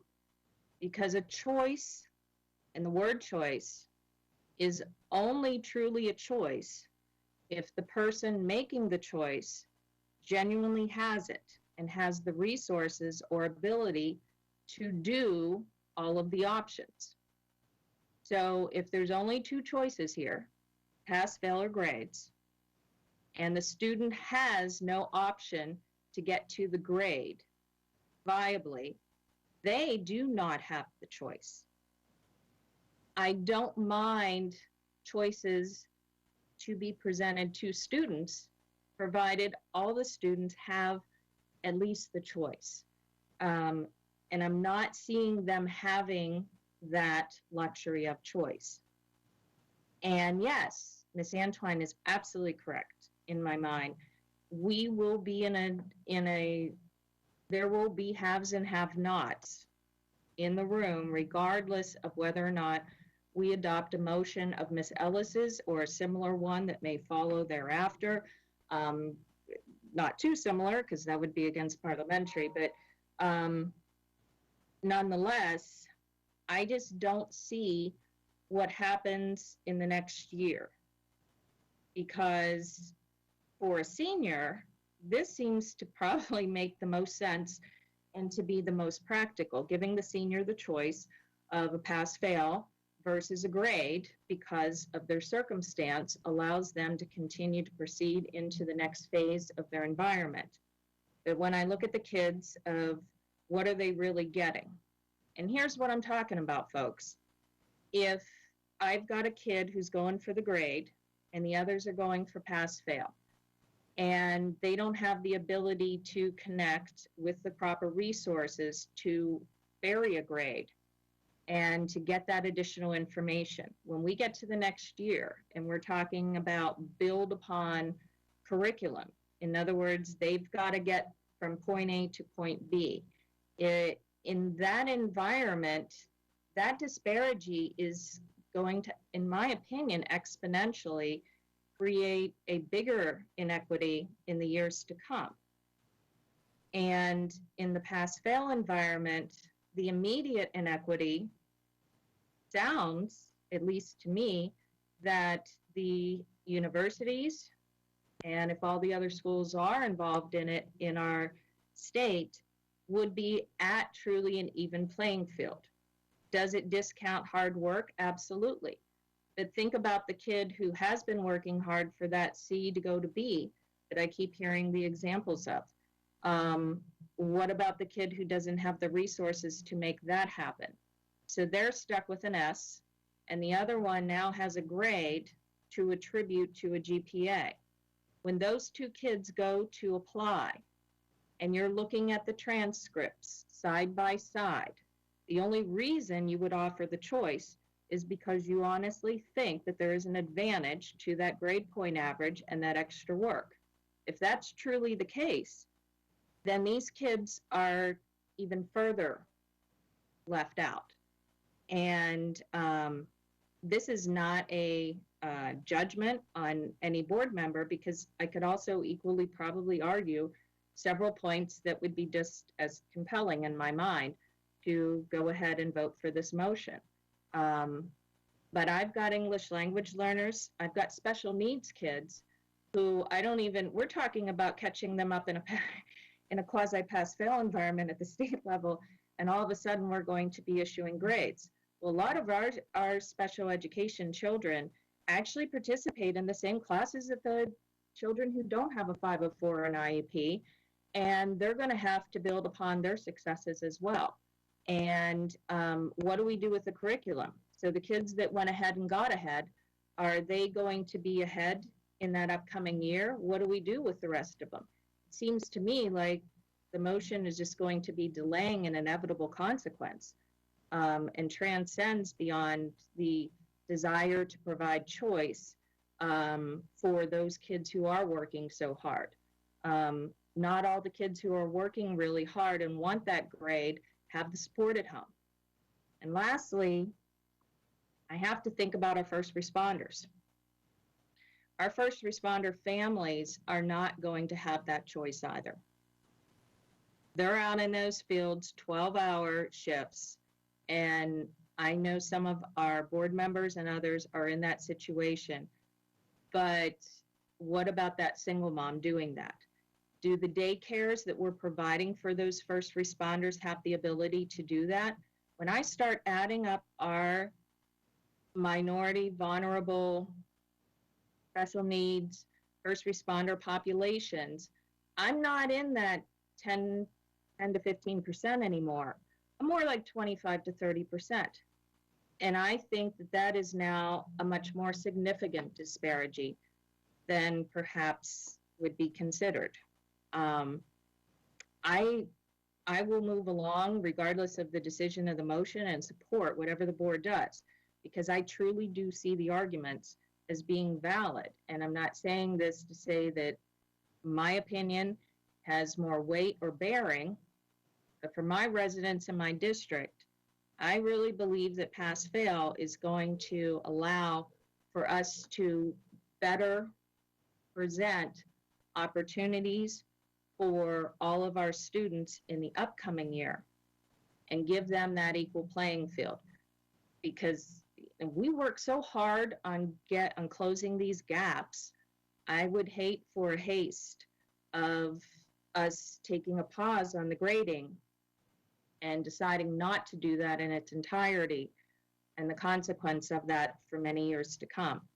And so for me, I'm going to be a no on this motion, because I'm hearing from my people who will not have those resources and do not have the choice that the board is offering to the others. They will just simply not have that choice, because without a resource, it isn't a choice for them. Without a supportive family at home to help make that choice.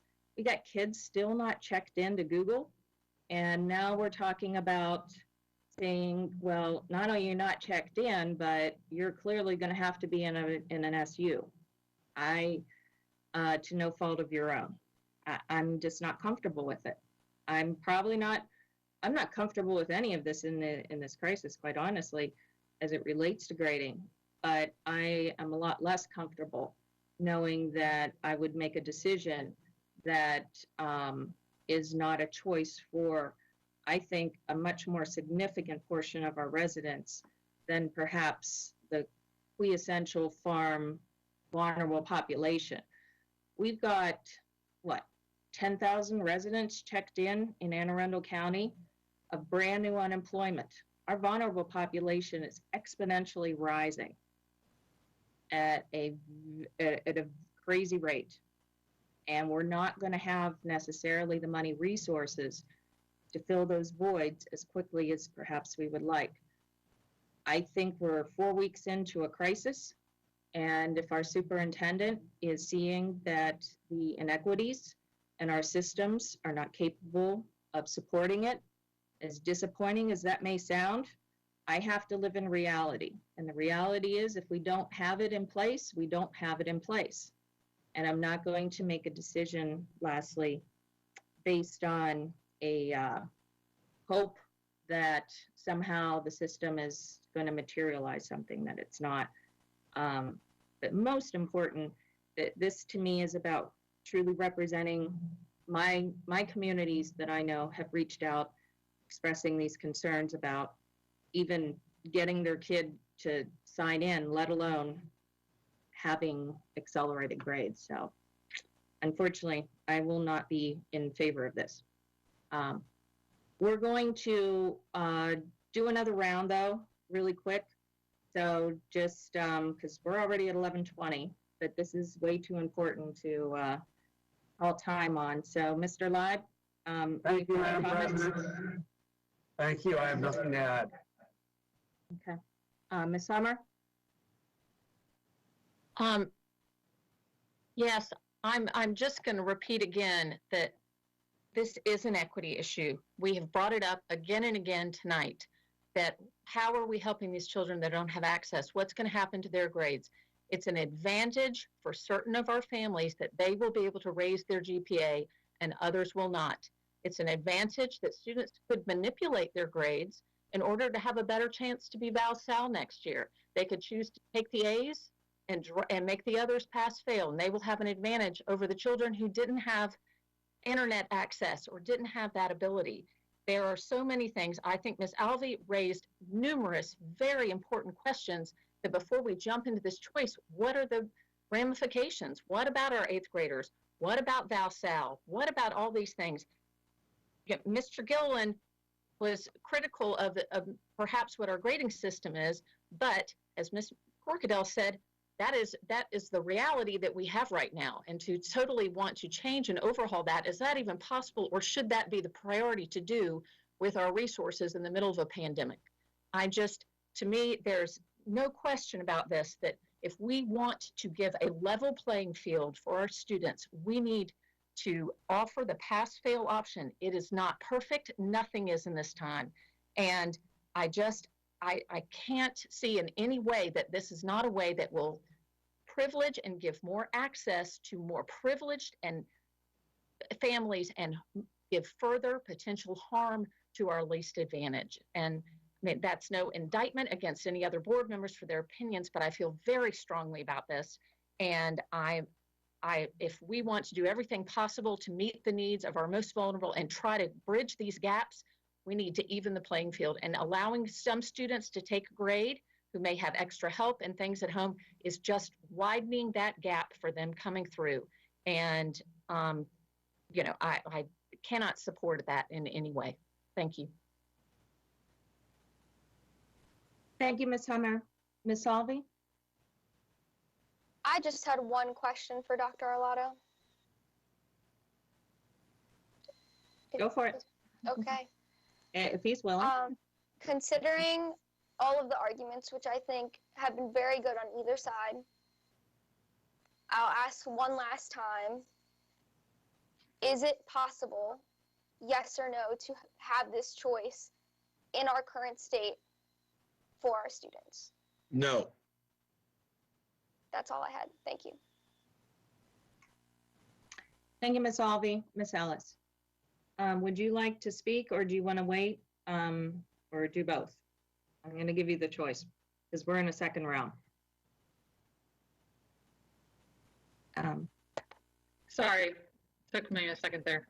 No worries, I'll go no ahead. worries. You'll still have a second say because we're doing a second round here. You'll still have last, you'll still have last say. I'll try to go through it quickly. I know the hour's getting late, but so I'm just going back through some of the comments that were said, but sorry.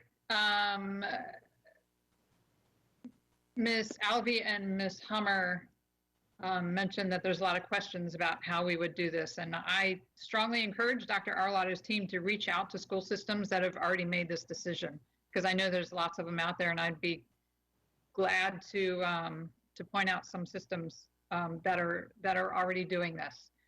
I do have a question for Dr. Arlotto. 8th graders, I guess, who take high school math, would that be algebra or geometry?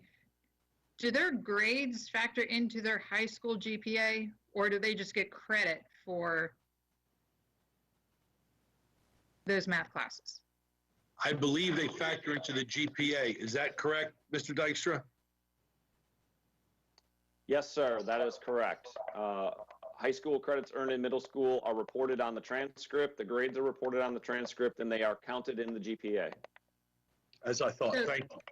So the earliest grade that a student would begin to accumulate a high school GPA is 8th grade, and it would just be for that math class. Is that right?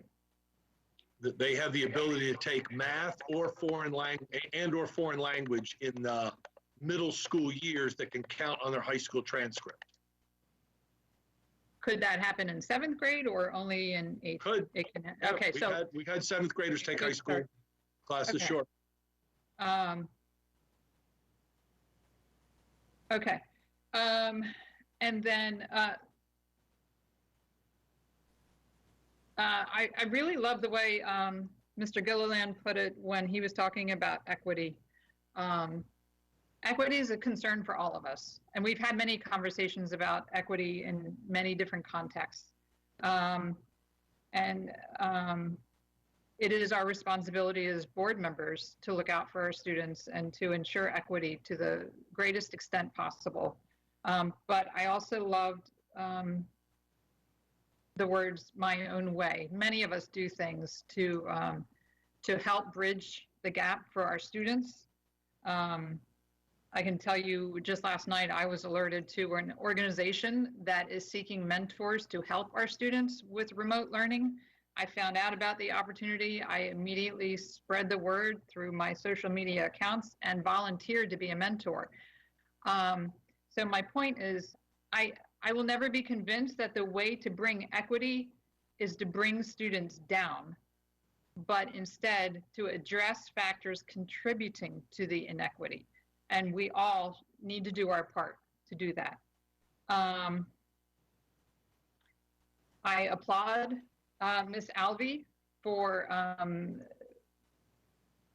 being the voice of the student and for trying to gather student perspective.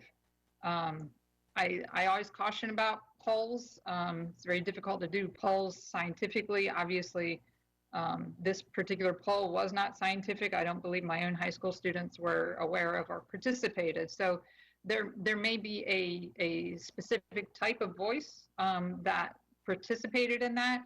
I can tell you that this decision does not impact our seniors the way it impacts our 9th through 11th graders. Most seniors their spring semester grades are not going to impact what they're doing next fall. But what this spring semester will impact what our 9th through 11th graders will be doing in the future. So those are the students I'm most concerned about. As far as, no grades is an interesting concept that should be discussed, and more than likely somewhere down the line in the far distant future, school systems very well may not be using grades. There's a whole psychology, it's known in the psychology of learning and behavior that grades are creating an extrinsic motivation, which kind of takes away from the intrinsic motivation of learning. But right now, as we already said, we're making a decision on the fly in the environment that our kids are learning in now. And this is not the time to take away that opportunity, that motivation for students.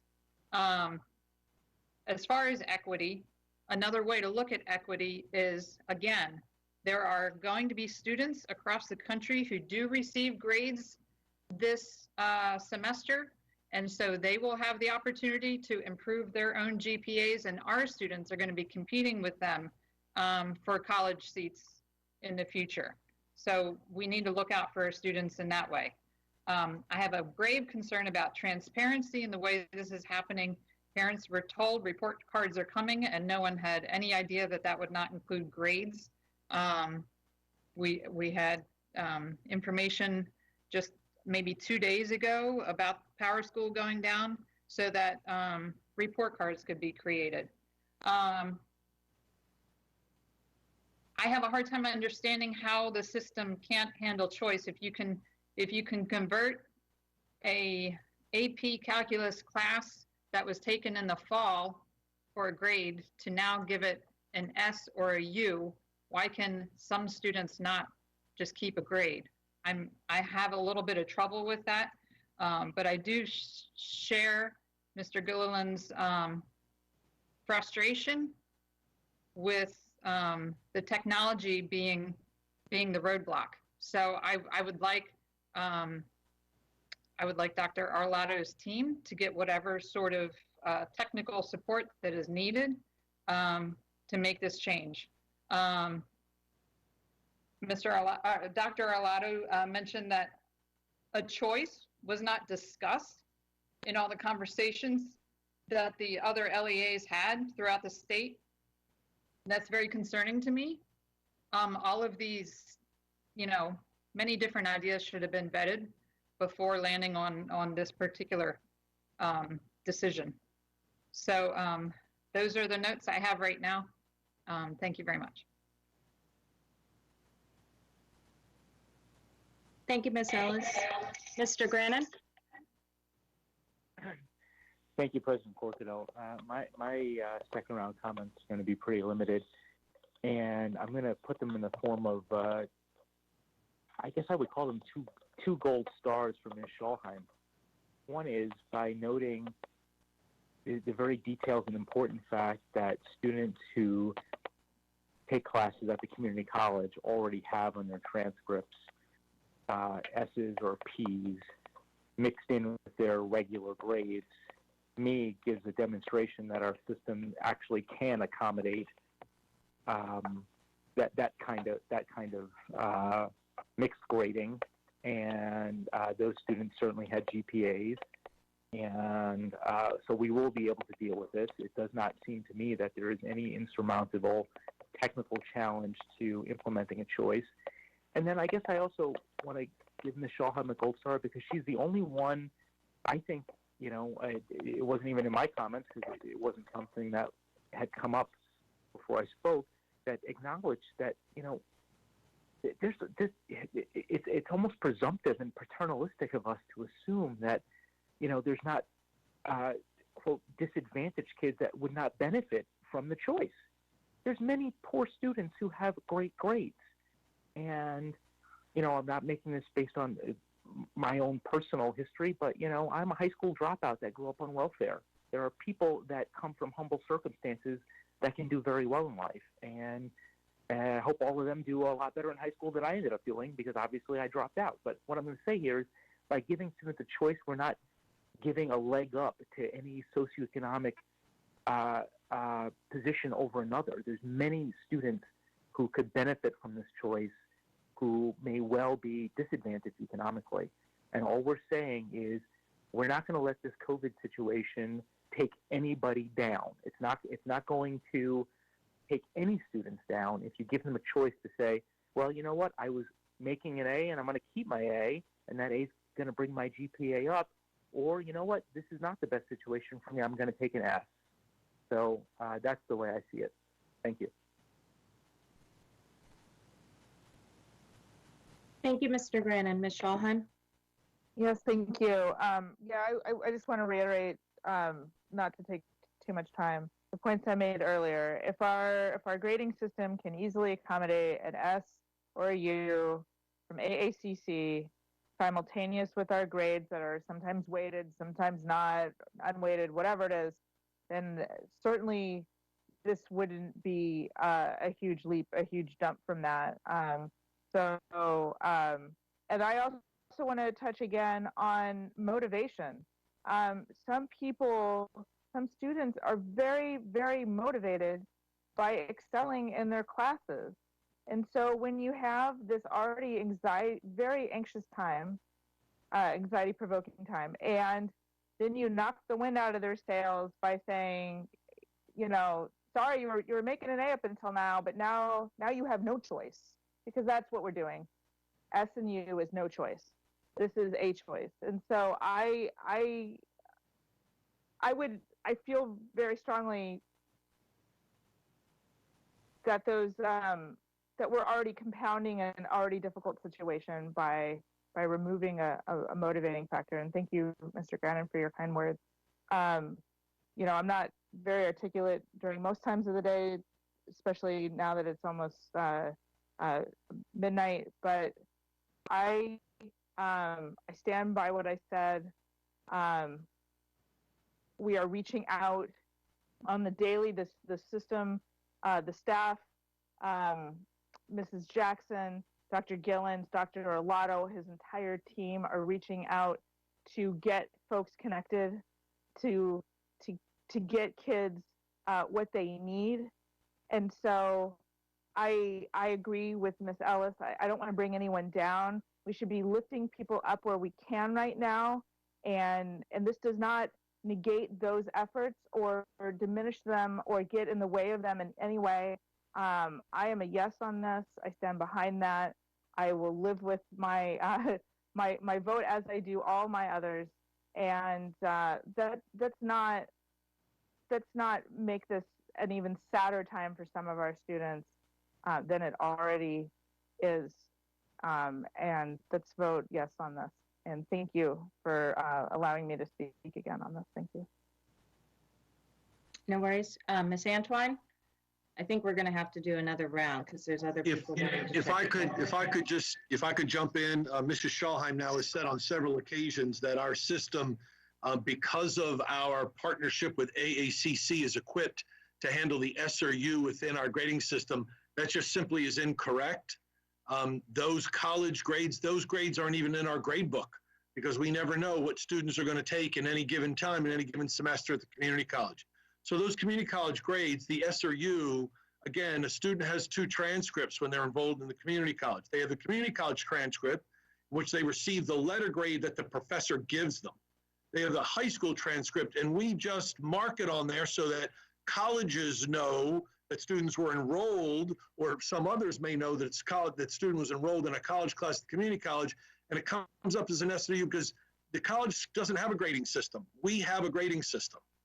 And so we have to manually enter that into students' transcripts, into their learning plan. That's not something, so I just want to make sure that everybody understands. It's not something that's easily done. In fact, our system cannot accept. We would have to, based on where the board is headed with this, if this goes through on a choice, it could be maybe 6 months at best before we get our system reprogrammed to be allowed for choice. Okay, Ms. Antwine? Thank you, Dr. Arlotta. I have a question. If I can, President Corkadell, I would like to take this opportunity to ask the questions that I would have asked before the motion was made. Is that okay with considering the time, or you want me to just address the motion?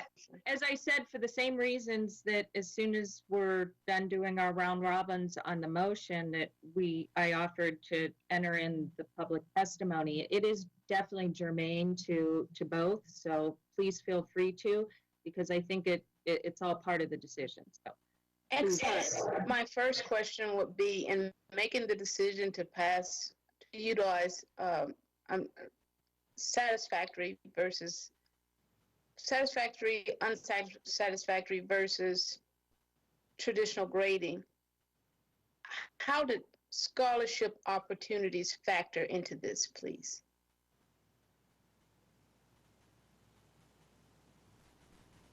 Is that a question for me, Ms. Antwine? Yes, sir. I want to better understand why the recommendation was to go with unsatisfactory, satisfactory, unsatisfactory, and in order to do that, I wanted to understand how scholarship opportunities that many of them require the GPA, how that was considered, that variable was considered in the final decision.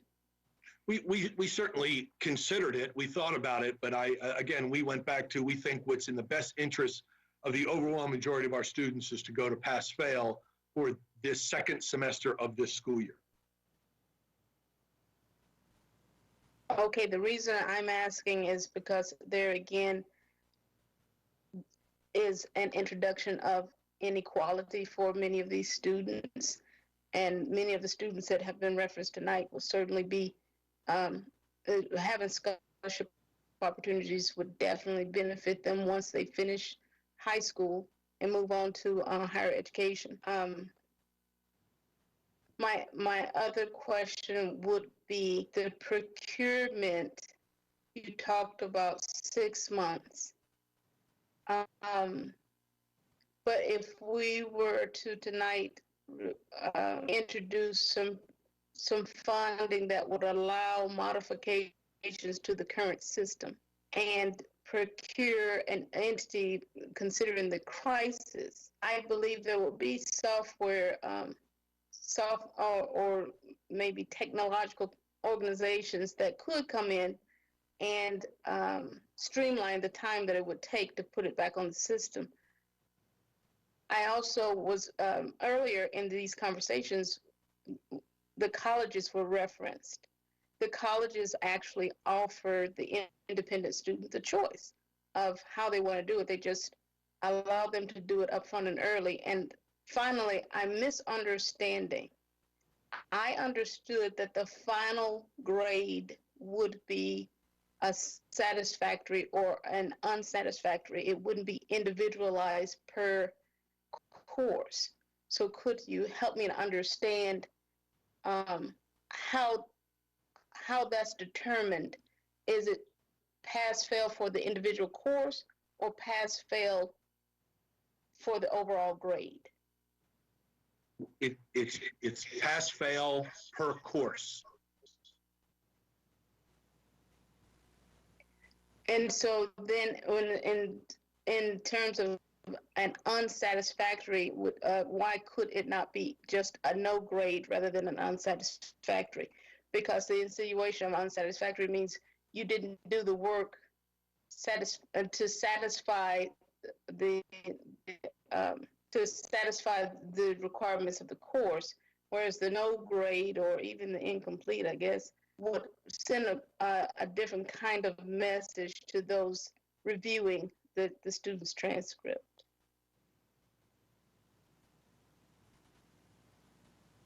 I don't know, was there a question? I mean, I guess that's a possibility. We use what's already in our regulatory language is S and U. So that already existed for us to use without looking to make too many changes to regulations and make this as simple as possible. We went with what we already have in hand, which is S and U. Thank you. So Yes, back to the motion. I have to tell you guys, this one is throwing me for a loop because whatever we decide with the superintendent, we are going to change lives for a very long time. And so we want to make decisions that allow flexibility in educating our students. I think I still stand on giving them the choice with their parents or guardians' influence would be the better means to address this. The counselors fully sharing a comprehensive evaluation of those options to the students and allowing them to make a choice for our older students. For our younger students, even in the 8th grade, I just don't believe they have introduced enough at the high school level to understand what having a choice like this would mean to their GPAs in the long run. So I still support the choice. I really wish personally we could address this at another meeting to allow us to do better research on how it will affect us from an equitable lens, as well as the indelible impact on each individual student. Thank you. I have a point of clarification. Okay. My question is, does this decision need to be made tonight for whatever requirement reasons from the state or anything? We're going to do another round, Rita. So I want to, that would be a normal course question, and I've already had a couple requests to do one more round robin before we get to public comment and then vote. So if you wouldn't mind holding back on that, I want to try to make sure that we're keeping to order, if at all possible. Is that okay? I just figured it was yes or no, but okay. Okay. Well, I just want to, and that's fine. That's something that I'm interested in too, but everybody's going to get another round choice here. So Terry, you're next. Nothing to add. Thank you. Okay. Mr. Live, any further comments? I'm going to, actually, I'm sorry, I'm before we do the next round. I'm just going to reiterate that I'm not comfortable that I just think there's too many students that will not get a choice.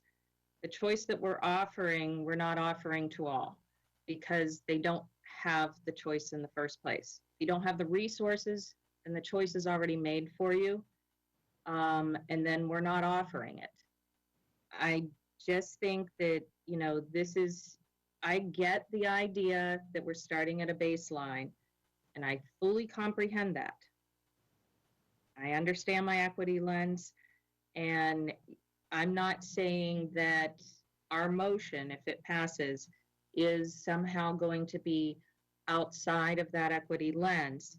But I personally feel that Dr. Alato's recommendation as it stands creates the opportunities moving forward for the upcoming years. I think I would be a little more comfortable with this if we were talking just about our seniors, to make sure that they get that opportunity for grade point average and to move forward.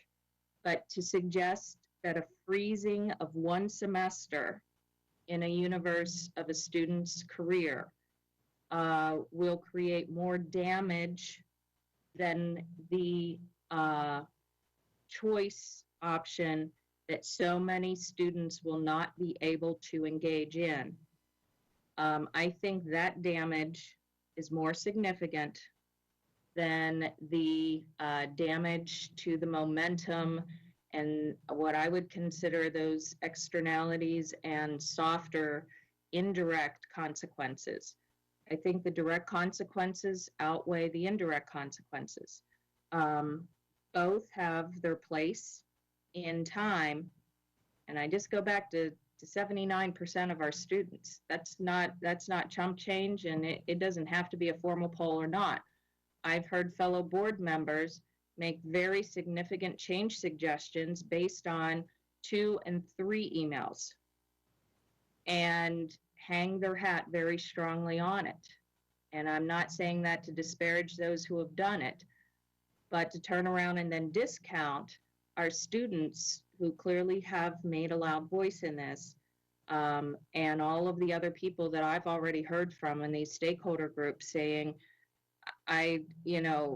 so Johnny does get to make that choice. My kid will not. And there's just too many in my district.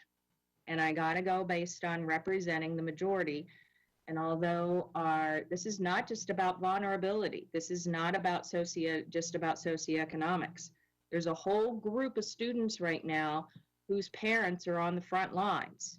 And the last thing on their mind right now is, do I keep up with my fellow colleagues in that thing? That is stress, saying that I've now got to make a choice of my entire future of having a GPA versus not. And this is a choice that I do not believe an 8th grader, a 9th grader, or a 10th grader who may or may not have a parent who has the time working these shifts, especially if they're a single parent. We've got a lot of that going on. And our teachers, I mean, we're talking about, I'm sorry, I'm going to speak all that's on my mind on this one, but I don't see we have one guidance counselor for every 400 students on average. Maybe we've been able to bring it down closer to the 300 than the 400. I can't remember the exact number. And you're going to ask them in a 2-week time frame, because we've got to graduate students and they got to know now. So I do believe that the time to make this decision has to be now. We don't meet again in this public forum again for another couple weeks. And as many members have pointed out, our scheduled is where we're meeting and addressing these issues as much as possible. And quite frankly, they have a right to know now, but to tell them that they have to make that choice on the fly and they may not have that support, I just think there's just too many of these kids that will be left behind. This is a quantitative value for me, in part. This is not about, of course, we do equity on the lens all the time. It's not about the routine versus the other. We have a situation. We have a system that, like it or not, even if the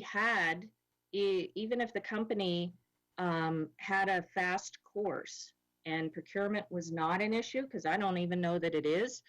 What I do know is that every technology company on the planet right now is in a staffing issue.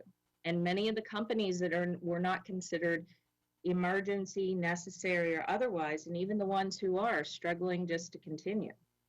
They're furloughing, they're laying off because they don't have an office to operate in.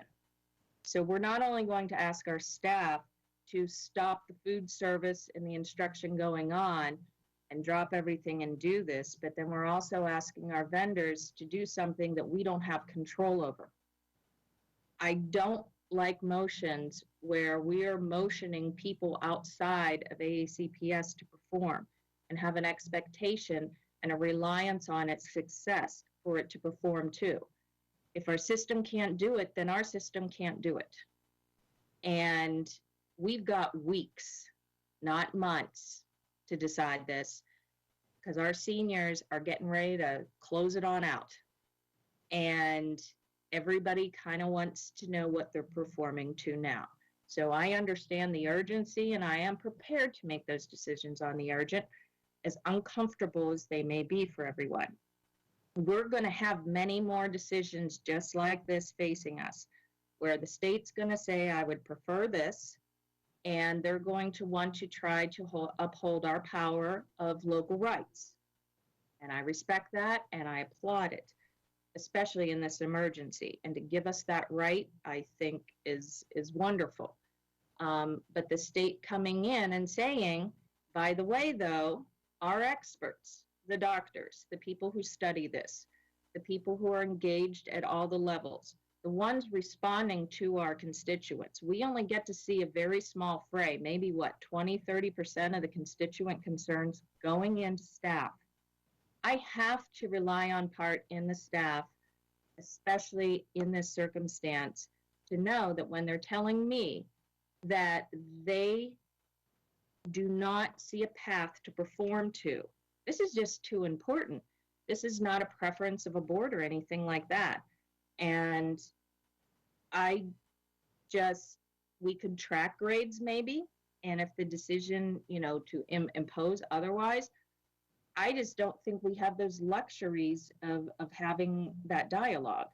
And I need to make a decision for my district that is responsible to all of them, if at all possible. And it may make people sad and unhappy, and they don't get to get as high of an accolade and achieve as much as possible. But to take away such a big thing for so many because of a fear of taking away a little bit of accolade and improvement and build upon for some, when I look at the numbers, I see more people disadvantaged with this motion than I do without it. In a number environment, in my district, and knowing my people, I don't see a path for my ELLs, my IEPs, my 504s, and any kid who is a family member of kids on the front line, on our vulnerable population, not to mention, and all of those who have suddenly found themselves in being vulnerable. We're talking about 10,000 people suddenly becoming unemployed. Newsflash, our vulnerable numbers just went up. It went up exponentially. And I'm not going to pretend like they're not there just because they haven't all had a chance to check in their unemployment yet, because that's been a nightmare. We have a lot more people. My community, we're estimating that 1 in 3 households have at least one person who's now unemployed, who's now struggling, let alone those on the front line and our first responders and our teachers. I honestly, I can't do it. And I'm sorry I took so long. I know it's very late, but the more I'm hearing about this from my fellow members, the more impassioned I am in my decision to hold firm as a no, because it's very upsetting to me that it's just, I just don't see how this is more equitable. I don't think we should be even having a conversation of what's more equitable or not. It's how many people are we going to negatively affect based on one decision to the other. And I see a lot more people negatively affected by the one decision versus the other.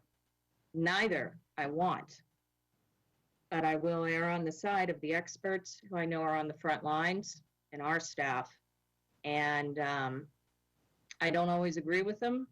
And I'm even not saying I agree right now, but I am definitely going to be supporting them by voting against this motion. I just don't think this is the right time to be mincing choices. I don't have the word doctor behind my name, and I've got to trust the people who are working with our people daily, all the time on this. We do have another round to make. Mr. Leib, anything further to make or comment to? Madam President, thank you. I think we've rode this horse pretty much into the ground, and I have no further comment. Agreed. Ms. Hummer? Yes, Ms. Corkadell, I thought you made excellent points and said it very well, that that there are more downsides to not do pass-fail than there are to offer choice. I think a crucial thing that seems to be getting lost in everybody's different stances on this is that Dr. Olato has let us know that our system cannot do this right now. And while it's the best of intentions to say we could get a company to come in and find that, right now, every business in the country that's not essential is shut down. It will take time even to bring somebody out. right now our school systems are shut down except for essential functions. So our staff can't even come in to do changes to the system to the degree that would be required for this. So we would be looking at, we have no idea what the time frame would be to be able to even offer choice as a grading option for what we have. When it comes to scholarships, the admissions process and scholarship process is going to look incredibly different in the next couple of years after this. I assure you that everyone is going to be changing their criteria. So I don't think that the pass-fail is going to be something that's necessarily going to be a huge negative. In fact, I think it's something that students will be able to explain and talk about this, because we are in a different world than we were a month ago, where it's different for our students, for us, and it's going to be different for college admissions and for everything that comes about. So I think looking at the way things were and saying this will hurt the children, that's not going to be the way things are moving forward. And I echo what Ms. Corkadell said, that when it comes to the school counselors, yes, it would be great if our counselors could talk with every single student and give them the options and talk about what would be the best choices for them when it comes to the grades. But the reality is that's not going to happen. We are still not being able to locate all of our students and get them online, to have every counselor have that responsibility on top of the vast trauma that many of our students are facing as they live through a global pandemic and they're at homes that may be unstable and all that. That's what our counselors should be dealing with, not calling students to say, let's look through your transcript and make a decision for your GPA as to whether pass, fail, or a grade. That's not where our resources should be going. It needs to be, right now the system can't handle the choice option. We need to choose the action that will be most equitable for our students. It's not perfect. Nothing is in this time. The world has changed, but we need to move forward on the best possible option that the educational and data experts have studied and looked at far more than any of us have. Thank you. Thank you, Ms. Hummer. Ms. Alvey? I have no other comments. That's it for me. Okay. Ms. Ellis, I'm going to hold you to last commenter. Mr. Grannon, any further? Yeah, President Corkadell, I've got a couple of comments, actually. One is, as I understood it, of course, it was a couple of hours ago at this point now, Ms. Ellis's motion was originally made regarding high school students. And so I appreciate the comments that you made, but the motion was regarding high school students. Some of the subsequent conversation that came after that brought into the discussion basically middle schoolers taking high school classes. So if it's appropriate, I guess to the extent that it would help refine it, I would make a friendly amendment to Ms. Ellis's motion that it would not be high school students, limited just to high school students, but it would be limited to high school classes, meaning that any high school classes where a student is presented with a grade, and again, we know from Dr. Arlotto's report that the grades will still be tabulated by their teachers and will be collected, so that information is there. So that would give the benefit to anyone who is in middle school taking high school classes. So that's my first point. The second point is a larger one, and I totally respect the comments that you were making, but I think there's room for different views there, and I would think that just about everybody, wherever you are in life, just about everybody wants a better life for their kids. And if in the middle of this you're hit with all kinds of economic uncertainty and health uncertainty and all kinds of stuff, but the one certainty that you had is little John or Jane has just been a great student their whole life, and that's been a source of pride and joy in your family. To say, okay, well, all of a sudden, all of that is now just flattened unnecessarily, is not going to be uplifting to that family. So I think that we can provide this option to students so that if they do have some challenges, they can say, I'm going to take the S. I don't think, certainly if we're talking about only high school level classes, that it's that complicated a choice. If you had a 2.5 before and you're presented with a B, that B is going to raise your GPA. If you're presented with, a C, that C is going to lower your GPA. So you know what choice to make. It's not that difficult. So I think giving that choice to students taking high school level classes is the best accommodation in these circumstances that we certainly, none of us wish that we were in these circumstances, but it's the best accommodation. Thank you. Thank you, Mr. Grannon. Ms. Shawhan.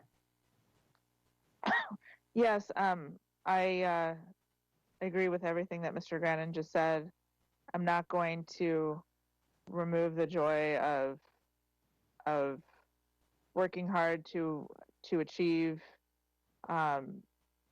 something alongside all this other trauma that this crisis is producing.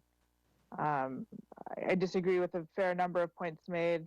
I don't really want to get into the itty bitties of that, the minutia of that. I think we've, like Mr. Leib said, I think we've beaten this horse into the ground, and I really hope that this is the last round and that we hear the public comment and that we vote on this sometime before dawn. And thank you for the opportunity again to speak. And I do respect everyone's individual opinions, regardless of whether or not I share them. My vote has not changed on this. I don't know what going around again and again will do for me, other than make tomorrow more exhausting. So thank you. You're welcome, Ms. Shellheim. Ms. Antwine, any last comments? I have nothing at this time, President Corkadale. Thank you. Okay, next we have, last but not least, what about we have Terry? Sorry, Terry? And then Melissa. No, I'm getting to that. Oh, got it. I am, and then we have public comment too. We have 8 public comment to enter into testimony. It'll take between 25 and 30 minutes, at 3 minutes times 8, plus reading in their names and stuff of entry. Mr. Gilliland, anything? Any final comments? Thank you, Madam President. Nothing to add.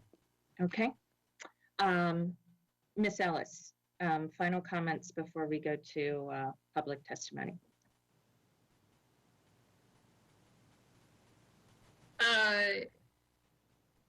Or do you want to wait till after public testimony? It's your choice. I'll wait till after public testimony. Thank you. Okay. I thought you would probably want to do a closeout and summarize with some of the comments you had heard. Ms. Howe, at this time we're going to hear the public testimony from Mr. David and the others 7 who have checked in. So I'm going to turn now over the mic and video feed over to Ms. Howe so she can start to enter in our public testimony. Thank you, Ms. Howe. Thank you. So we received 8 comments in advance. We took comment from the Friday that the agenda was released until this afternoon at 12 p.m. And I will begin. This is from David Krebs. He begins, hopefully you are aware of the opportunity for mastery, and it has been eliminated from AACPS grading regulation for some of the 3rd marking period and evidently the 4th marking period as well. This shift in policy has severely affected my son's grade for the current marking period, as certainly it has for other students. He is a junior at Severna Park High School. What was the decision and what was the reason for the change in the middle of the grading period, and what is it being replaced with? It seems extremely unfair to the students since assessments were not available for redo but homework, which only counts for 10% of the grade allowed. Surely these are challenging times for everyone. It is disappointing when policy is changed to the detriment of some students while our county is making exceptions and sacrifices that will help people during this pandemic. To my knowledge, not one teacher has reached out to my son to say, I'm sorry you got screwed, but here's what I'm going to do. You should be proud that teachers are following policy. Next is from Amanda Wegrocky. To the Board of Education, as a parent of 3 elementary school students, I am left feeling overwhelmed, stressed, and defeated in response to the online learning. I understand this is a new process for everyone, and I appreciate the opportunities for continued learning during this time. But knowing that these assignments are graded adds to the extra layer of stress for students and parents during an already stressful time. I am left having to divide my time between all 3 of my children, who each deserve my attention. I do not believe the assignments being posted are of appropriate grade level, and most are unable to be completed independently by the student and require help and input from an adult. The teachers as well as the students are struggling with the technology, making the learning much less impactful. I have devoted 8 hours of my day to help my children navigate technology that is not working properly. Emails and messages from teachers for clarification and complete assignments. I cannot imagine what the essential working parents must be going through. My children and I have screamed, fought, and cried, and I know I'm not the only parent experiencing this. Amidst a time filled with fear, unease, and worry, the pressure of required and graded work is landing on the shoulders of the parents. The children are, as a result, absorbing the feelings of stress along with their parents. I ask that you please reconsider the curriculum and the grading of assignments during this time. Thank you. Next is from Cynthia Bilowitz. Hello, I think changing from a grading system of A through F to pass-fail would be appropriate and beneficial to both teachers and students. Please consider it. Next is from Aaron. I understand the Board of Education of Anne Arundel County has added an item to its April 15th, 2020 meeting agenda to discuss changes in second semester grading protocols brought on to the ongoing closure of schools in light of coronavirus pandemic. I offer the following comments. A, I applaud AACPS considering options to modify Administrative Regulation II-RA grading to take into account lost instructional time, the current online learning program, and the flexibility needed to help ensure equity for students, given varying levels of digital access. B, I would welcome any suggestions to remediate GPA damage of the truncated 2020 marking period 3. Some options to consider are allowing students the option to omit marking period 3 entirely from semester 2 grades, or using a weighted average to calculate semester 2 overall GPA. Thank you, and I look forward to learning how the board will modify second semester grading protocols brought on by the ongoing closure of schools in light of the coronavirus pandemic. From Nicole Rumiyu, to whom it may concern, I am a full-time worker with 2 elementary school students in the county. The expectations placed on parents to supervise kids to complete daily assignments and count towards the marking period is preposterous. I am blessed to have a Chromebook for each child and reliable internet, and I'm still unable to complete all the assignments for a single day. My 8-year-old son worked for 5 straight hours without breaks today, and we still weren't able to finish all the work. I cannot imagine the burden this places on parents without the hardware or internet access we have. It is inequitable and unfair. Students should be automatically matriculated to the next year, and all online assignments should be optional enrichment work. These are not ordinary times, and we cannot expect to operate a regular school year online. This is from Rebecca Miller. Dear members of the board, my son is a senior at South River High School. He has been handing in work via email, Google Docs, etc. Not all of this work is being received by the teachers. This is very concerning, especially considering some were AP classes and third marking period. My son was out sick for over a week before schools were closed. So were several of his classmates. There was a virus going around the school. Given the short amount of time there has been to hand in assignments and learning effective communication for distance teaching, the third marking period should not count against students' grades. Whether this means passing all students, exempting assignments not turned in, and only counting what has already been graded, or simply not grading the marking period and only having the fourth marking period count for second semester. This is a difficult time and decision, but as a mom of a senior, I would not like to see his or any other student's completion disrupted due to circumstances out of their control. Thank you for your time. The next one is from Amy Dottie. We did have a limit to 250 words, so unfortunately I will have to stop, but I will forward all of these comments for the board to read. Good morning. I'm writing in response to your recent email announcing changes to your April 15th school board meeting agenda, where you'll hear from Dr. Arlotta regarding second semester grading protocols. As a parent of a third and fourth grader at Four Seasons Elementary School, I want to write on behalf of all school-age children, teachers, and administrators and provide a grading option for consideration. I want to applaud the school system for attempting to make this pandemic situation as close to normal as possible for our children. After a couple weeks of no structure, you could definitely tell they were craving structure and learning. That said, I fully appreciate the current situation our school system is in, and I can understand we are all trying to do best by our children and their learning throughout the second semester. Children are being asked to learn in unconventional ways, and while they are trying their best, it is still a struggle. Many parents are working full-time jobs trying to provide for their families, while at the same time provide support, instruction, and counsel to their children on their assignments. I realize teachers have office hours where they can answer questions and be a resource for children, but this is not a sustainable option, especially in a multiple child home with only one computer for accessing Google Classroom and one parent at home who is also working full-time, with the other parent working an essential job. While Google Classroom is a great option, it's an honor system. Teachers are unable to ensure independent work by our children. Parents are being called upon to explain and clarify an assignment when something isn't clear or they don't understand.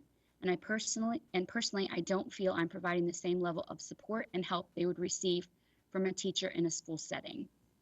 She goes on, but we are at the max. So I will forward that to all of you. Lastly, this is from Joanne Goger regarding item 7.02, second semester grading for 2019-2020. This comment is addressed to the possibility that the county would consider not awarding letter grades for the third marking period. I would ask that the board consider providing flexibility for families, if possible, regarding third marking period grades. Students could be offered a choice between receiving a letter grade or a pass-fail. This would allow students who did well in third marking period to keep the grade earned, particularly if the letter grade would contribute positively to the student's final grade in the course. This is particularly important for students who are seeking to earn high school credit in middle school. The pass-fail could be an option for students who did not do well in the third marking period or who did not have time to earn a higher grade in the latter half of the marking period. The University of Maryland College Park has adopted this option for students this semester. And that is all. Thank you very much, Ms. Howell. Ms. Ellis, you have final comments before vote. Ms. Ellis. Thank you. First, I want to thank those members of the public who were able to give us their testimony on this. I want to tell all of you, because the resounding message that I'm getting is that this is hard. This is hard for all of us. This is hard for our students, our teachers, the rest of the staff. So I'm very sorry for all of us to be in the situation that we're in right now. I do constantly refocus that the real concern here is lives, the public. So I just want to tell you that I hear you, and I want to support our students in every way possible. So please continue reaching out. I have a question real quickly for Ms. Alvey. Yes. Ms. Alvey, your poll, what question or questions specifically did it ask? This poll was, as you mentioned, not a scientific poll. It was for my understanding, and all it asked was, should this semester be pass or fail? And the option was yes or no on my official account. It was inspired by SMOBs who did similar polls in Montgomery County and Baltimore County, from what I can remember. So this was for me to have both a qualitative understanding and quantitative understanding. And I do recognize that not every single student in the county had access to it. It was just to get an idea, because I know some people are relying on it more than I intended for them to. And thank you for that, and thank you for clarifying what the questions were. I in no way intended to disparage your poll whatsoever. I encourage soliciting feedback from your constituents, and I applaud you for doing that. But I do wonder what the response would have been if the question had been to ask students, would you like a choice? That being said, I want to go back to just a couple more comments real quickly that were said. Ms. Corkadell referred to grades as accolades, which yes, it's a privilege to, well, it's not, good grades are earned, but it creates great feelings in a student to receive those good grades. But Ms. Hummer mentioned that in the years going forward, the thresholds for college admission and scholarship awards will probably change. And I don't see any reason to think that. Should this situation only impact the spring semester, I think the impact is going to be colleges will look at an S on a college or on a high school transcript and say, oh, this was the spring of 2020. I understand why that's there. However, this student has 7 other semesters of grades. So the GPA will still be significant. And so making this decision to go simply pass fail may very well indeed impact college admission and certainly scholarships that have very specific thresholds. So I simply disagree with that logic. That being said, I do think we have gone around enough. I keep going back to, we all need to focus on equity. I am very focused on equity. I'm going to do everything in my power to help students achieve. But I do not believe any student is being harmed by a choice.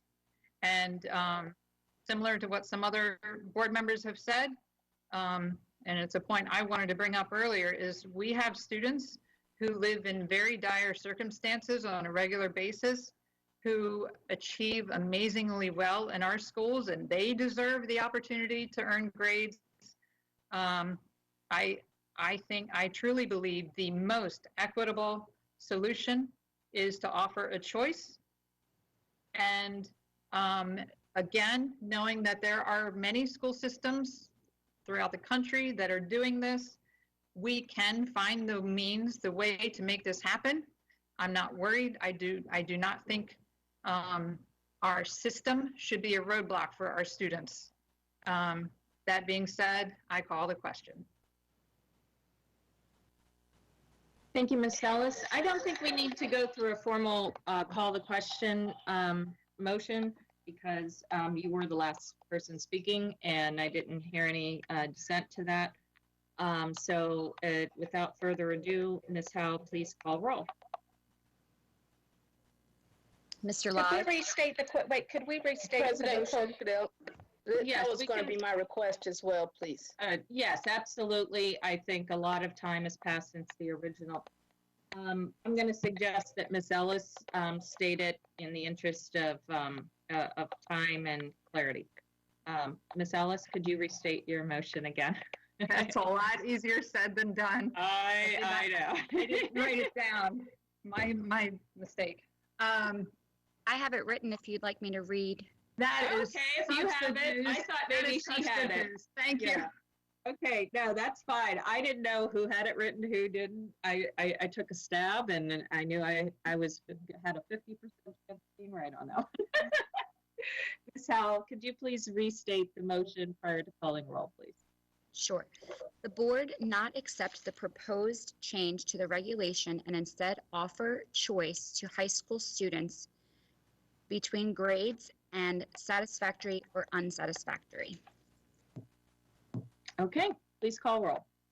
Wait, the only modification, President Corkadell, that I had to that, there was never any action on my friendly amendment. I think the intention of Ms. Ellis's motion was to encompass all Sure. high school level, all high school level classes. So does Ms. Ellis want to change that? Absolutely. Okay. Yes. And I have to, just for the sake of parliamentary, to make sure that with that modification, that there were no changes of statements that people wanted to make. So if you do, unmute, and I will recognize you. Or Eric, just jump in. Okay. I'm not seeing any.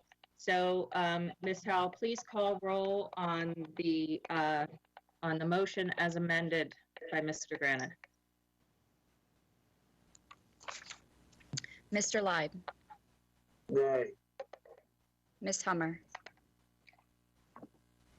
Nay. Ms. Alvey? Nay. Ms. Ellis? Aye. Mr. Grannon? Aye. Ms. Schalheim? Aye. Ms. Antwine? Aye. Mr. Gilliland? Aye. Ms. Corkadell? No. Motion passes 5-4.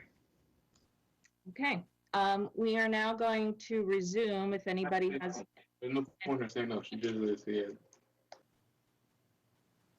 I didn't hear that. I don't know who was speaking. So President Corkadell, I'd like to introduce another motion since this one did pass. Yeah, we're proceeding with the round robin as resuming on the agenda. And so Ms. Schalheim is after Ms. Ellis, unless Ms. Ellis had something further, and then you will, then it'll go Mr. Grannon, then Ms. Schalheim, then yourself. Excellent, thank you. Mm-hmm. Absolutely. No, it's easy to lose track. I've been taking crib notes. So Ms. Ellis, is there anything else on the agenda review item that you would like to inquire about or have any further comment to?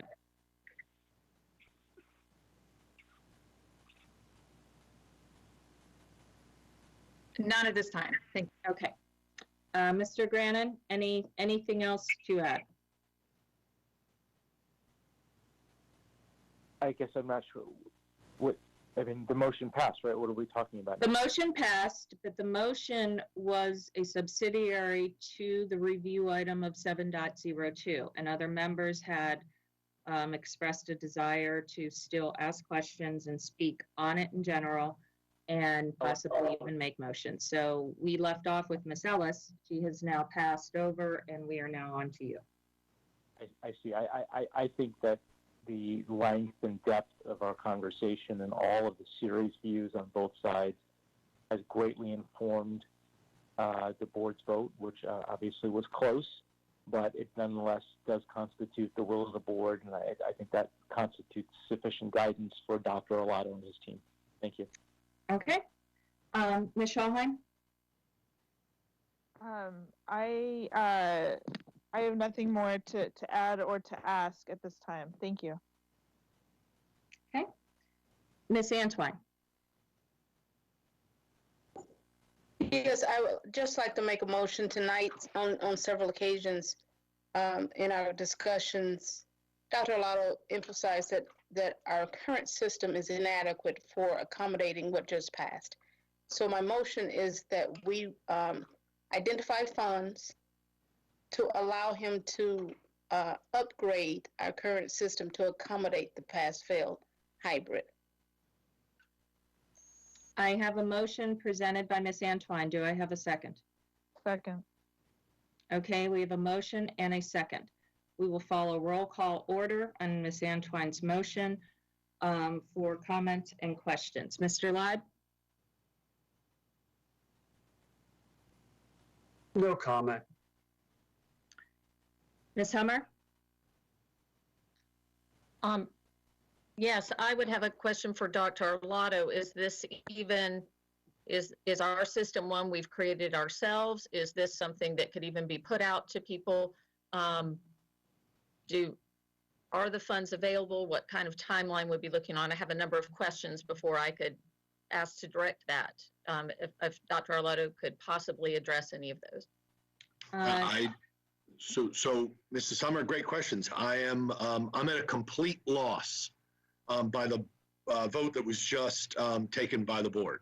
I have our vendor is Power School. Based on the circumstance that this entire world is facing, they are short people. I don't know that I could get them in anytime soon, but we will certainly give it a try to see if we can get them in to rewrite the code in our current grading package.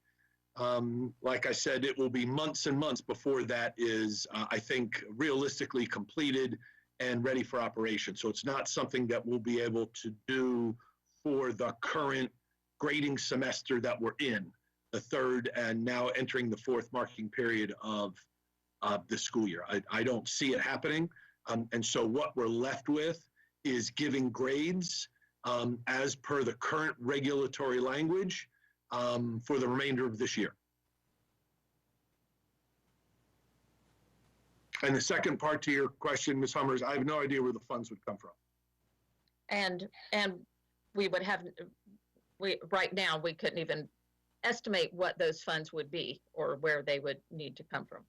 Correct. We would have to talk to the vendor to see if they're able to free people up, what the time would be. Of course, they would charge, I'm sure, by the hour. I have not worked directly with Power School, but that's Mr.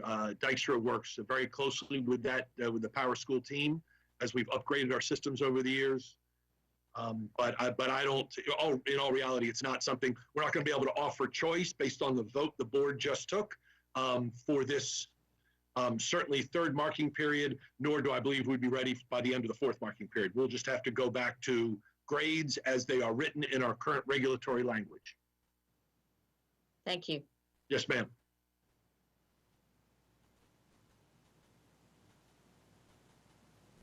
Thank you, Ms. Hummer. Ms. Halvey? I guess I apologize. I won't be so articulate at this time. I just don't get how we can vote on a number value we don't have. So that would just be a thought for the rest of the board. But considering that the motion is already passed, I'm assuming that we don't really need this second motion because the superintendent will do whatever is necessary to meet the requirements of the initial motion. That's my interpretation, but that's all I had. Thank you. Thank you very much, Ms. Halvey. Ms. Ellis?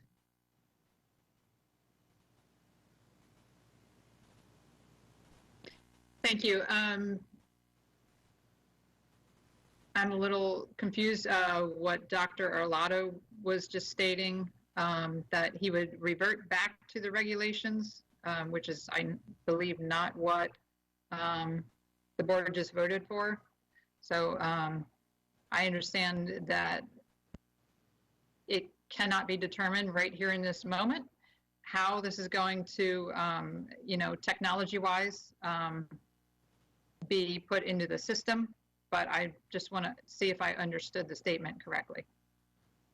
Correct. I'm not able to implement today what the board just voted on. And so I'll have to revert back to what we have in current language, which is our traditional grading system. I can't offer choice. We don't technologically, we don't have the ability to do that. I don't even know that all the high school counselors who have caseloads of 400 plus students, but then they're now going to have to call every one of those students to go through their grades. Has been discussed. You and your colleagues have already discussed that. They'd have to go through and discuss. Apparently, we're going to give them choice grade by grade after the grades are in and they've seen their marking period grades, is what I heard discuss what Mr. Granite offered, that after they've seen their grades, they would then be able to have a choice as to whether they want to keep that grade because they like it or they want to go to pass-fail. And our system is not equipped for that.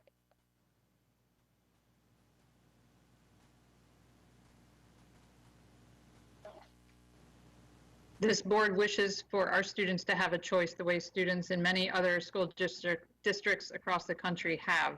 That was the motion, that was the intent of it. And I agree that it cannot be identified right here in this moment what is needed to get that done. But I do support coming back to Ms. Antwine's motion once we have that information.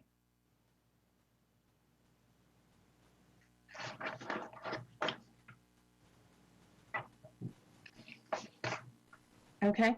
Anything else, Ms. Ellis? Not at Okay. this time, thank you. Okay. Mr. Grannon?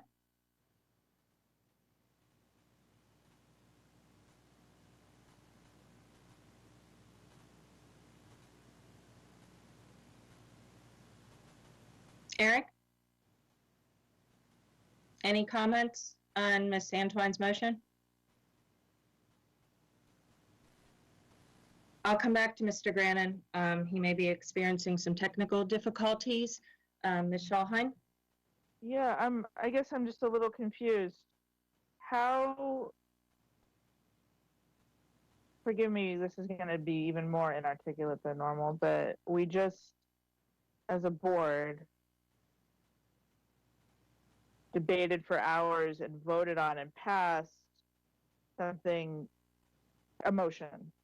But now we're being told that that can't possibly occur. Well, and that change won't be made. Isn't that, forgive me, but isn't that going against what the board will just was? I guess I'm just perplexed by what I just heard. And I realize that it's a late hour, and I realize that that people are exhausted, myself included. But to my understanding of how a board works, or this board works, if we have 5 and we pass something, well, that's what it is. I know it's difficult, and I'm sorry, but to then say, oh, I'm not going to do that, I find really troubling and rather disturbing. And so if I didn't hear that correctly, forgive me. But I'm a little perplexed by that. I'm worried about what I just heard. Yes, ma'am, and I'm sorry you're perplexed. It's not my goal to disappoint the board, and I've been pretty forthright over the years to follow the direction of the board. I've said during this conversation 3 times, I think at least, that we are unable to accomplish what the board was going after. I thought I was clear. Maybe I was not. No, I know I was. Let me take that back. I was very clear in stating that we are not able to do what where the board was headed in the conversation and then the final vote on the motion. I know I was clear in that. So if you have some ways that we can accomplish that, right? Grades are due and report cards go out in a week for the 3rd marking period. I don't know how to offer choice to students in a week's time and have the technology up and running. I just don't know how to do it. I'm just trying to be very, very honest with the members of the board. So if you've got ideas, I'm all ears. Well, I think visiting this after some sleep tonight, if we are still afforded that at this late hour, I mean, I guess I'd get on the phone with Power School in the morning instead of saying that can't be done, so I'm not going to offer it. So regardless of what you just voted on, this is how it's going to be. Doesn't sit well with me. I'm sure it doesn't sit well with the rest of the board, because it wouldn't matter what the motion was that was passed. So I encourage you to call Power School in the morning and to try to sort it out. Apparently we were able to do all S's and U's in lieu of grades, even though grades have been calculated. I guess I'm still failing to understand why our technology is so bad in 2020 that this is a thing. I did hear you, but I voted my conscience as I usually do, and I'm not sorry for that. And so I just hope that we can come up with it. But instead of telling us, no, I'm not going to do that, I definitely encourage you to call Power School and see what the possibilities are, especially since that question has not yet been posed to them as far as I'm aware. I don't have any questions or comments about Candace's motion other than to, I guess, ask, gosh, please forgive me, Candace, Miss Antoine. Can you restate the motion, and then I might have something to add in that realm. I can certainly restate, not misstate, but restate the. As Dr. Arlotto identified, and he even re-emphasized a few minutes ago, we are not, we don't have a system that will accommodate the motion just made. However, we do have the ability for upgrades and modifications. In order for him to go out and procure that, we have to identify funding for it. So the motion was that we, as the board, take recommendations from Dr. Arlotto on how to procure an upgrade to the current system. And this would mean, of course, reaching out to the current system owner. And if the current system owner is a current system manufacturer is saying, hey, we cannot do that, then we look for vendors who have similar rights to get it done, because the motion has passed. But we do need to know what the cost is, how long it would take us, and where we would get the funds. I would also say this could possibly align with some of the emergency funding that may be coming our way because of this crisis. So I know it's late for everyone, and it's important that we all continue in a line of respect towards each other. But that's the motion on the table. We made, if he has made it clear that our current system cannot accommodate what was just passed, then there are accommodations out there, and we need to be able to procure that.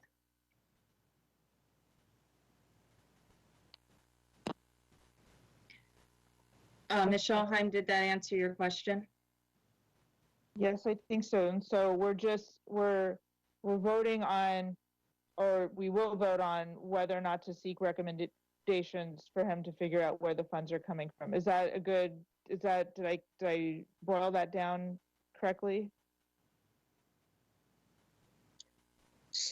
So the motion is that we procure upgrades in order to have a system that will accommodate what was just passed. Got it. Thank you. Sorry. And furthermore, though, we need key information, as has been pointed out. I didn't just come up with that.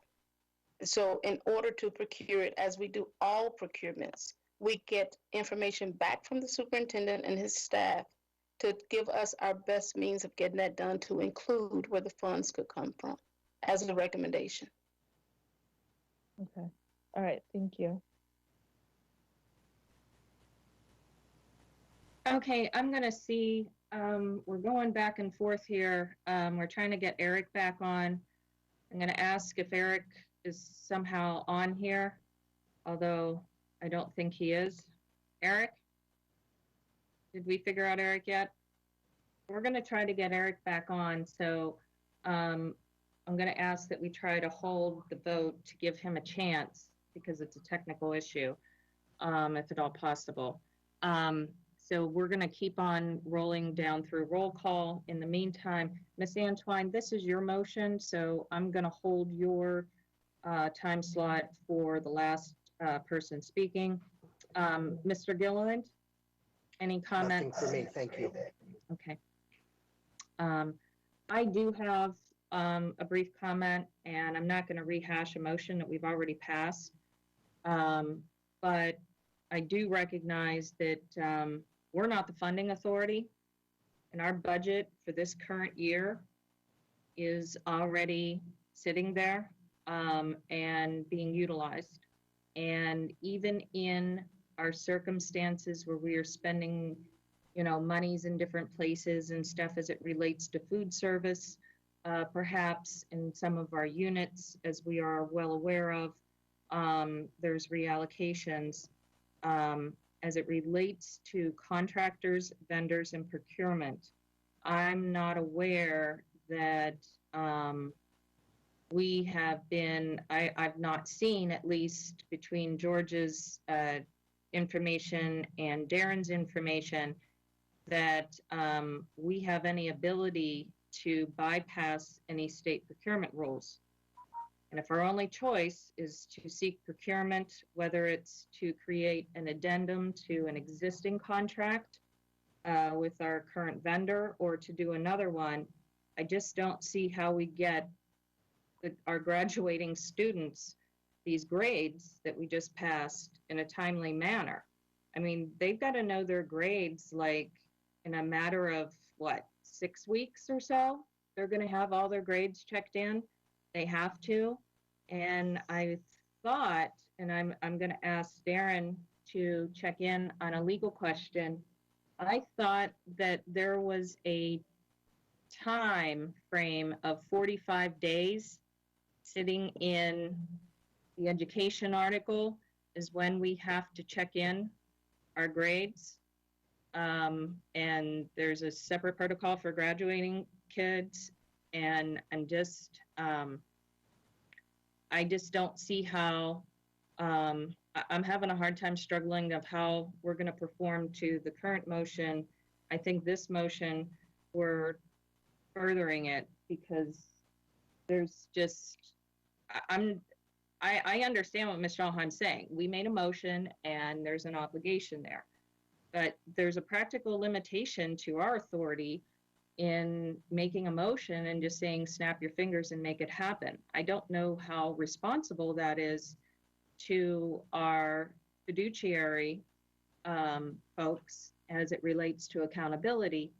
And what I mean by that is not that we, our members, are responsible for passing it, but the fact is that we passed a motion that has a cost implication, that has a system implication, and there is no amount of motions that a board can make to change something that cannot be changed. And when we are dealing with proprietary software and other things, we don't have access to the code to go in and change it. That just doesn't work in IT. That's not reality. So I'm just a little taken back that we're continuing to add on to this in a manner that is, I'm not seeing how it actually happens, and that it is even fair to say to staff, well, I've made a decision, go figure it out. And if you don't have the resources, too bad. You're still going to have to find a way of doing it. And in a regular course of things, I would say, yeah, let's vet this through and go through this. But we have kids that need to get grades. They're going to be graduating, for God's sakes, in several weeks.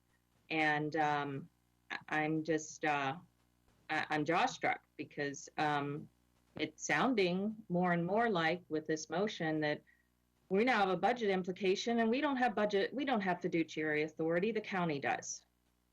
And the county has just looked at, has told the residents that they're not going to have a lot of money to go around. And we have now made a choice that has a budget implication that I don't know that can be performed to. And I don't honestly feel that this motion helps it. I think it further defines a narrow path by which they can be successful under, because now you are now forcing by this motion to a subject of procurement that even under an accelerated program, I just don't see materializing before these kids graduate. I mean, even if 6 months is not real, it definitely can't happen in 6 weeks. even under ideal situations, if you have a system and you need to make a modification, I spent years in project management of enterprise level government programs. And even in the modern day, my husband does this all the time for telecommunications. How you get your E911 is all him and his system shop. And even under emergency circumstances like we're in, where Verizon and others are asking for modifications to systems that aren't even this complex, actually, that are a lot more simplistic, there's ISO 900 rules that have to be followed for all this, security protocols that have to be put into place. And all of that equates into time that I just don't know that we have. So I'm very disappointed that we're looking at a lack of available resources. And I just don't see that the board has the power to snap their fingers. And I don't think that this is being exaggerated. I just, my understanding of IT and development doesn't equate to the timeline that we're now constrained under. Mr. Burns, can you please clarify the 45-day in the Article 13? I know I've read it somewhere. I thought it was like in section 3.02. There's a reference to it in a couple places, but I thought we had a mandate to provide timely grades. Could you weigh in on that? Because I think it does affect this motion as to, are we making a motion to insist upon doing something we can't do?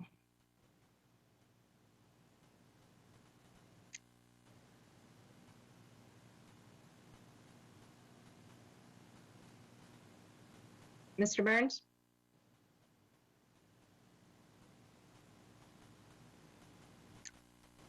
We're going to give him a second. I see mute being turned on and off, so I know we're trying.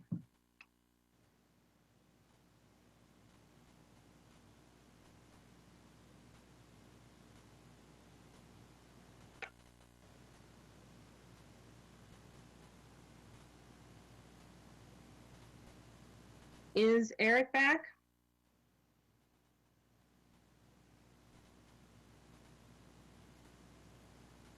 Okay, is Darren able to weigh in?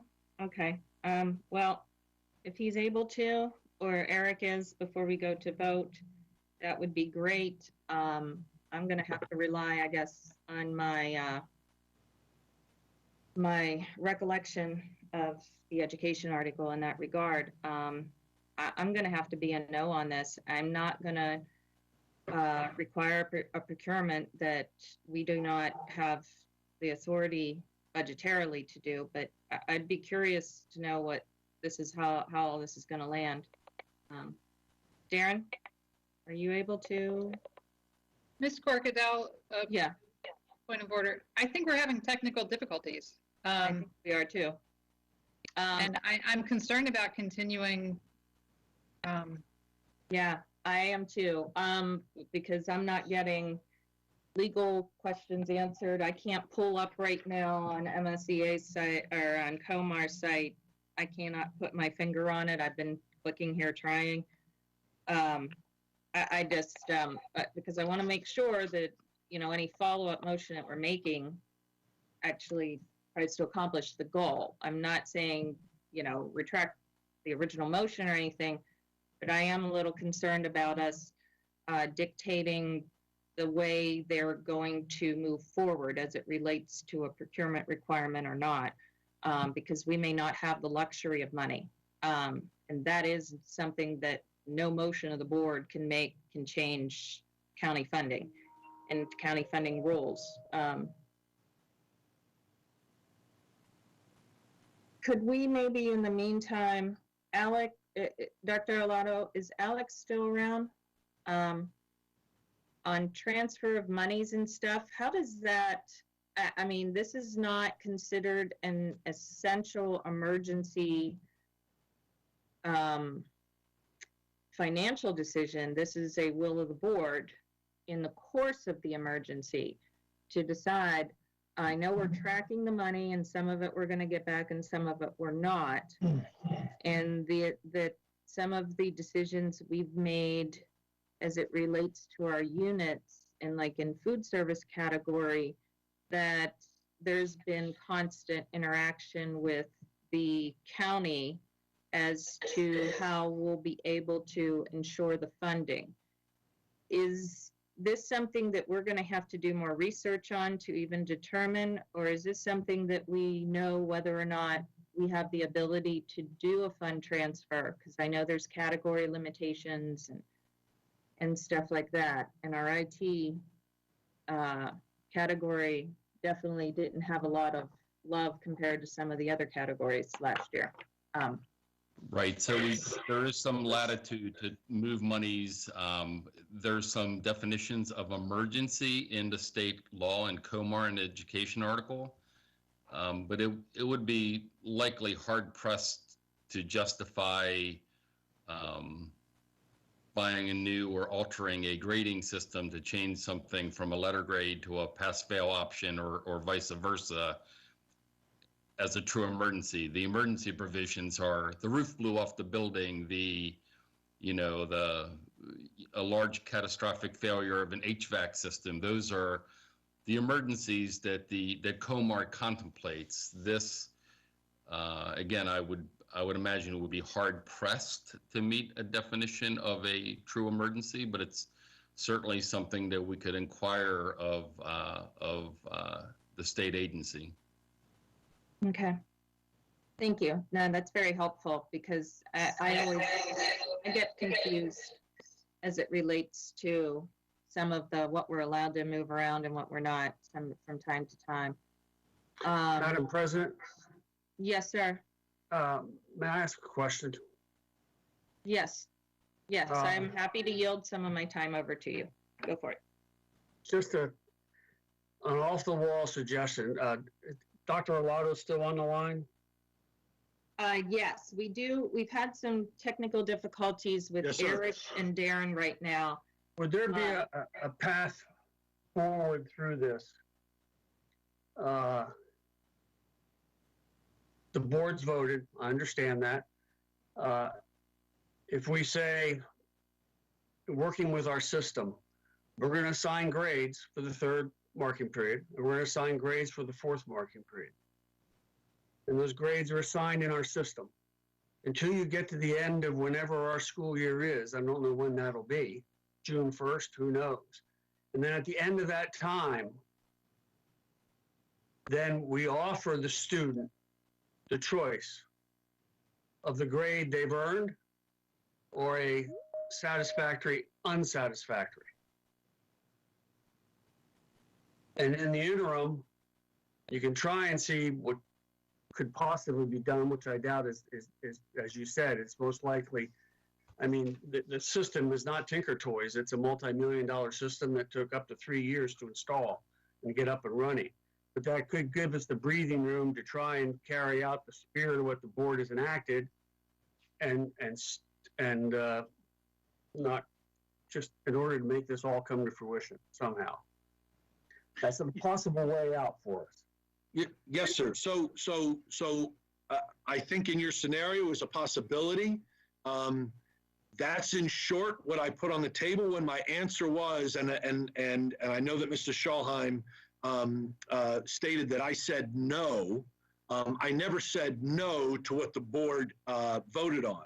I said I don't know how to do it now, and so we would have to revert back to what the current language is in the regulation, which is our current grading system, which is in fact what you are offering up, Mr. Lyon, which is just go back to what our regular grading system is and keep that intact for the third marking period and the fourth marking period until we can figure out some way to bring what the board has just voted on into fruition, to use your words. I don't know how long that will take. We have to bring the programmers in to do that.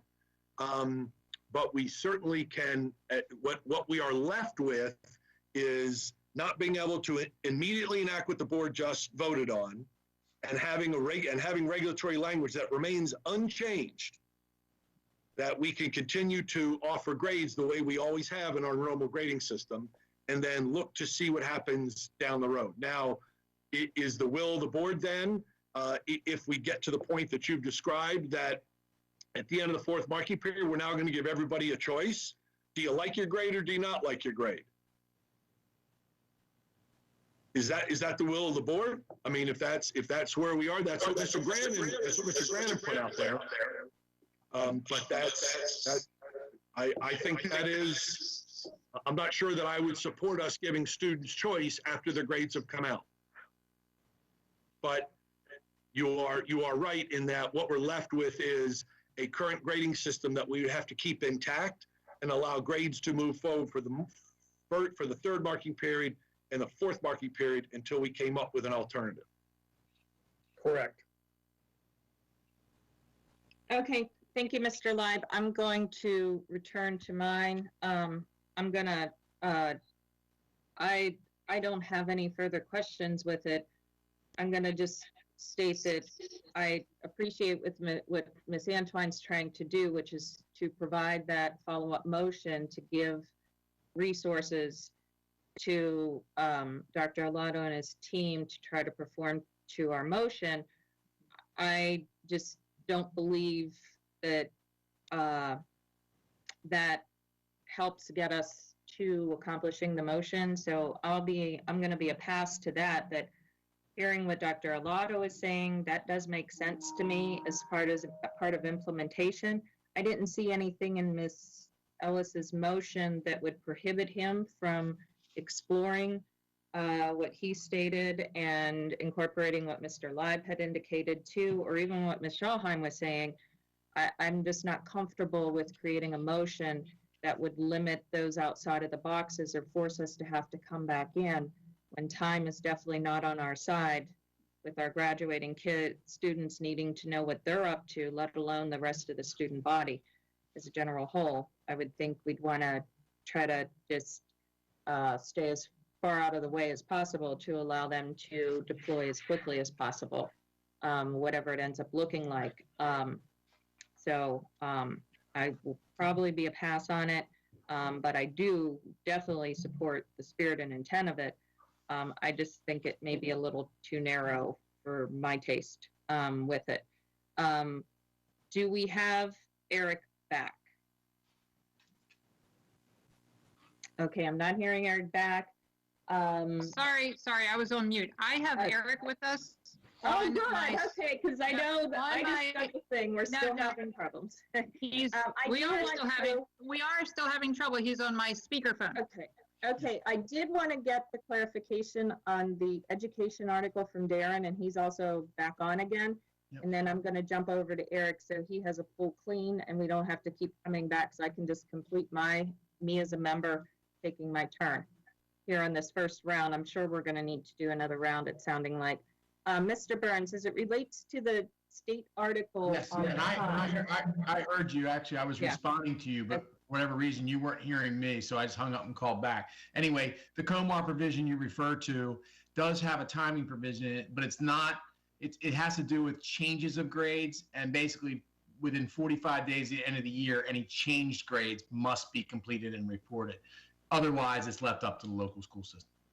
The local school system could, in theory, then give them a grade in August if they're already signed up for school, or that's what I'm trying to find. I'm trying to find out what our deadline is. No, I would think if there's a 45-day provision after the final day of class to do a changed grade, I'm pretty sure your actual grade, practically speaking, has to be submitted sooner than that.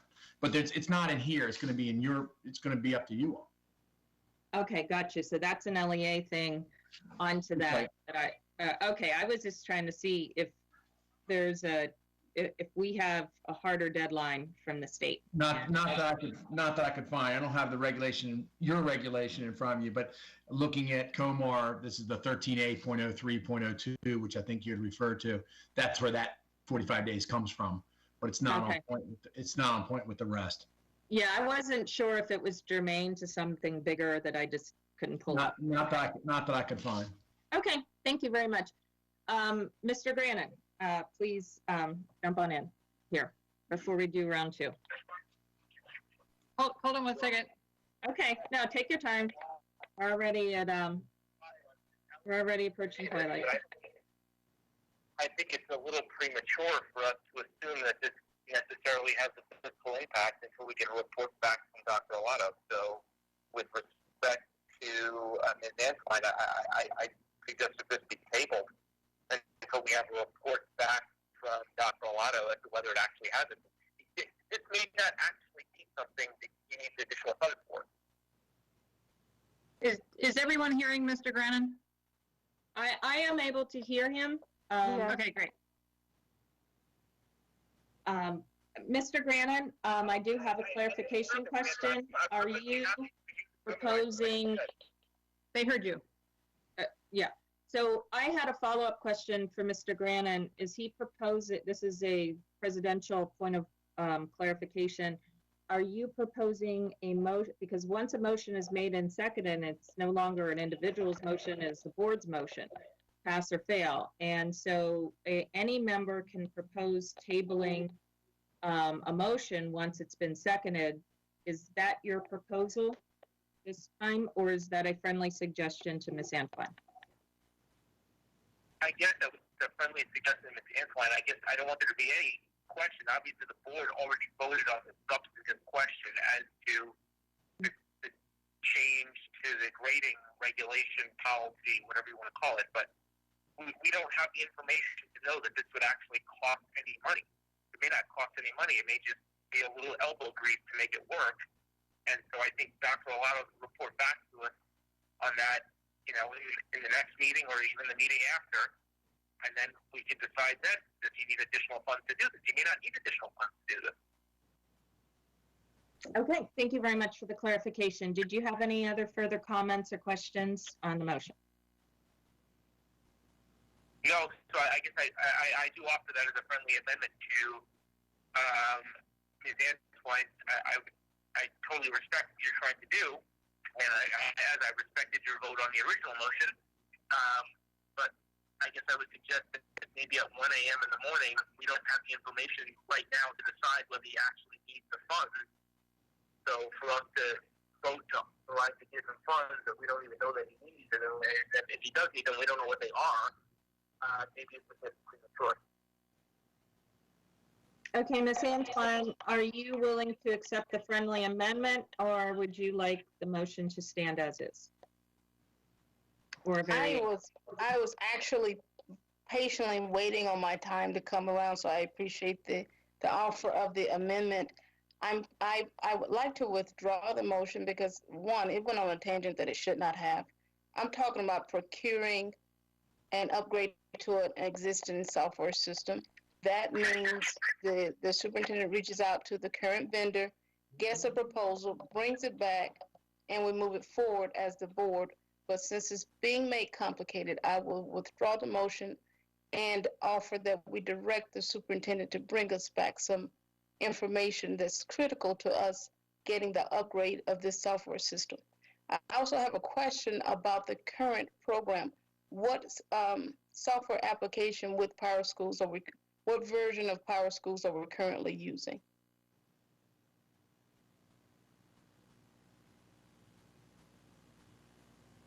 I believe that would be a good question for either Alex or Dr. Olato. Yes, ma'am. Or maybe Mr. Dykstra. Yeah. I'm sorry, is the question what version of Power School are we using? Yes, because if it's a matter of upgrading, we can probably identify that cost over time pretty quickly. Oh, we would, okay. Mr. Dykstra, if you're on, do you know what version of Power School we're on? Not off the top of my head. I believe we were upgrading maybe to version 20 this summer. In response to Ms. Antwine's question, it's the issue, actually we're on version 12.3. A little birdie or text. Okay, good. Thank you.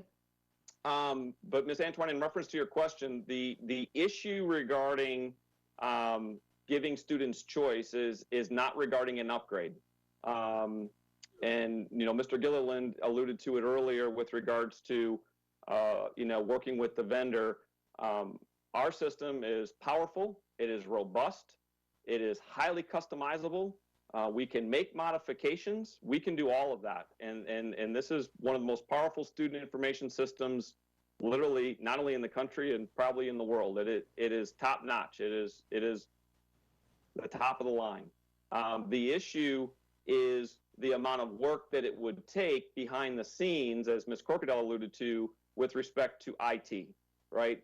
Everything is coded. We deal with over 3 million grades. We store those 3 million grades in perpetuity, and they feed lots of other systems. So we can do what is being asked. We absolutely can do it. We just don't have any possibility, even with the best IT guys in the world, and yep, we would have to pay them. We can't do that within 6 weeks. I don't know what it would take to even get a scope of work, a contract, an estimate from the company, and I'm going to call them first thing tomorrow. I mean, obviously that is my first phone call, but I just want to make sure that we're clear. It's not about the version we're on, and it's not about an upgrade. The system that we currently have, which we just upgraded to this year, I think many of you know, it's not about the version. We have the capability. We absolutely have the capability, but it would require literally months of coding and testing before we would ever put it live into production, given it's really the brain of the entire school system.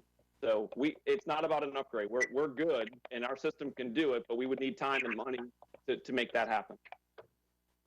Okay, and that helps me to understand what's really going on. So we would just need a comprehensive assessment of what the need is to make it happen, especially if your software system is able to do it, so that we can then go and reasonably cost that. And I think that information would certainly come back from your experts in-house and with Power Schools as the manufacturer. The second question I have then is, how are we readjusting to pass-fails if we can't readjust to a hybrid of pass-fail plus grading? Yes, ma'am. Great question. And so the current code that we have is automated, right? So basically what we do is we're going to bring in just under 1 million grades, right? And that's an automated process that's already coded in the software, right? So we're going to bring in these million grades, and then those million grades are going to hit a code, right? And that code is going to say, hey, if you're 90 to 100, put an A here, right? If you're 80 to 90, put a B here, right? And it's already coded, so it does that automatically. What the system can't do is say, ooh, this is Jason, his student number is this, he gets an S but not a B. We can't do that. That's by kid by course. That none of the coding that we have automatically does that. How we would do the S and the U is we would simply go into this automated code and we would say, hey, instead of giving every 80 to 89 a B, you give it an S. And it literally is a change that we can do in the existing code and still go ahead and process about 1 million grades. We can still go ahead and do that. And so that's kind of the answer, is it's the automation of it, where the system can't recognize currently the way grade books are set up and the way the systems talk to each other, that we can't do it per course, or we certainly can't do it per kid. We have over 25,000 students taking high school credit courses. There's no way for the system to delineate those 25,000 individual kids taking 8 courses. There's no way to do that. Thank you. So then my motion is withdrawn in terms of procuring an upgrade to the software system, which is what I understood before this explanation was needed. I do want to make a motion that we direct the superintendent to bring us the information that will allow us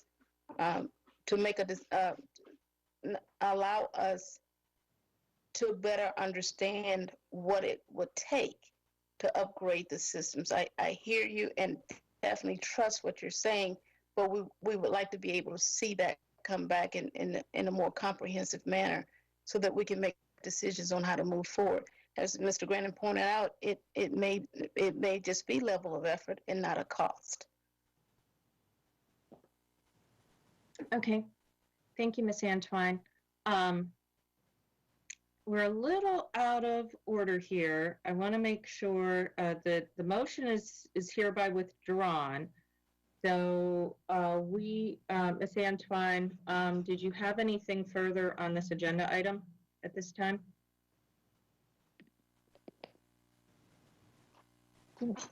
So yeah, I think we're in I'm making the consensus. motion, another Well, I motion. think we're in consensus. I think that's more of a consensus, and if everybody's okay with that. Okay.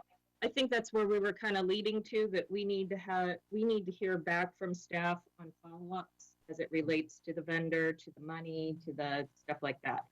All right, good. So is anybody in dissent of that idea? I think that's pretty utilitarian.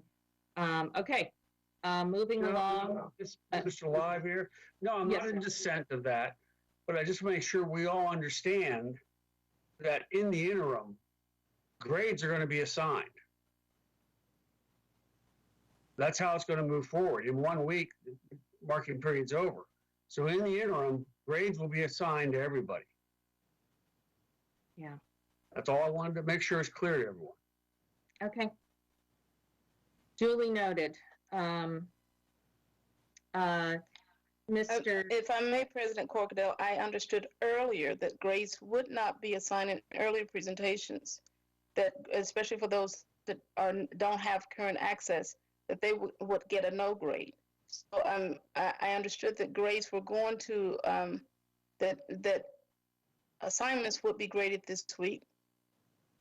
But I did not understand that those, especially those without current access, they would be getting grades, because that unravels every single thing we discussed tonight. So could we get that clarification from Dr. Arlotto, please? Yes, I don't think it unravels anything that the board has done to this point, Ms. Antwine. You are correct in what you heard, that a student that has not yet engaged is not going to have a grade for the assignment that was given this week. So then, I guess because of the late hour, I must be misunderstanding what Mr. Live is talking about then when he says grades will be assigned, because that contradicts what I understood earlier. No, so I think what he's referring to is what I had offered, or what I had planned to do, was to move forward with a converting all grades to a pass-fail. Now that that is not what the board wants, we're going back to grades. We're not able to offer choice at this time.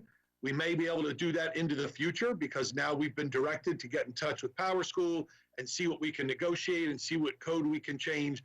But in the meantime, report cards are due out next week. And I think the point Mr. Live is making, I certainly want to speak for him, but I think the point he's making is that there will not be choice next week. There will be grades, and it will not be pass-fail. That is correct. That was the point I was trying to make, Dr. Arlotto. Yes, sir. Well, that makes that clear, but that would have been the case either way, would it not have been? Because you're still making the adjustments to the software system for the pass-fail. And you can't do that within a week, is what I'm understanding.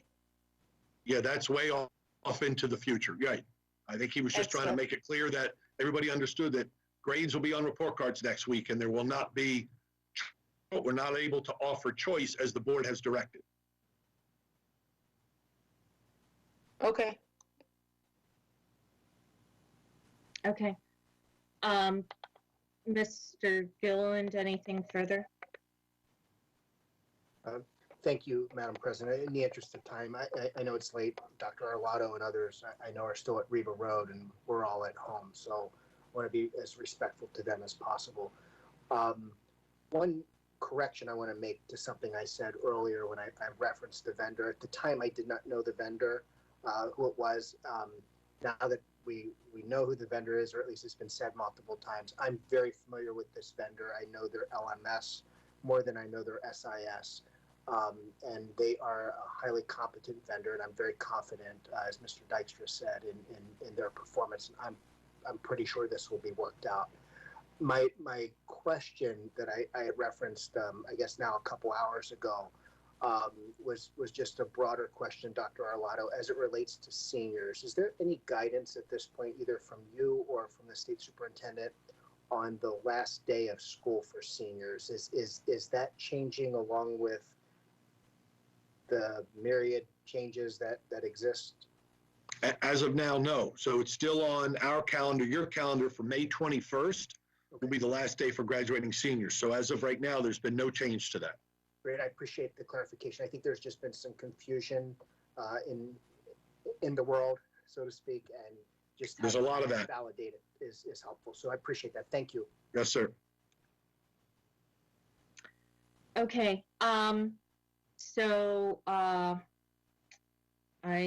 I don't have any further questions. If I did, they're long gone. I think that's going to be a wrap for this for item 7.02. I had made an offer that if any board members had any questions concerning our state of emergency or emergency planning, that we could go into closed session. I'm just going to say, please speak now if you still think that's a good idea. And if 5 people do, we will. I will be totally candid that I will not be voting for that, but I will stay as your president through the closed session if it's still desired. Or wanted, does anybody have an interest in going into closed session to discuss any further emergency planning? No, but I hope that if there's anything pressing that's been learned since we last had closed session prior to tonight, or that will be for the next couple of days, that some sort of communication will come to us. But no, I'm not interested in going into closed session. Okay. My other question is to the board, because of that, is there a desire to have to continue with a Monday evening meeting? Although we're still in the state of emergency, a lot of the things that have been happening are now getting to that we tend to, like stuff like this with grading and everything, that's all public, not closed session. And some of the circumstance, although changes as they're coming, have kind of stabilized as to newer information that would not be appropriate for emergency planning purposes that we would not share in public. So today's update was a public update, and that is typically what our board prefers to have when at all possible. So my question to the board is there an interest, do I have 5 members with an interest in entertaining a Monday evening meeting? Yes. Okay, so I've got 1. Why don't we just do a roll call round? Not a formal motion, but I'm just sort of taking a poll here as to an interest. Mr. Live? I'm not interested in the Monday meetings. Okay. Ms. Hummer?